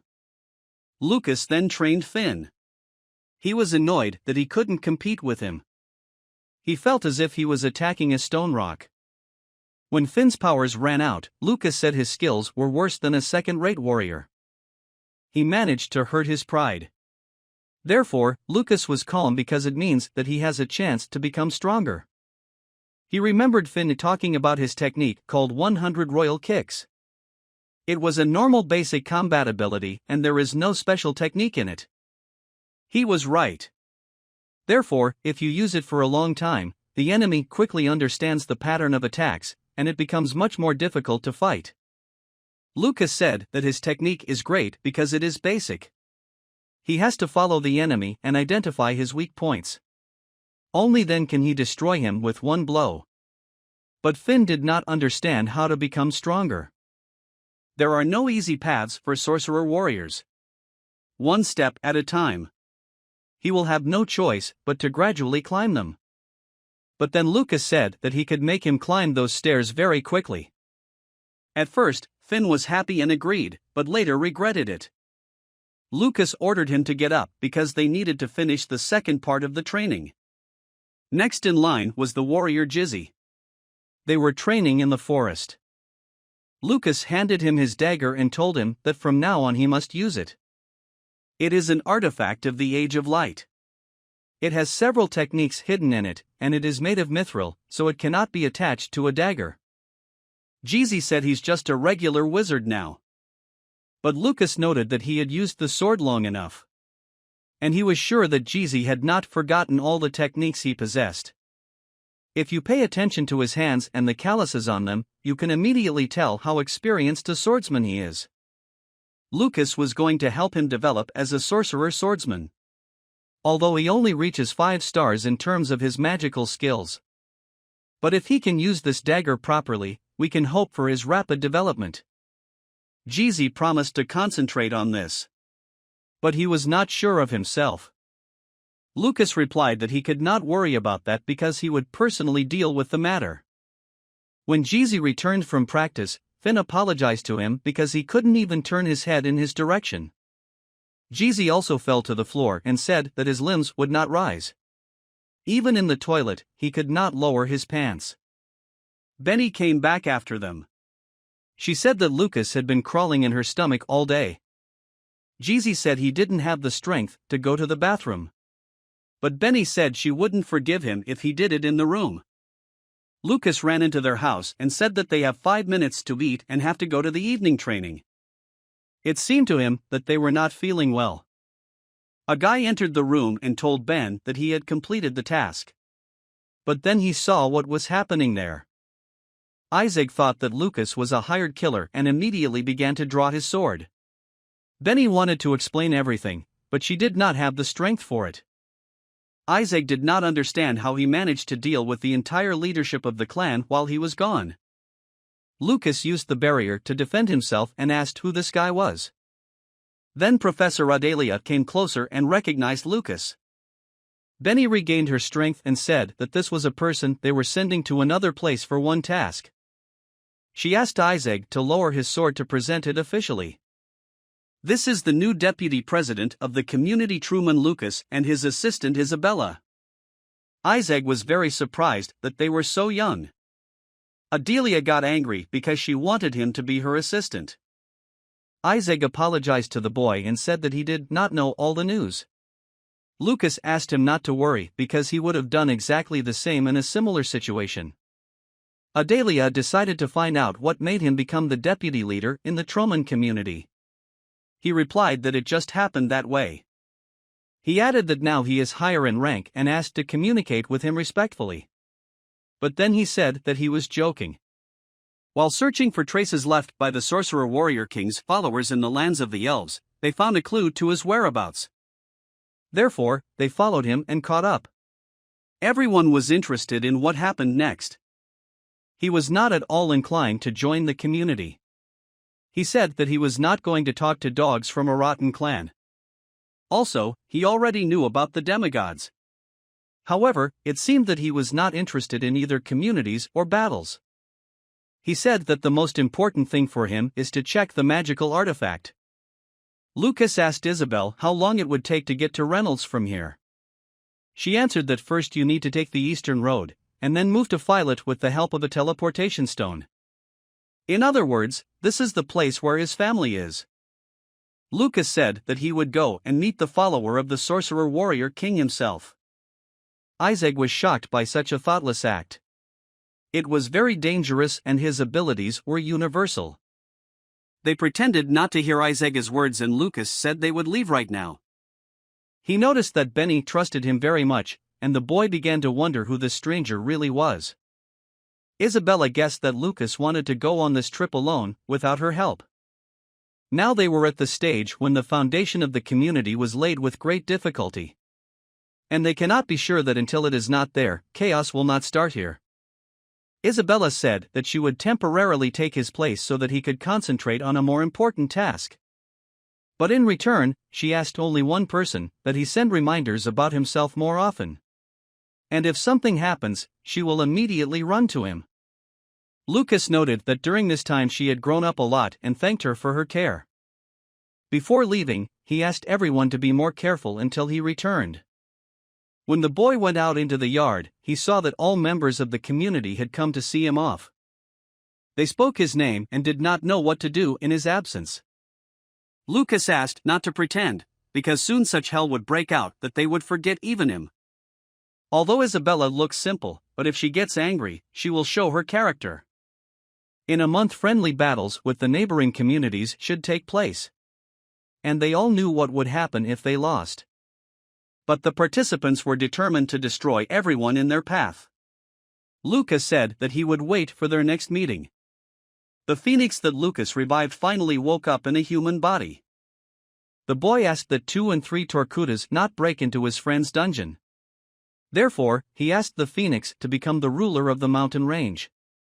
Lucas arrived in the city of Grodd in order to implement his plan. With the help of Mana, he changed his appearance so that he would not be suspected. Now his name was Kayan and he was a C-rank mercenary. He is 26 years old, lives in the eastern city of Temago. He is known in the mercenary guild as a 3-star sorcerer. Before his departure, Isaac asked why he necessarily wanted to take fake documents. The boy explained that these territories belonged to his family. Moreover, everyone knew about the rumors that were being spread. That Isaac Blake could very likely be related to a demigod. Therefore, it was important for him to avoid conflicts. The boy came to the Hunters Guild to register. This was Frey's native place. And inside Lucas there was some kind of familiar feeling, maybe it was Frey's consciousness reacting. Lucas came to the nearest bar to eat. And already there, the locals started looking at him strangely. He approached the counter and the girl asked what he wanted to order. The mountain road to this city was very dangerous, so Isaac recommended Lucas to go by wagon to save energy and time. But the boy was not sure that the wagon would be able to reach the very heart of the mountains. Isaac said that there is one group of traders who make deals with the elves every month. That's why they hire high-class mercenaries. Isaac offered to become their guard as a mercenary. Lucas told the girl that he wanted to get a job. Become a guard for traders who will go to Reynolds. She said that only C rank and above are accepted for that task. The guy said that in that case, he wants to take the exam to increase his rank. Lucas added that he would like to pass this exam right now. The girl told him to follow the sky and warned that the registration fee is 10 silver coins. They began to descend the stairs in an unknown direction. And so they came to a certain man. The girl said that this guy hopes to raise his level. He replied that Irene could deal with such a freak herself, because he has a headache due to a hangover. Irene said that there are 2 types of exams to increase the level: assignment and confirmation. The assignment will mean that he will receive a task from the one who checks it, and if he completes it, he will confirm his abilities. And if he chooses confirmation, then he will have to show his abilities, standing right in front of them. But in the last 10 years, no one has coped with this method. And it was all due to the fact that they are very picky in choosing people. Lucas did not listen to the girl any further and said that he was choosing confirmation. He didn't have much time, so he suggested starting right now. The man said that such an interesting specimen had not come to them for a long time. They went into a separate room and Lucas asked what he had to do. He thought he would have to fight them. But they didn't want to waste their powers, so Irene asked to use her powers on one of the walls. She convinced Lucas that it was impossible to break her. Their only 5-star wizard in the entire guild put several layers of protective magic on her. Irene said that even if this alcoholic hits her, it is not a fact that she will break. The boss was an A rank. Lucas asked if he could destroy this wall, would he actually be able to become an A rank? They started laughing really hard. Irene said he was very cute. Lucas asked her to leave when she finished taunting him. The guy decided to use a fireball that can only be activated by a 5-star sorcerer. The boss ordered Irene to quickly lie down on the ground. At that moment, Lucas hit the wall. As a result, he managed to make a huge hole and Irene and the boss admitted that they were wrong in relation to him. After that, they started congratulating him on his A rank. The boss was delighted that he was so powerful at such a young age. The man introduced himself and said that his name was Donkey. He was interested in whether the boy had already joined a group of mercenaries. But Lucas replied that he was not going to join anywhere. He was in a great hurry to raise his level, but the reason was unknown to them. Irene said that Lucas wanted to protect the people heading to Reynolds. Donkey said that his abilities can be fully trusted. Therefore, he promised to pass on the information to people connected with the campaign. The mercenaries were drinking in the bar and discussing the news that Isaac is likely to leave the post of head of the 5th tower. He has really been in his position for a long time. The place of the head of the tower cannot be empty for so long, and it was logical to guess that he was released. Then Lucas approached them and greeted his colleagues. He said that he was in this place not so long ago, and the state of affairs was quite dark. Therefore, he asked for some advice or information. Lucas said he was having a treat today and asked the waiter to bring them beer and snacks. They saw that this kid knew the basics of their company. He said that he really just wanted to be in the Blake family's security. The men supported him and said that the salary was good there. Also, there were many beauties there. And in general, they believed that such a work was sent only by God himself. The boy blushed and asked if they had any information about the Blake family. He wanted to know something even trivial. One of the men said that his friend Hans said that he saw several wagons approaching the estate. But for such a house, even a regular delivery would require several carriages. But it was still strange, because there were a lot of them even for delivery. And inside, human voices could be heard, as if someone was sobbing very loudly. Lucas was approached by Alcon. He was the leader of the guard that was going to Raynell's. He had heard from Domke that he was a very talented sorcerer. Domke is very picky about people, so Alcon was waiting for the moment to see him in action. Although this is a common defense task, you should always be ready. Alcon pointed out that all the people heading to Raynell's had died last month. Immortals have been appearing on the mainland lately, although they have almost never teamed up with anyone. If you think about it, their appearance is not so good news. Immortals are those who are driven only by hatred for all the living around them. But it was absolutely pointless to think about it now. One should concentrate only on what is right in front of him now. When they were already on their way to the city of Raynell's, the boy saw a suspicious grandfather in the wagon. Alcon approached Lucas and asked how he was feeling. The boy replied that everything was fine. He asked him to rest well, because when they entered the forest, everything would begin in earnest. Lucas asked who the old man was who was riding with them. Alcon replied that it was another 5-star sorcerer. His name was Shik. A rank mercenary. He was well known in their circles. He was called Green Wind. At a stop, while Lucas was eating, a man approached him and asked to sit next to him. It was the same Green Wind. And Lucas let him sit next to him. He introduced himself and said that while he was concerned that an old man was interrupting such a young fellow's meal, it might seem a little annoying. The man noted that he felt the energy of a very rare spirit from him. Lucas realized that he was interested in him because of Darkman's energy. So he did not guess about his illusory magic. The boy said that although he had signed a contract with a spirit, he was not a conscript. Lucas became curious as to how he managed to feel his energy. After all, an ordinary person will not be able to guess about anything. But if he can't tell, then Lucas asked him to just keep quiet. But in return, he wanted to know something.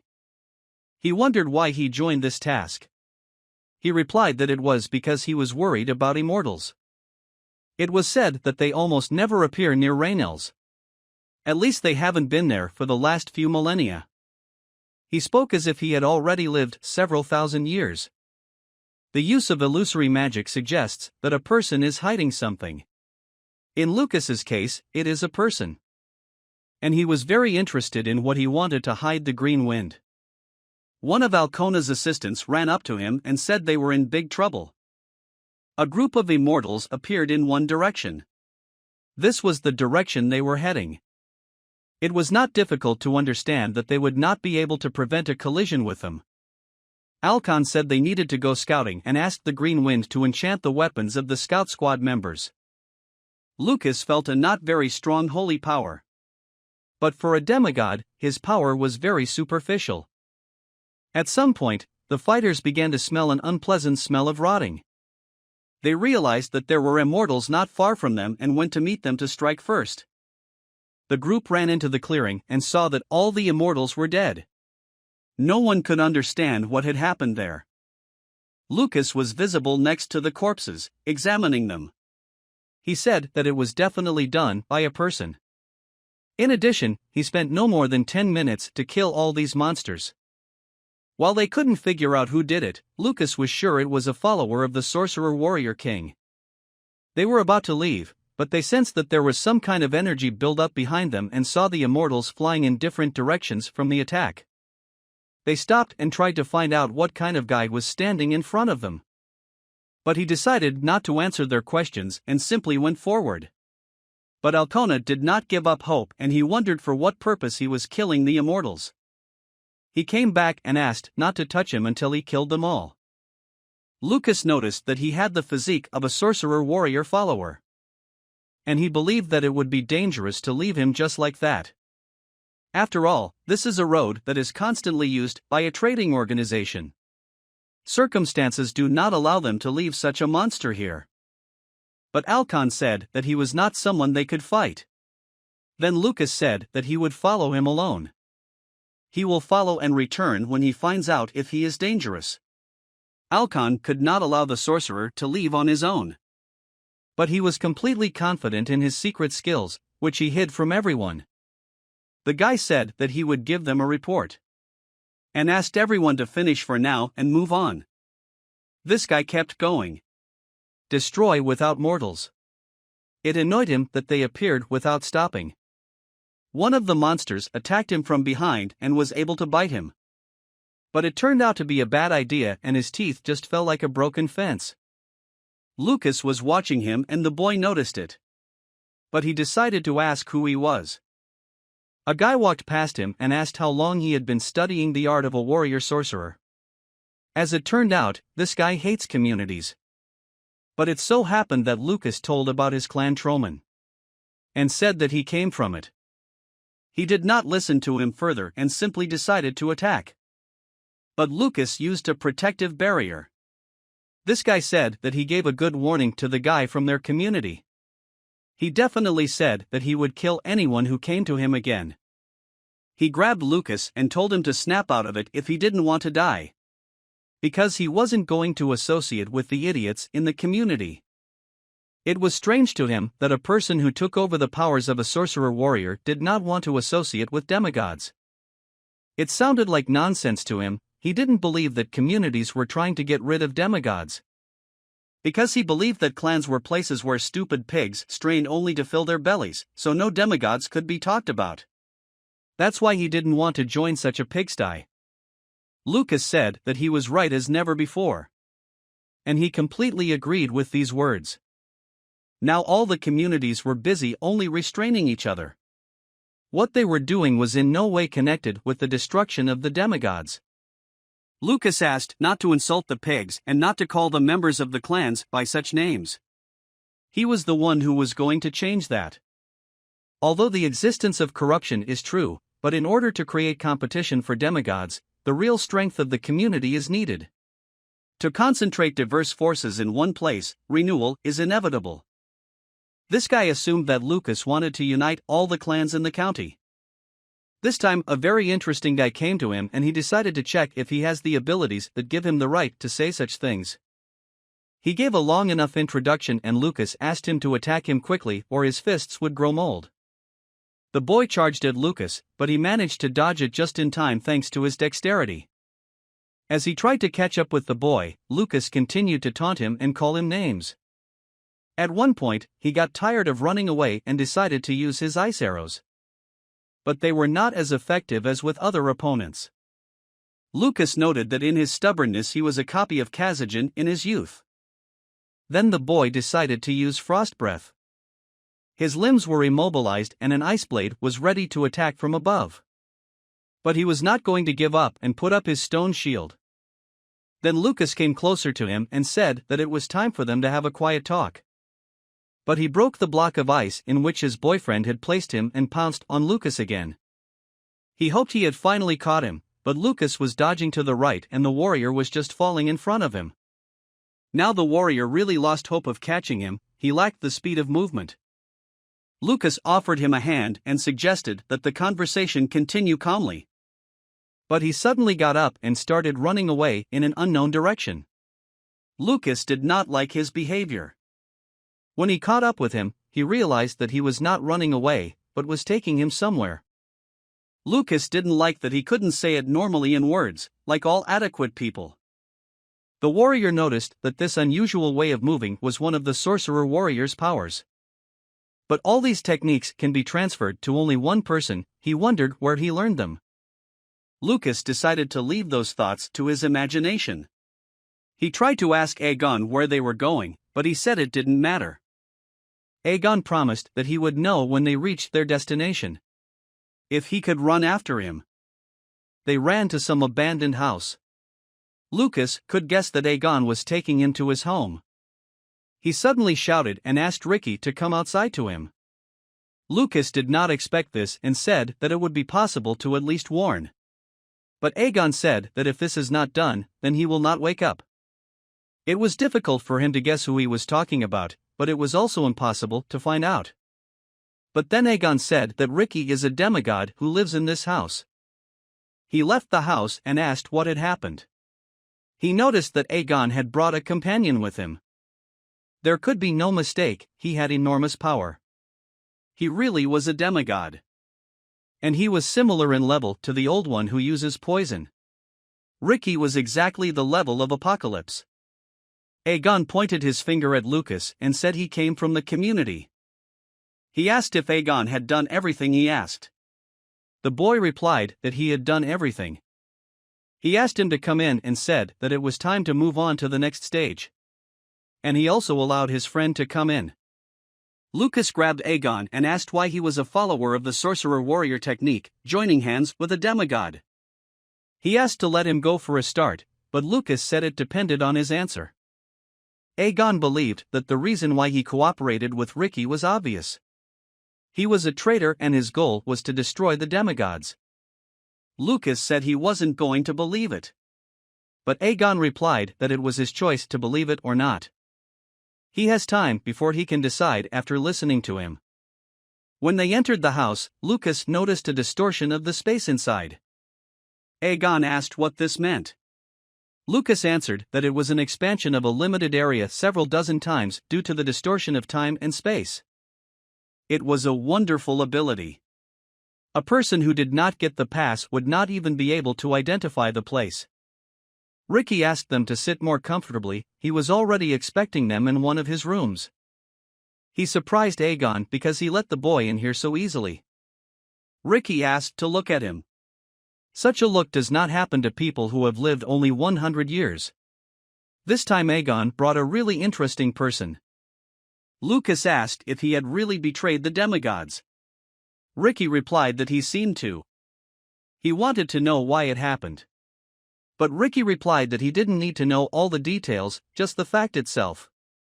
Ricky invited him not to win his trust, but to help him in his plans. If you kill the apostle, then the demigod will fall into hibernation. Then during this time you can very easily kill him, even just cut his throat. The reason why the number of immortals is increasing recently is that the apostle who creates them is roaming around. He asked Aegon to destroy all the monsters to annoy him. He is somewhere in Rainals. His name is Odin, he is the apostle of the demigod who controls death. And his request was that the two of them kill this apostle Odin. And Ricky, in turn, will deal with the demigod who falls asleep. Lucas asked why he didn't go it alone. He shouldn't have a problem taking down the apostle. He replied that if he starts doing something on his own, it will be very noticeable and he will be suspected. The consciousness of the apostle is connected with the demigod. Directly he can only engage in the killing of the demigod. Because if his betrayal is revealed, then the whole plan will burst like a balloon. Ricky said that if you kill the apostle, you can easily deal with the demigod, who has the power to single-handedly destroy an entire city. It was very surprising to Lucas that there was such an easy way.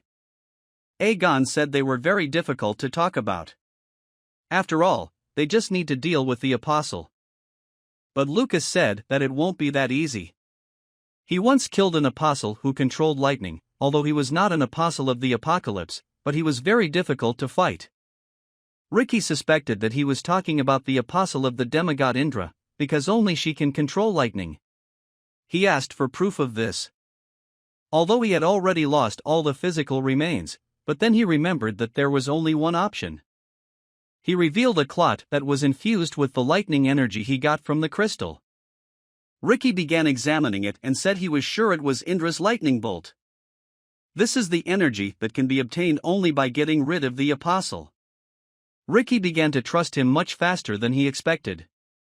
He took his weapon and said he would be back soon. With the help of the sword, he opened a portal for himself and entered there. Lucas tried to find out from Aegon where he went. But the boy replied that he would be back soon. After some time he returned through the same portal. But in his hands was the head of the demigod Indra. In this way Ricky proved that he was telling the truth. They have the same goal and they understand each other very well.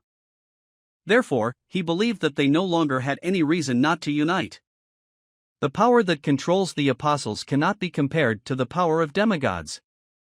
It was very dangerous to create assistants capable of possessing such powers. It seems that they have no choice but to try to reduce this risk. Over the past several thousand years, the demigods have taken a lot of lives. This means that if you do it personally, you can completely disappear from the face of the earth. But Lucas did not understand how a demigod could disappear and who could do that. Ricky replied that God himself could do that. Although he calls him a god, he is not the mighty one that people think of in the first place.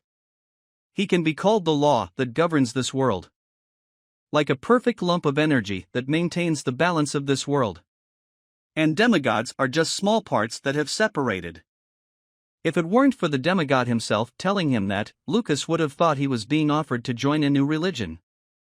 Aegon asked if there were at least a few gods who really disappeared. Ricky replied that of those he knew about 20 demigods disappeared. That's all he had to do. In a month, they will meet in one place. With 5 higher beings called apocalypses. Until then, they need to destroy Odin, by any means necessary. The purpose of this gathering will be to purge him of traitors. In the past few decades, Ricky has destroyed several demigods who fell into hibernation. If they are not stupid, they will understand that only a demigod like them could do such a thing. Although they do not guess that it was Ricky. In that place, all the demigods will gather with their apostles, and it is clear that Odin will be there. There is a high probability that they will disappear after the meeting is over. And if they disappear, Ricky will have no way to find them. Egan asked to explain to him in ordinary language, and not in such complicated terms. But he understood that their only chance was to destroy that apostle. And to do that, you need to find a way to get into Rainal. Aegon said that it was very easy to do. On the way to Ricky, he noticed that Lucas can fly. Therefore, it is possible to take off and landed in Rainals. But Lucas was wondering what they should do after they put his plan into action. It will not matter how they get there, whether by air or underground. Because as soon as they appear there, they will immediately become foreigners. Aegon assumed that from that moment they simply could not draw attention to themselves and had to hide. Lucas was surprised that Ricky wanted to catch the apostle with such a person. The demigod replied that he was very relieved that Lucas agreed to help. The boy asked Aegon to listen to him very carefully. In the village of the High Elves there is a large tree of the center of the world, which is supported by Rainals.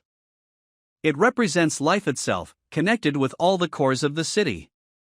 Also, the goddess of this place is spiritually connected with all the trees of the world. He asked Aegon how long he thought it would take them to find the strangers. The boy became angry and refused to come up with a plan. Maybe there is a way.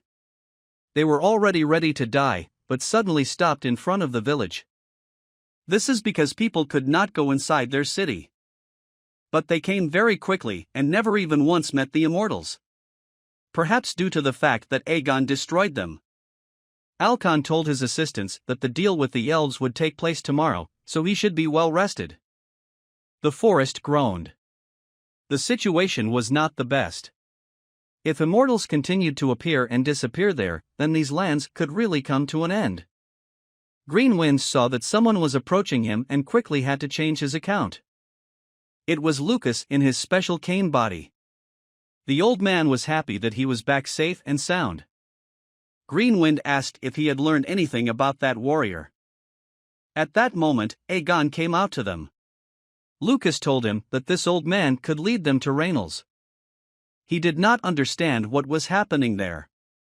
Aegon approached him and began to demand that he lead them into the city if he did not want to see how all the elves would die. Lucas pushed Aegon away and told the Green Wind that they needed to get to Rainals and asked if he could help. The old man did not know what had happened to him, but he asked to be treated with respect. The guy grabbed him and said that now is not the time for his stupid show. This is a matter that should be resolved as soon as possible. It will be better for everyone. Lucas said that he knew from the beginning that he was a high elf. The boy transformed and said that he was just like him. Only came from the Troman community. And he needed the help of the Green Wind. Then the elf also turned into his true self and asked to tell about what the whole world needs. Egan was surprised, because he thought that in front of him was an old grandfather, and not a young, thin girl who looked like a doll. Shoke said that she became responsible for this case because she cares about immortals. He asked if she knew anything about demigods. She replied that nothing except that these are beings who surpass others and are close to the gods. Lucas said that there may be a subordinate demigod in this area. And now he is in Raynell's.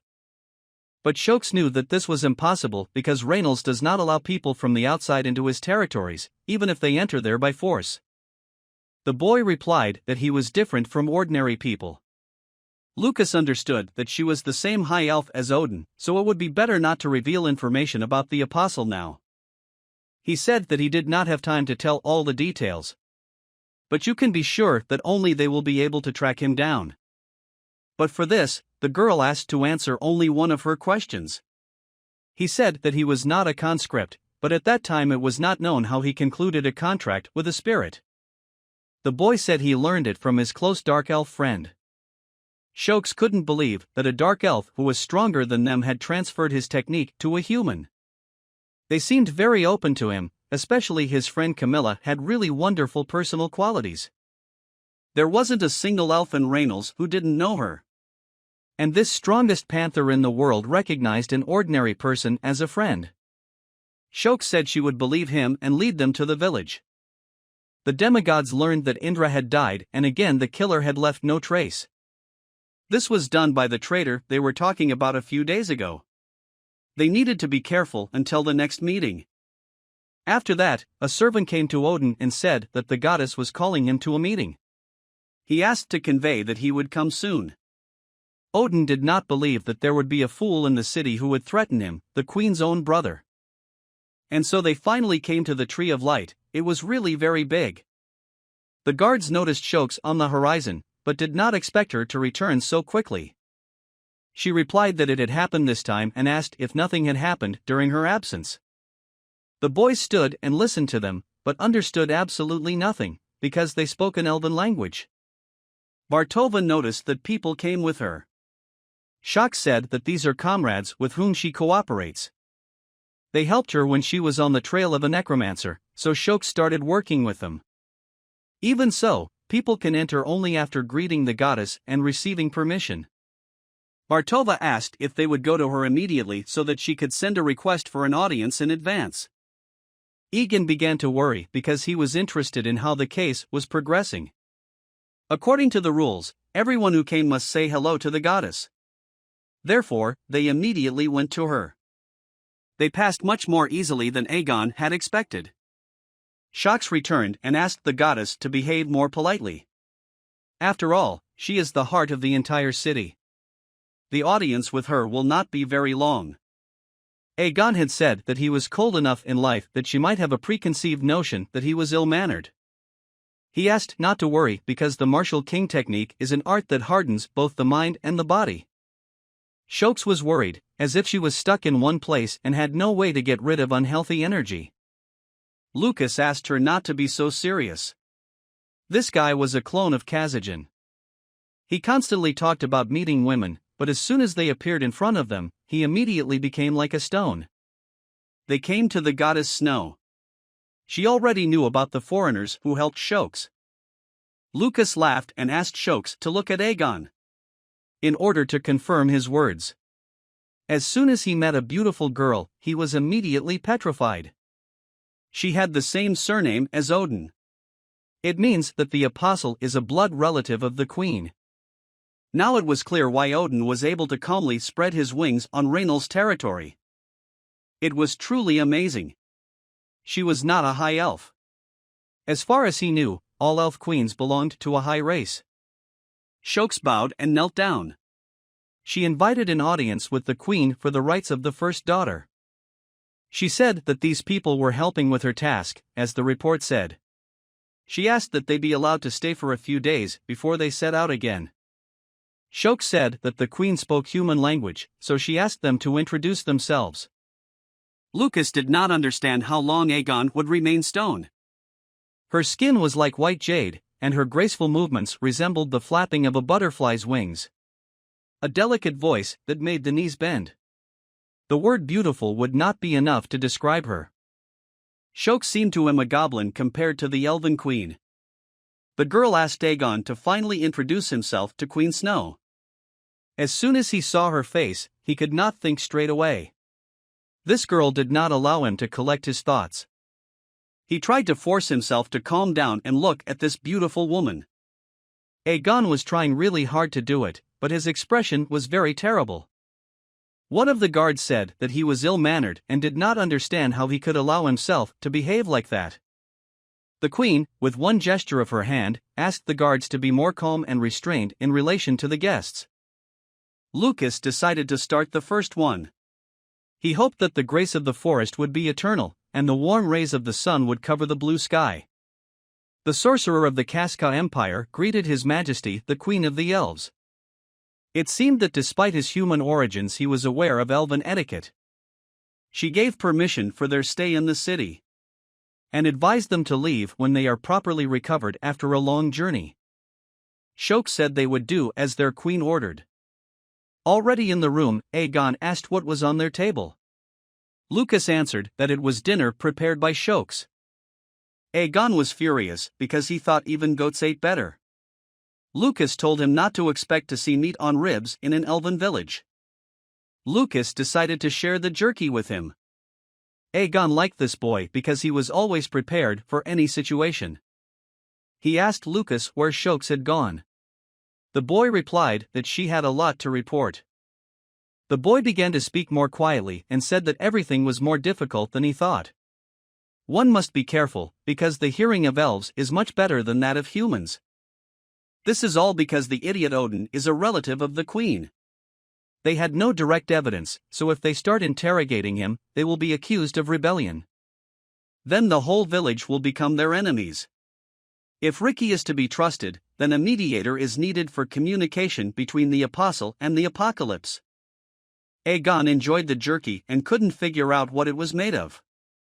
When Odin tries to contact the apocalypse, they should feel at least a little bit of the holy force. Maybe by following it, you can find a mediator. So Lucas offers to sit and wait for him to show his tail. But it was not known when it would happen. The guy assumed that it would happen today or tomorrow. The fact is that Aegon has been killing immortals for more than a week. One demon is very addicted to killing. How long can a blood-hungry beast last in a village that smells only of grass? Shocks returned to them, but she looked very tired. She said that she had been walking here and there all night and could not sleep even for a little while. She went to her room and asked no one to wake her until she woke up herself. Shokes was reckless enough, considering that she had brought 2 men into her home. But Lucas thought that she related to men of the human race as much as to dogs or cats. The boy said he had some business, so he needed to leave for a while. And he had one request for Aegon. He wanted to send a message to one of his friends. Lucas came to the outskirts of the city and began to meditate. He wanted to concentrate and free his soul. He wanted that person to know what happened 4,000 years ago and what happened to their friends after that. Entering the world of the soul, he turned into his original account. He had not felt so calm for a long time. A girl appeared in his mind. She knew that he was actually Lucas. She said her name was Crystal and immediately began to cry. He survived very well all that happened during this time. It was a very long way, filled to the brim with suffering and loneliness. He endured everything that was too much for any ordinary person. She calmed down a little and asked what he wanted to know from her. Although she is currently limited by the powers of a demigod, she will tell him everything she can. Lucas said that he wanted to know about the last moments of his comrades' lives. She was connected to all the lands of this world. He assumed that the crystal knew about everything. She said that it would be a long story and asked to get comfortable. The girl started with Kazajan. He met the last moments of his life in the Amakan desert. After a fight that lasted about a week, a fight with one demigod, the 2 of them disappeared. It was a really great fight. Swordmaster Rushid died along with his family. He was even more interested in Shuhei's fate. Crystal was very doubtful whether she should tell him the truth or not. After all, there was something in history that should remain unknown to him. But the boy insisted. Because now he went out to fight the self-styled gods. No matter how harsh reality is, he cannot miss anything. Judging by his words, he had already prepared for this. In that case, she thought that it would be better for him to see everything with his own eyes, so that he would have no doubts. He appeared in an unknown place and saw Shuhei lying on the ground next to him. He said he thought she might be a traitor. Then he understood everything. That is why the relationship between Rashid and Kazajin deteriorated so much. Iris was standing next to him. She asked him not to make her laugh. Maybe he didn't believe her, but Lucas definitely did. The girl replied that she also believed, but only Lucas. It was mutual. But as a result, she betrayed Lucas, because his cherished desire was the destruction of the demigods. Iris believed that they were the same because Shuhei's limitation had led Lucas to such an end. Shuhei thought she was offended by them, but she really didn't care.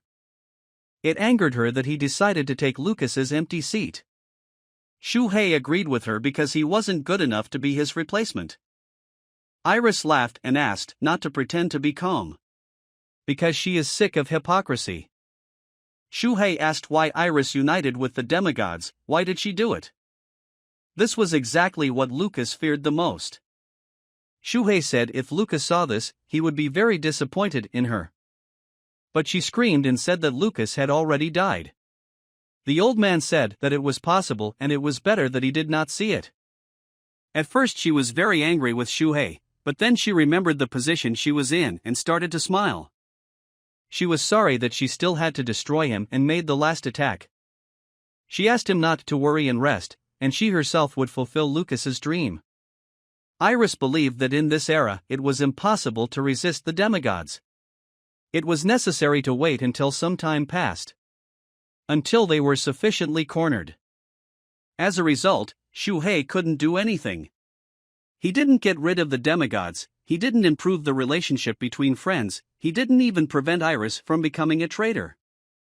And most importantly, it did not prevent the death of his best friend Lucas. He did not understand why he was called a great sage, because he lived in endless failures. The boy was very frightened after such a truth from Crystal.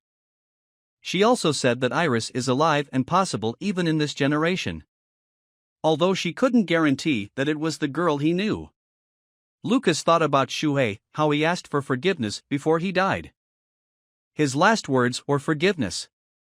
Although it is not he who should be apologizing. Lucas' shortcomings turned into apologies uttered by a friend. But Crystal assured her that he was very strict with himself. After that, he returned to his body. The boy spent almost the whole day in consciousness. Lucas was still being watched. Meanwhile, Aegon did not know what to do and began to stand on one finger and count the seconds. He was constantly lost and therefore began to count from the beginning.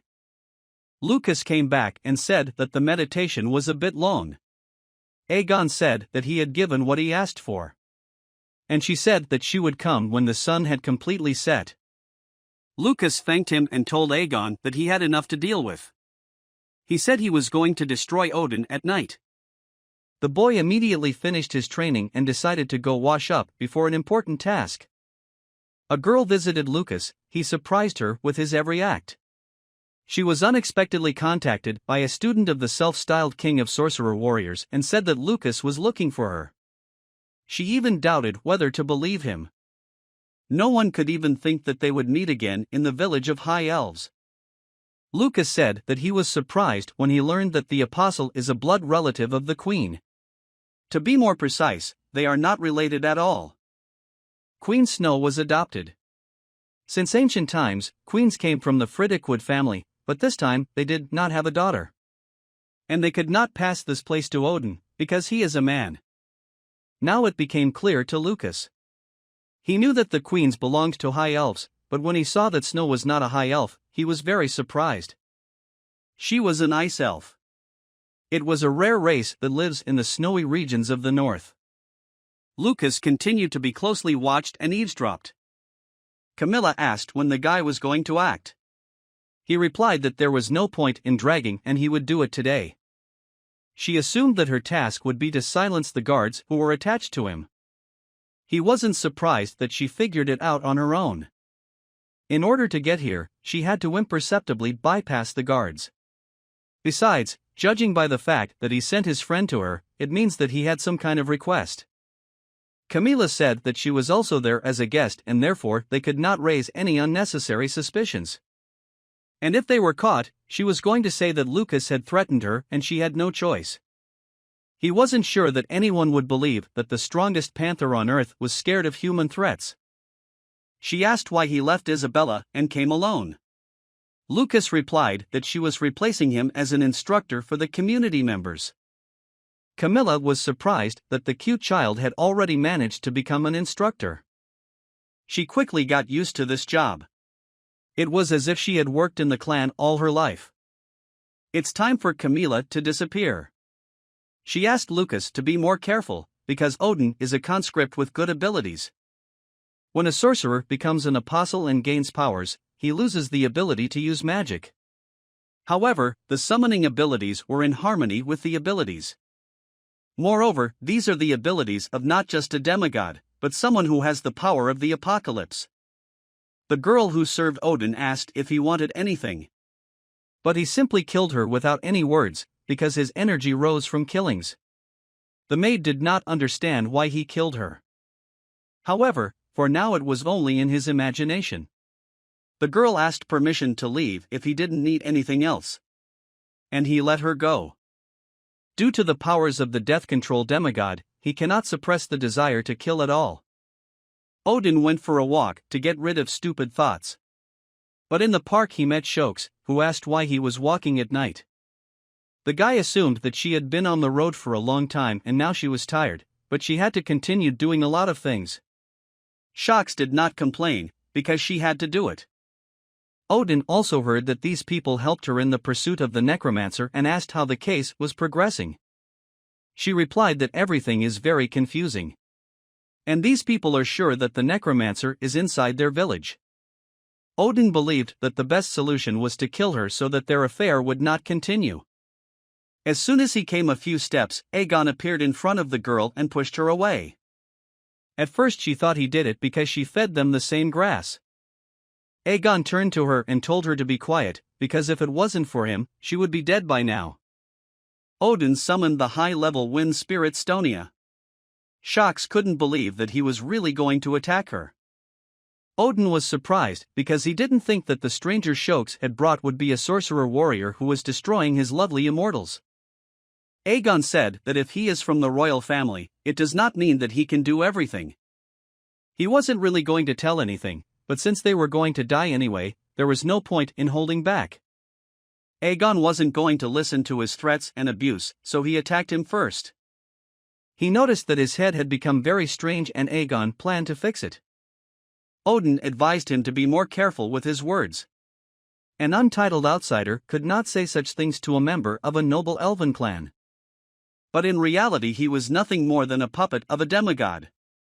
Shoks did not understand what was happening and who Odin really was. He understood that a normal conversation would not work with Aegon, so he decided to move on to the main plan. Because he was just dying to kill someone. He began summoning immortals to do all the dirty work for him.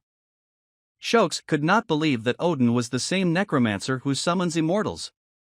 These immortals were much stronger than the ones she saw from the outside. Besides, there were a lot of them. At this rate, the whole village would be in danger. Aegon didn't think he was that sensitive and would immediately reveal his identity. The boy turned to Shoks and said that now she knows his true face and will witness that he is an apostle. Lucas said if they attacked the queen's brother without any proof, not only would they get hurt, but she would too. Then Shoks realized that Aegon had specifically provoked Odin to this act. The apostle considered his friends very sweet. They give off the beautiful aroma of death. Aegon smiled and said that they really look a lot like him. Especially their disgusting faces that make me sick. Odin noticed that this boy was becoming more and more impudent and assumed that he wanted to die sooner than anyone else. But he was interrupted by a large fiery explosion that Odin himself fell under. He was scared and assumed that it was possible even at the 7th star level. It was Lucas. He came up and said he just wanted to say hello. V asked him to look under his feet next time. Aegon asked why he was late. The boy answered that he had to stay a little longer in the toilet. Lucas said that Odin is a lot more disgusting than he thought. Maybe it's because of his dirty face. Although it's a little better than living and pretending to be good. As Shokes thought, it was not a provocation, but their true characters. The apostle was angry and said that he would destroy them all. He went completely crazy. In addition to the recruit becoming a follower of a demigod, he also signed a contract with the devil. Lucas did not expect to see the war demon Azura here. It was very interesting. Aegon asked Shokes to run away from here and not disturb them. But the girl did not understand where she should go. The boy told her to tell the queen about it and get help. His heart started beating faster even as he just started thinking about her. Shokes understood the task and went to get help. Aegon saw this demon for the first time, about which he had only heard before. He was not sure that he could handle it. Odin ordered Azura to destroy these guys. And asked him to do it faster, before anyone noticed them. The demon said that Odin was very noisy and told him not to talk to him as a servant just because he made a contract with his dumb abilities. And if he doesn't correct his behavior, he will die before these guys. But after all, a contract is a contract, and that's why he told the boys that he had no complaints against them, but was forced to kill them. Lucas decided to turn to the great prince of the devil world. He realized that this guy knew him. The boy noted that his memory is worse than he expected. Lucas's gaze was very familiar to Azura and he decided to move with him to another dimension. The demon asked him to tell who he was. But Lucas replied that he asked the question first. Azura laughed and said that he probably still can't understand what situation he is in. The boy said that this is the hell of terrible deaths. There, my Azura can move one finger and not only his body will disappear, but also his soul. The demon was glad to hear that, because now Lucas would die knowing the reason. The boy dodged his attack and said that Azura had lost his grip. After all, it was Lucas who helped him observe everything from the very top. Did he not recognize his savior only because he changed his appearance? Azura noted that during all the time that they had not seen each other, he had become a very fragile person. He heard that Lucas died in a battle with the clan. But Lucas replied that he did not have time to exchange greetings. The demon could have guessed that he had come to collect the debt. Therefore, he said that he would fulfill one of Lucas's wishes. Lucas heard that Iris is alive. Since he signed the agreement with her, he should know where she is now. He was very sorry, but unfortunately he also didn't know where she was. After she merged with the demigod, she unilaterally broke the contract with Azura. He was sure of it. Barbados and Japar were also with him then.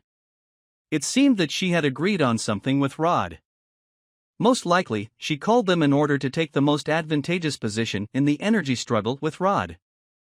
But she looked completely adequate. There were also no signs of her being manipulated.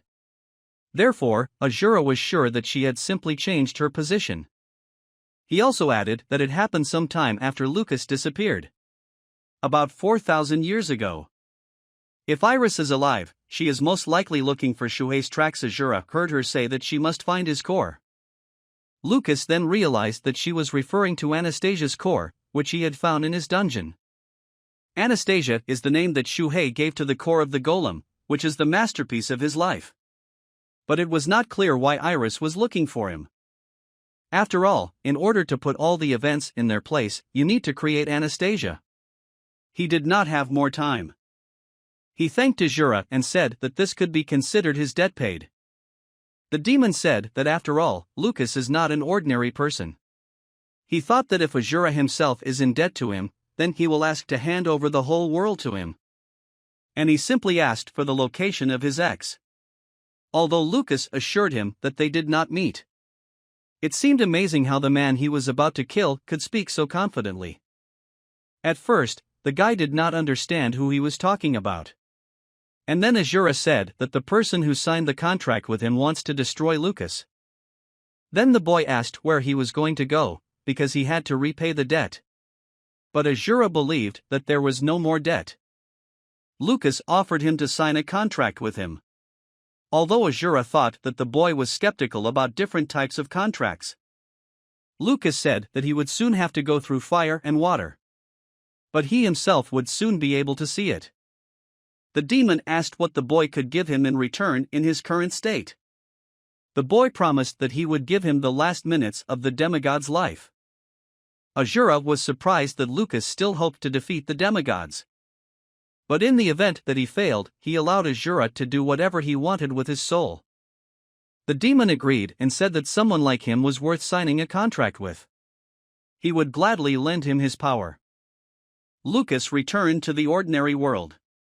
Aegon grabbed him and said that his eyes suddenly turned. The boy said that he had to visit hell for a short time. Azura said that he couldn't kill this guy because he was the person the demon had signed a contract with. In this case, he will simply return to himself in the dimension. Odin tried to stop him, but it was all in vain. Aegon couldn't understand why he just left. Lucas replied that he went to hell and made a deal with him. Odin had no other choice and began to summon immortals. This is all he knew how to do. But this time, not only the number increased, but also monsters on horses appeared. They were above the darkness of death. That is, they were several times stronger than those who were there before.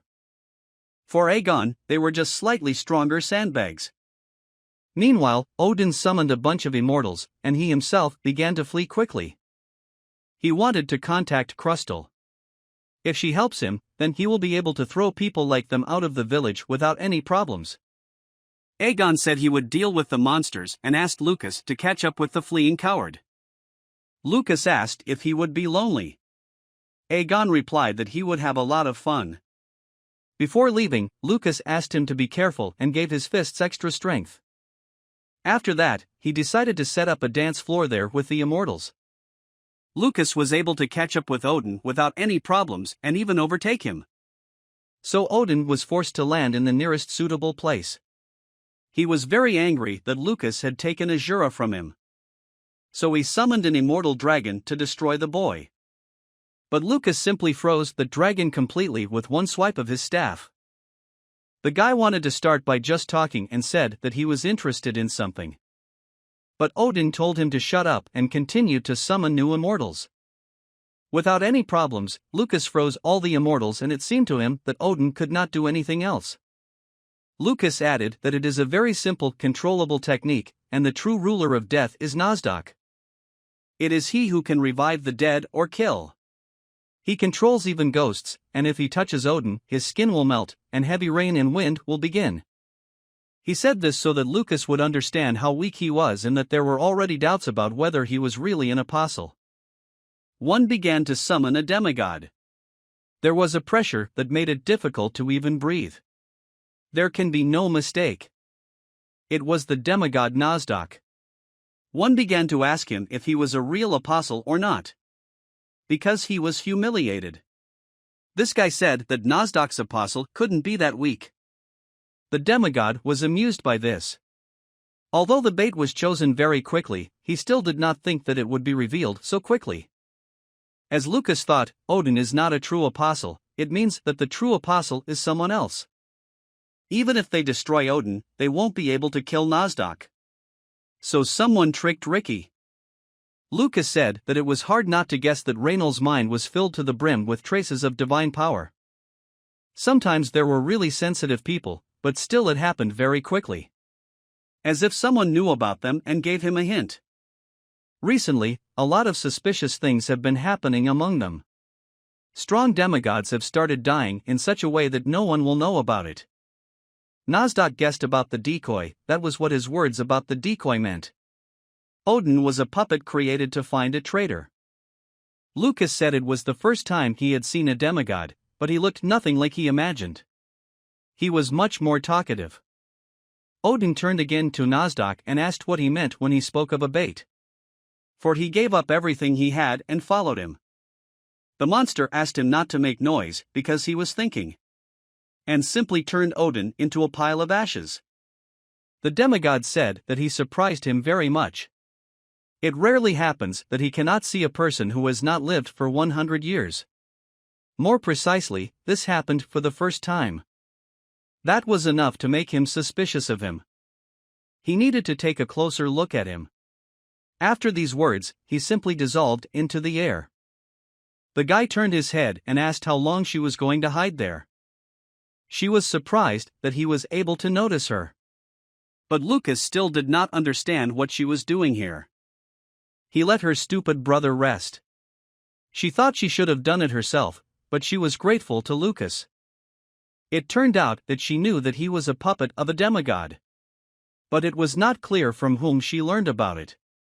She could not find out from the crystal, because she also depends on the demigod to some extent. Snow said that she found out about it from someone who told Lucas about it. And asked him to be calm, because she is on his side. The boy tried to find out who she really was, but the girl answered that she was the queen of all elves. Strange vibrations and an earthquake began underground. It was as if someone was there. They looked down and saw a huge magic circle above the village. Aegon grew very hungry after destroying so many immortals. It seems that Nozdok has instilled a family in her brother. If he was absorbing his divine power, then someone really unstoppable must appear now. If the magic circle is so big, then it must be a dragon. This bone vomit was like a soup that wouldn't cook for 100 years. Snow put on a bird mask and said that the village might be in danger. And she was going to help. It was Jenka's mask. The fact is that she has a very expressive appearance. Beauty also sometimes brings inconvenience. But in reality, she wanted to hide her personality. The warriors of the village, led by Shokes, began to repel the dragon's attacks as much as possible. But it was all in vain, not a single scratch remained on it. There were very few of them to stand against him. Unfortunately, this happened during the absence of the guard Hirul. The dragon was destroying everything in its path. Shokes ordered everyone to take cover, because the building began to collapse. Then the girl thought, if everything will continue like this, then the village will be completely destroyed. But someone attacked this dragon and it fell rapidly to the ground after this blow. No one could understand what happened. It was Aegon, and he said that this dragon is very strong and that he is tired of all this. Because he just wants to eat normally. After this attack, he moved away from the dragon because Lucas had already prepared multiple attacks with ice spears. As Shokes watched this, she thought a large army of sorcerers had arrived. Lucas told Aegon that Odin was dead. And they only had to deal with this guy. Aegon was only surprised that Lucas could talk about it so calmly. When in front of them was a dragon the size of an entire village. Snow came down to them and said that this is not the time to complain and it is necessary to eliminate him. Lucas told Aegon that for now he and she were on the same side. Although it was not yet known whether he could fully trust her. Snow noted that it sounded very rude and she hoped he would introduce her better. If she is not satisfied with something, he suggested that she introduce herself again. But first they need to put this baby to bed. One of the warriors said that the people who fought next to the queen came to the village with Shokes. None of them had ever even heard of such techniques. The three of them tried to destroy this dragon. But he decided not to attack those who were trying to kill him, but ordinary guards. He chose Shokes first. But Aegon managed to protect her and repelled the dragon's attack with a kick. Aegon asked Shokes to prepare meat for their dinner tonight. A week later, Aegon and Lucas came to visit the Snow Queen. She asked Aegon how long he was going to react to her presence like this. His whole body was shaking. Aegon could not understand how she dared to invite two men to her home when she was not even guarded. She told him to open his eyes and reassured her that her powers were enough to protect herself. Snow invited them to personally thank them for the work done. Especially Lucas, who helped rebuild the destroyed village in a few days. It was hard to believe that a person could own such a refined technique that he had. He really surprised them. He asked to discard the formalities and start telling who she really is. She replied that she was Ricky's apostle. Egan couldn't believe that Idiot had an apostle. She was the only ice elf on the continent. All her companions were destroyed by the demigod. She wanted to dispel their images, but the demigods were so strong that she couldn't even get close to them. She had no reason to refuse Ricky's offer. It didn't matter if they were sent here by Ricky or someone else. How could she tell her whole story just like that? After all, they could be puppets of another demigod and betray Ricky. Snow asked in all seriousness if that was true. But the boy said that he said it as an example. The girl said that she trusts them not because Ricky trusts them, but because Crystal trusts them. She had heard that Lucas had met the crystal in her spirit world when he was human, and she was very grateful for his feat. Aegon no longer understood what they were talking about, but gratitude was not something words expressed. She agreed and told them to follow her. Snow wants to give them what they need. Aegon said he wasn't responsible if it was some kind of herb again. Lucas was surprised, because until recently Aegon couldn't even open his eyes in her presence. Snow decided to point out that they would be the first people to set foot there. There were many spirits around them. Aegon called them glowing flies. It was a fantastic sight to watch, and it was hard to believe that all this was happening in their world. And finally they arrived at their destination. The girl plucked some fruits from this tree and asked them to eat them. But Aegon clearly explained to her that he would not forgive her if she fed them grass. Snow tried to explain that it was a fruit. However, it was all the same to Aegon. Lucas said that it was not just a fruit and that if he ate it in one day, he would be able to double his mana supply. The boy hid it in his bag and decided that he would have to thank Crystal for such a gift. Snow was surprised that he wasn't going to eat the fruit now. Lucas replied that he would when the need arises. If he were to eat it in a human body without special preparation, he would feel excruciating pain for a week. He decided to eat it when he was sufficiently developed. She said that he is very boring. And he should be as human as his friend. Aegon ate it all in 2 seconds and said it tasted good enough to admit. Lucas ordered him to concentrate and sit in the lotus position. He temporarily absorbed some of the mana from this fruit, but very soon it would return to him with another blow. Aegon believed that this girl had given him poison. Lucas ordered him to shut up and maintain his concentration. Because if he relaxes, his internal organs will simply melt. Snow leaned over and said that it seemed like the village would be pretty quiet this week. She took off the mask and said that it was really nice to tease him. She also added that it was his own fault. Aegon was sure that before him was a demon in female form, which was going to catch him and eat him. When Lucas went out into the city, he was met in the streets and thanked for saving their lives. One elf said that thanks to him, her family was able to survive such a disaster. He also restored destroyed houses, so they did not even know how to thank him. The boy said that this village was saved by their bravery, and he is an ordinary sorcerer. As it turned out, Snow organized all this so that everyone could thank Lucas for his help. And she ran away and left him alone. He even began to envy Aegon. Maybe he just needed to eat that fruit too to stay there. Camilla approached Lucas and said that he really became a hero. He was very happy when he saw her. Lucas ran up to her and said that he wanted to help her with an urgent matter. But the girl did not even understand what he was talking about. He asked Camille to cover him from these fans because he couldn't take it anymore. The elves tried to catch up with him, but the boy ran away from them very quickly. Lucas barely managed to break away from the girls and hide in the house. His body was shaking a lot. In the house, Shox and Snow were sitting at the table and drinking tea with sweets. As soon as Shox saw that Lucas had arrived, she stood up and said she was going to finish her business. Snow said that Shox had been her best friend ever since she came to this town. She became close to her, despite the fact that she is an ice elf. The girl asked why Lucas was so tired. She even assumed that another dragon had appeared in the village. But the boy answered that it would be better if it were a dragon. Snow didn't want to tell him this when he was in this state, but she asked him to get ready to go out. Because they have to go with him to Rika. He said there was something to discuss. It was strange that the queen could leave the city so easily, since she had to protect Reynolds. If she is not noticed, then there should be no problems. Lucas asked where such masks are sold, because he probably needs them now too. Snow asked to hurry because Ricky doesn't like to wait long. Fast movement is very conspicuous, so they had no choice but to walk. Lucas had a better solution.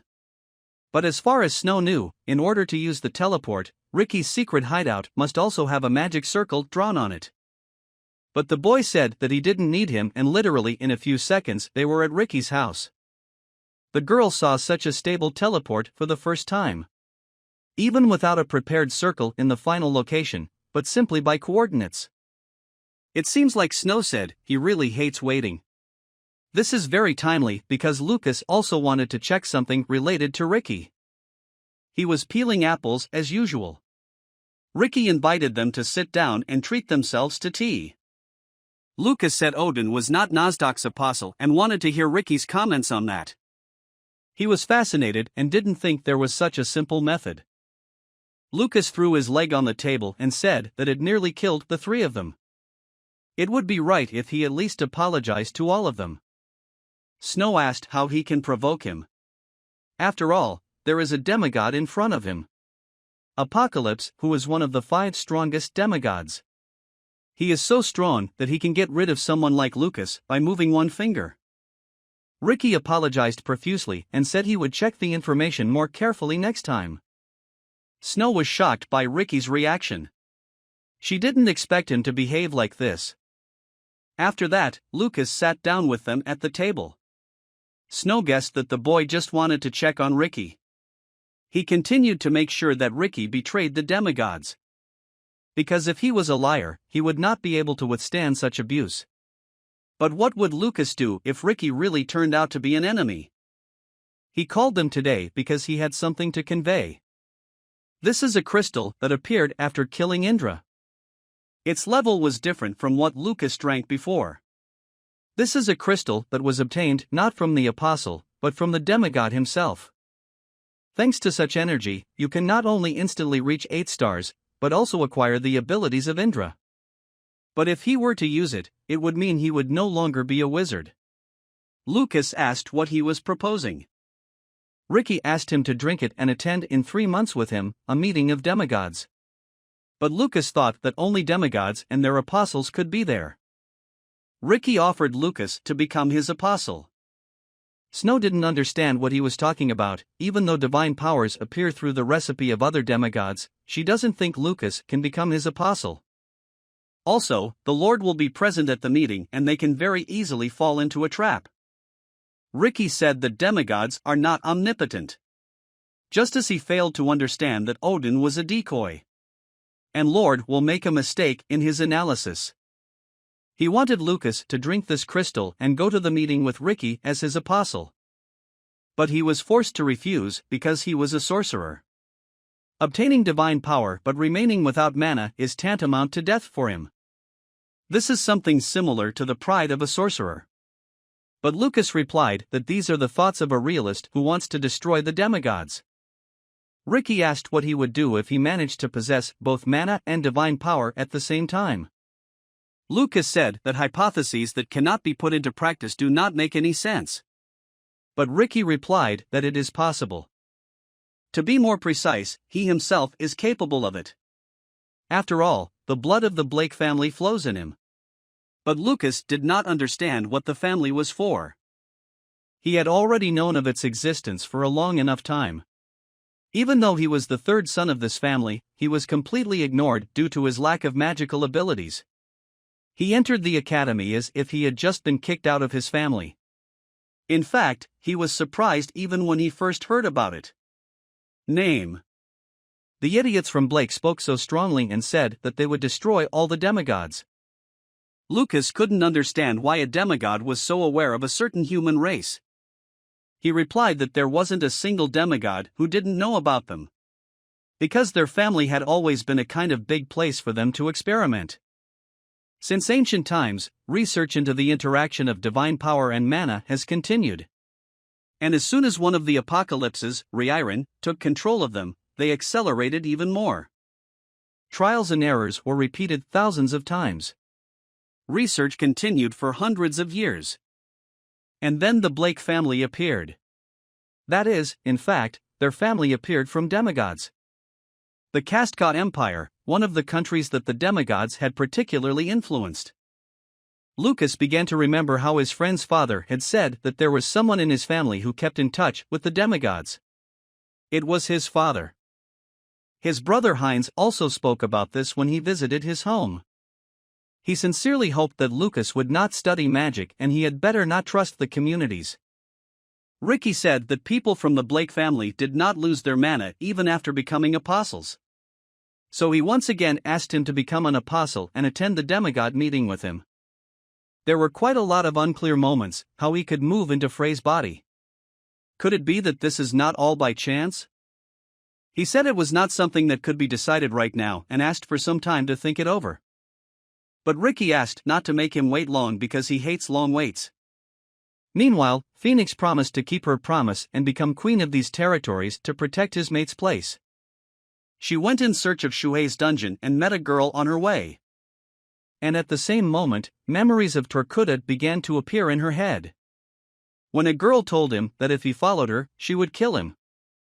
She didn't know what kind of girl it was, so she tried to stop her to talk and ask.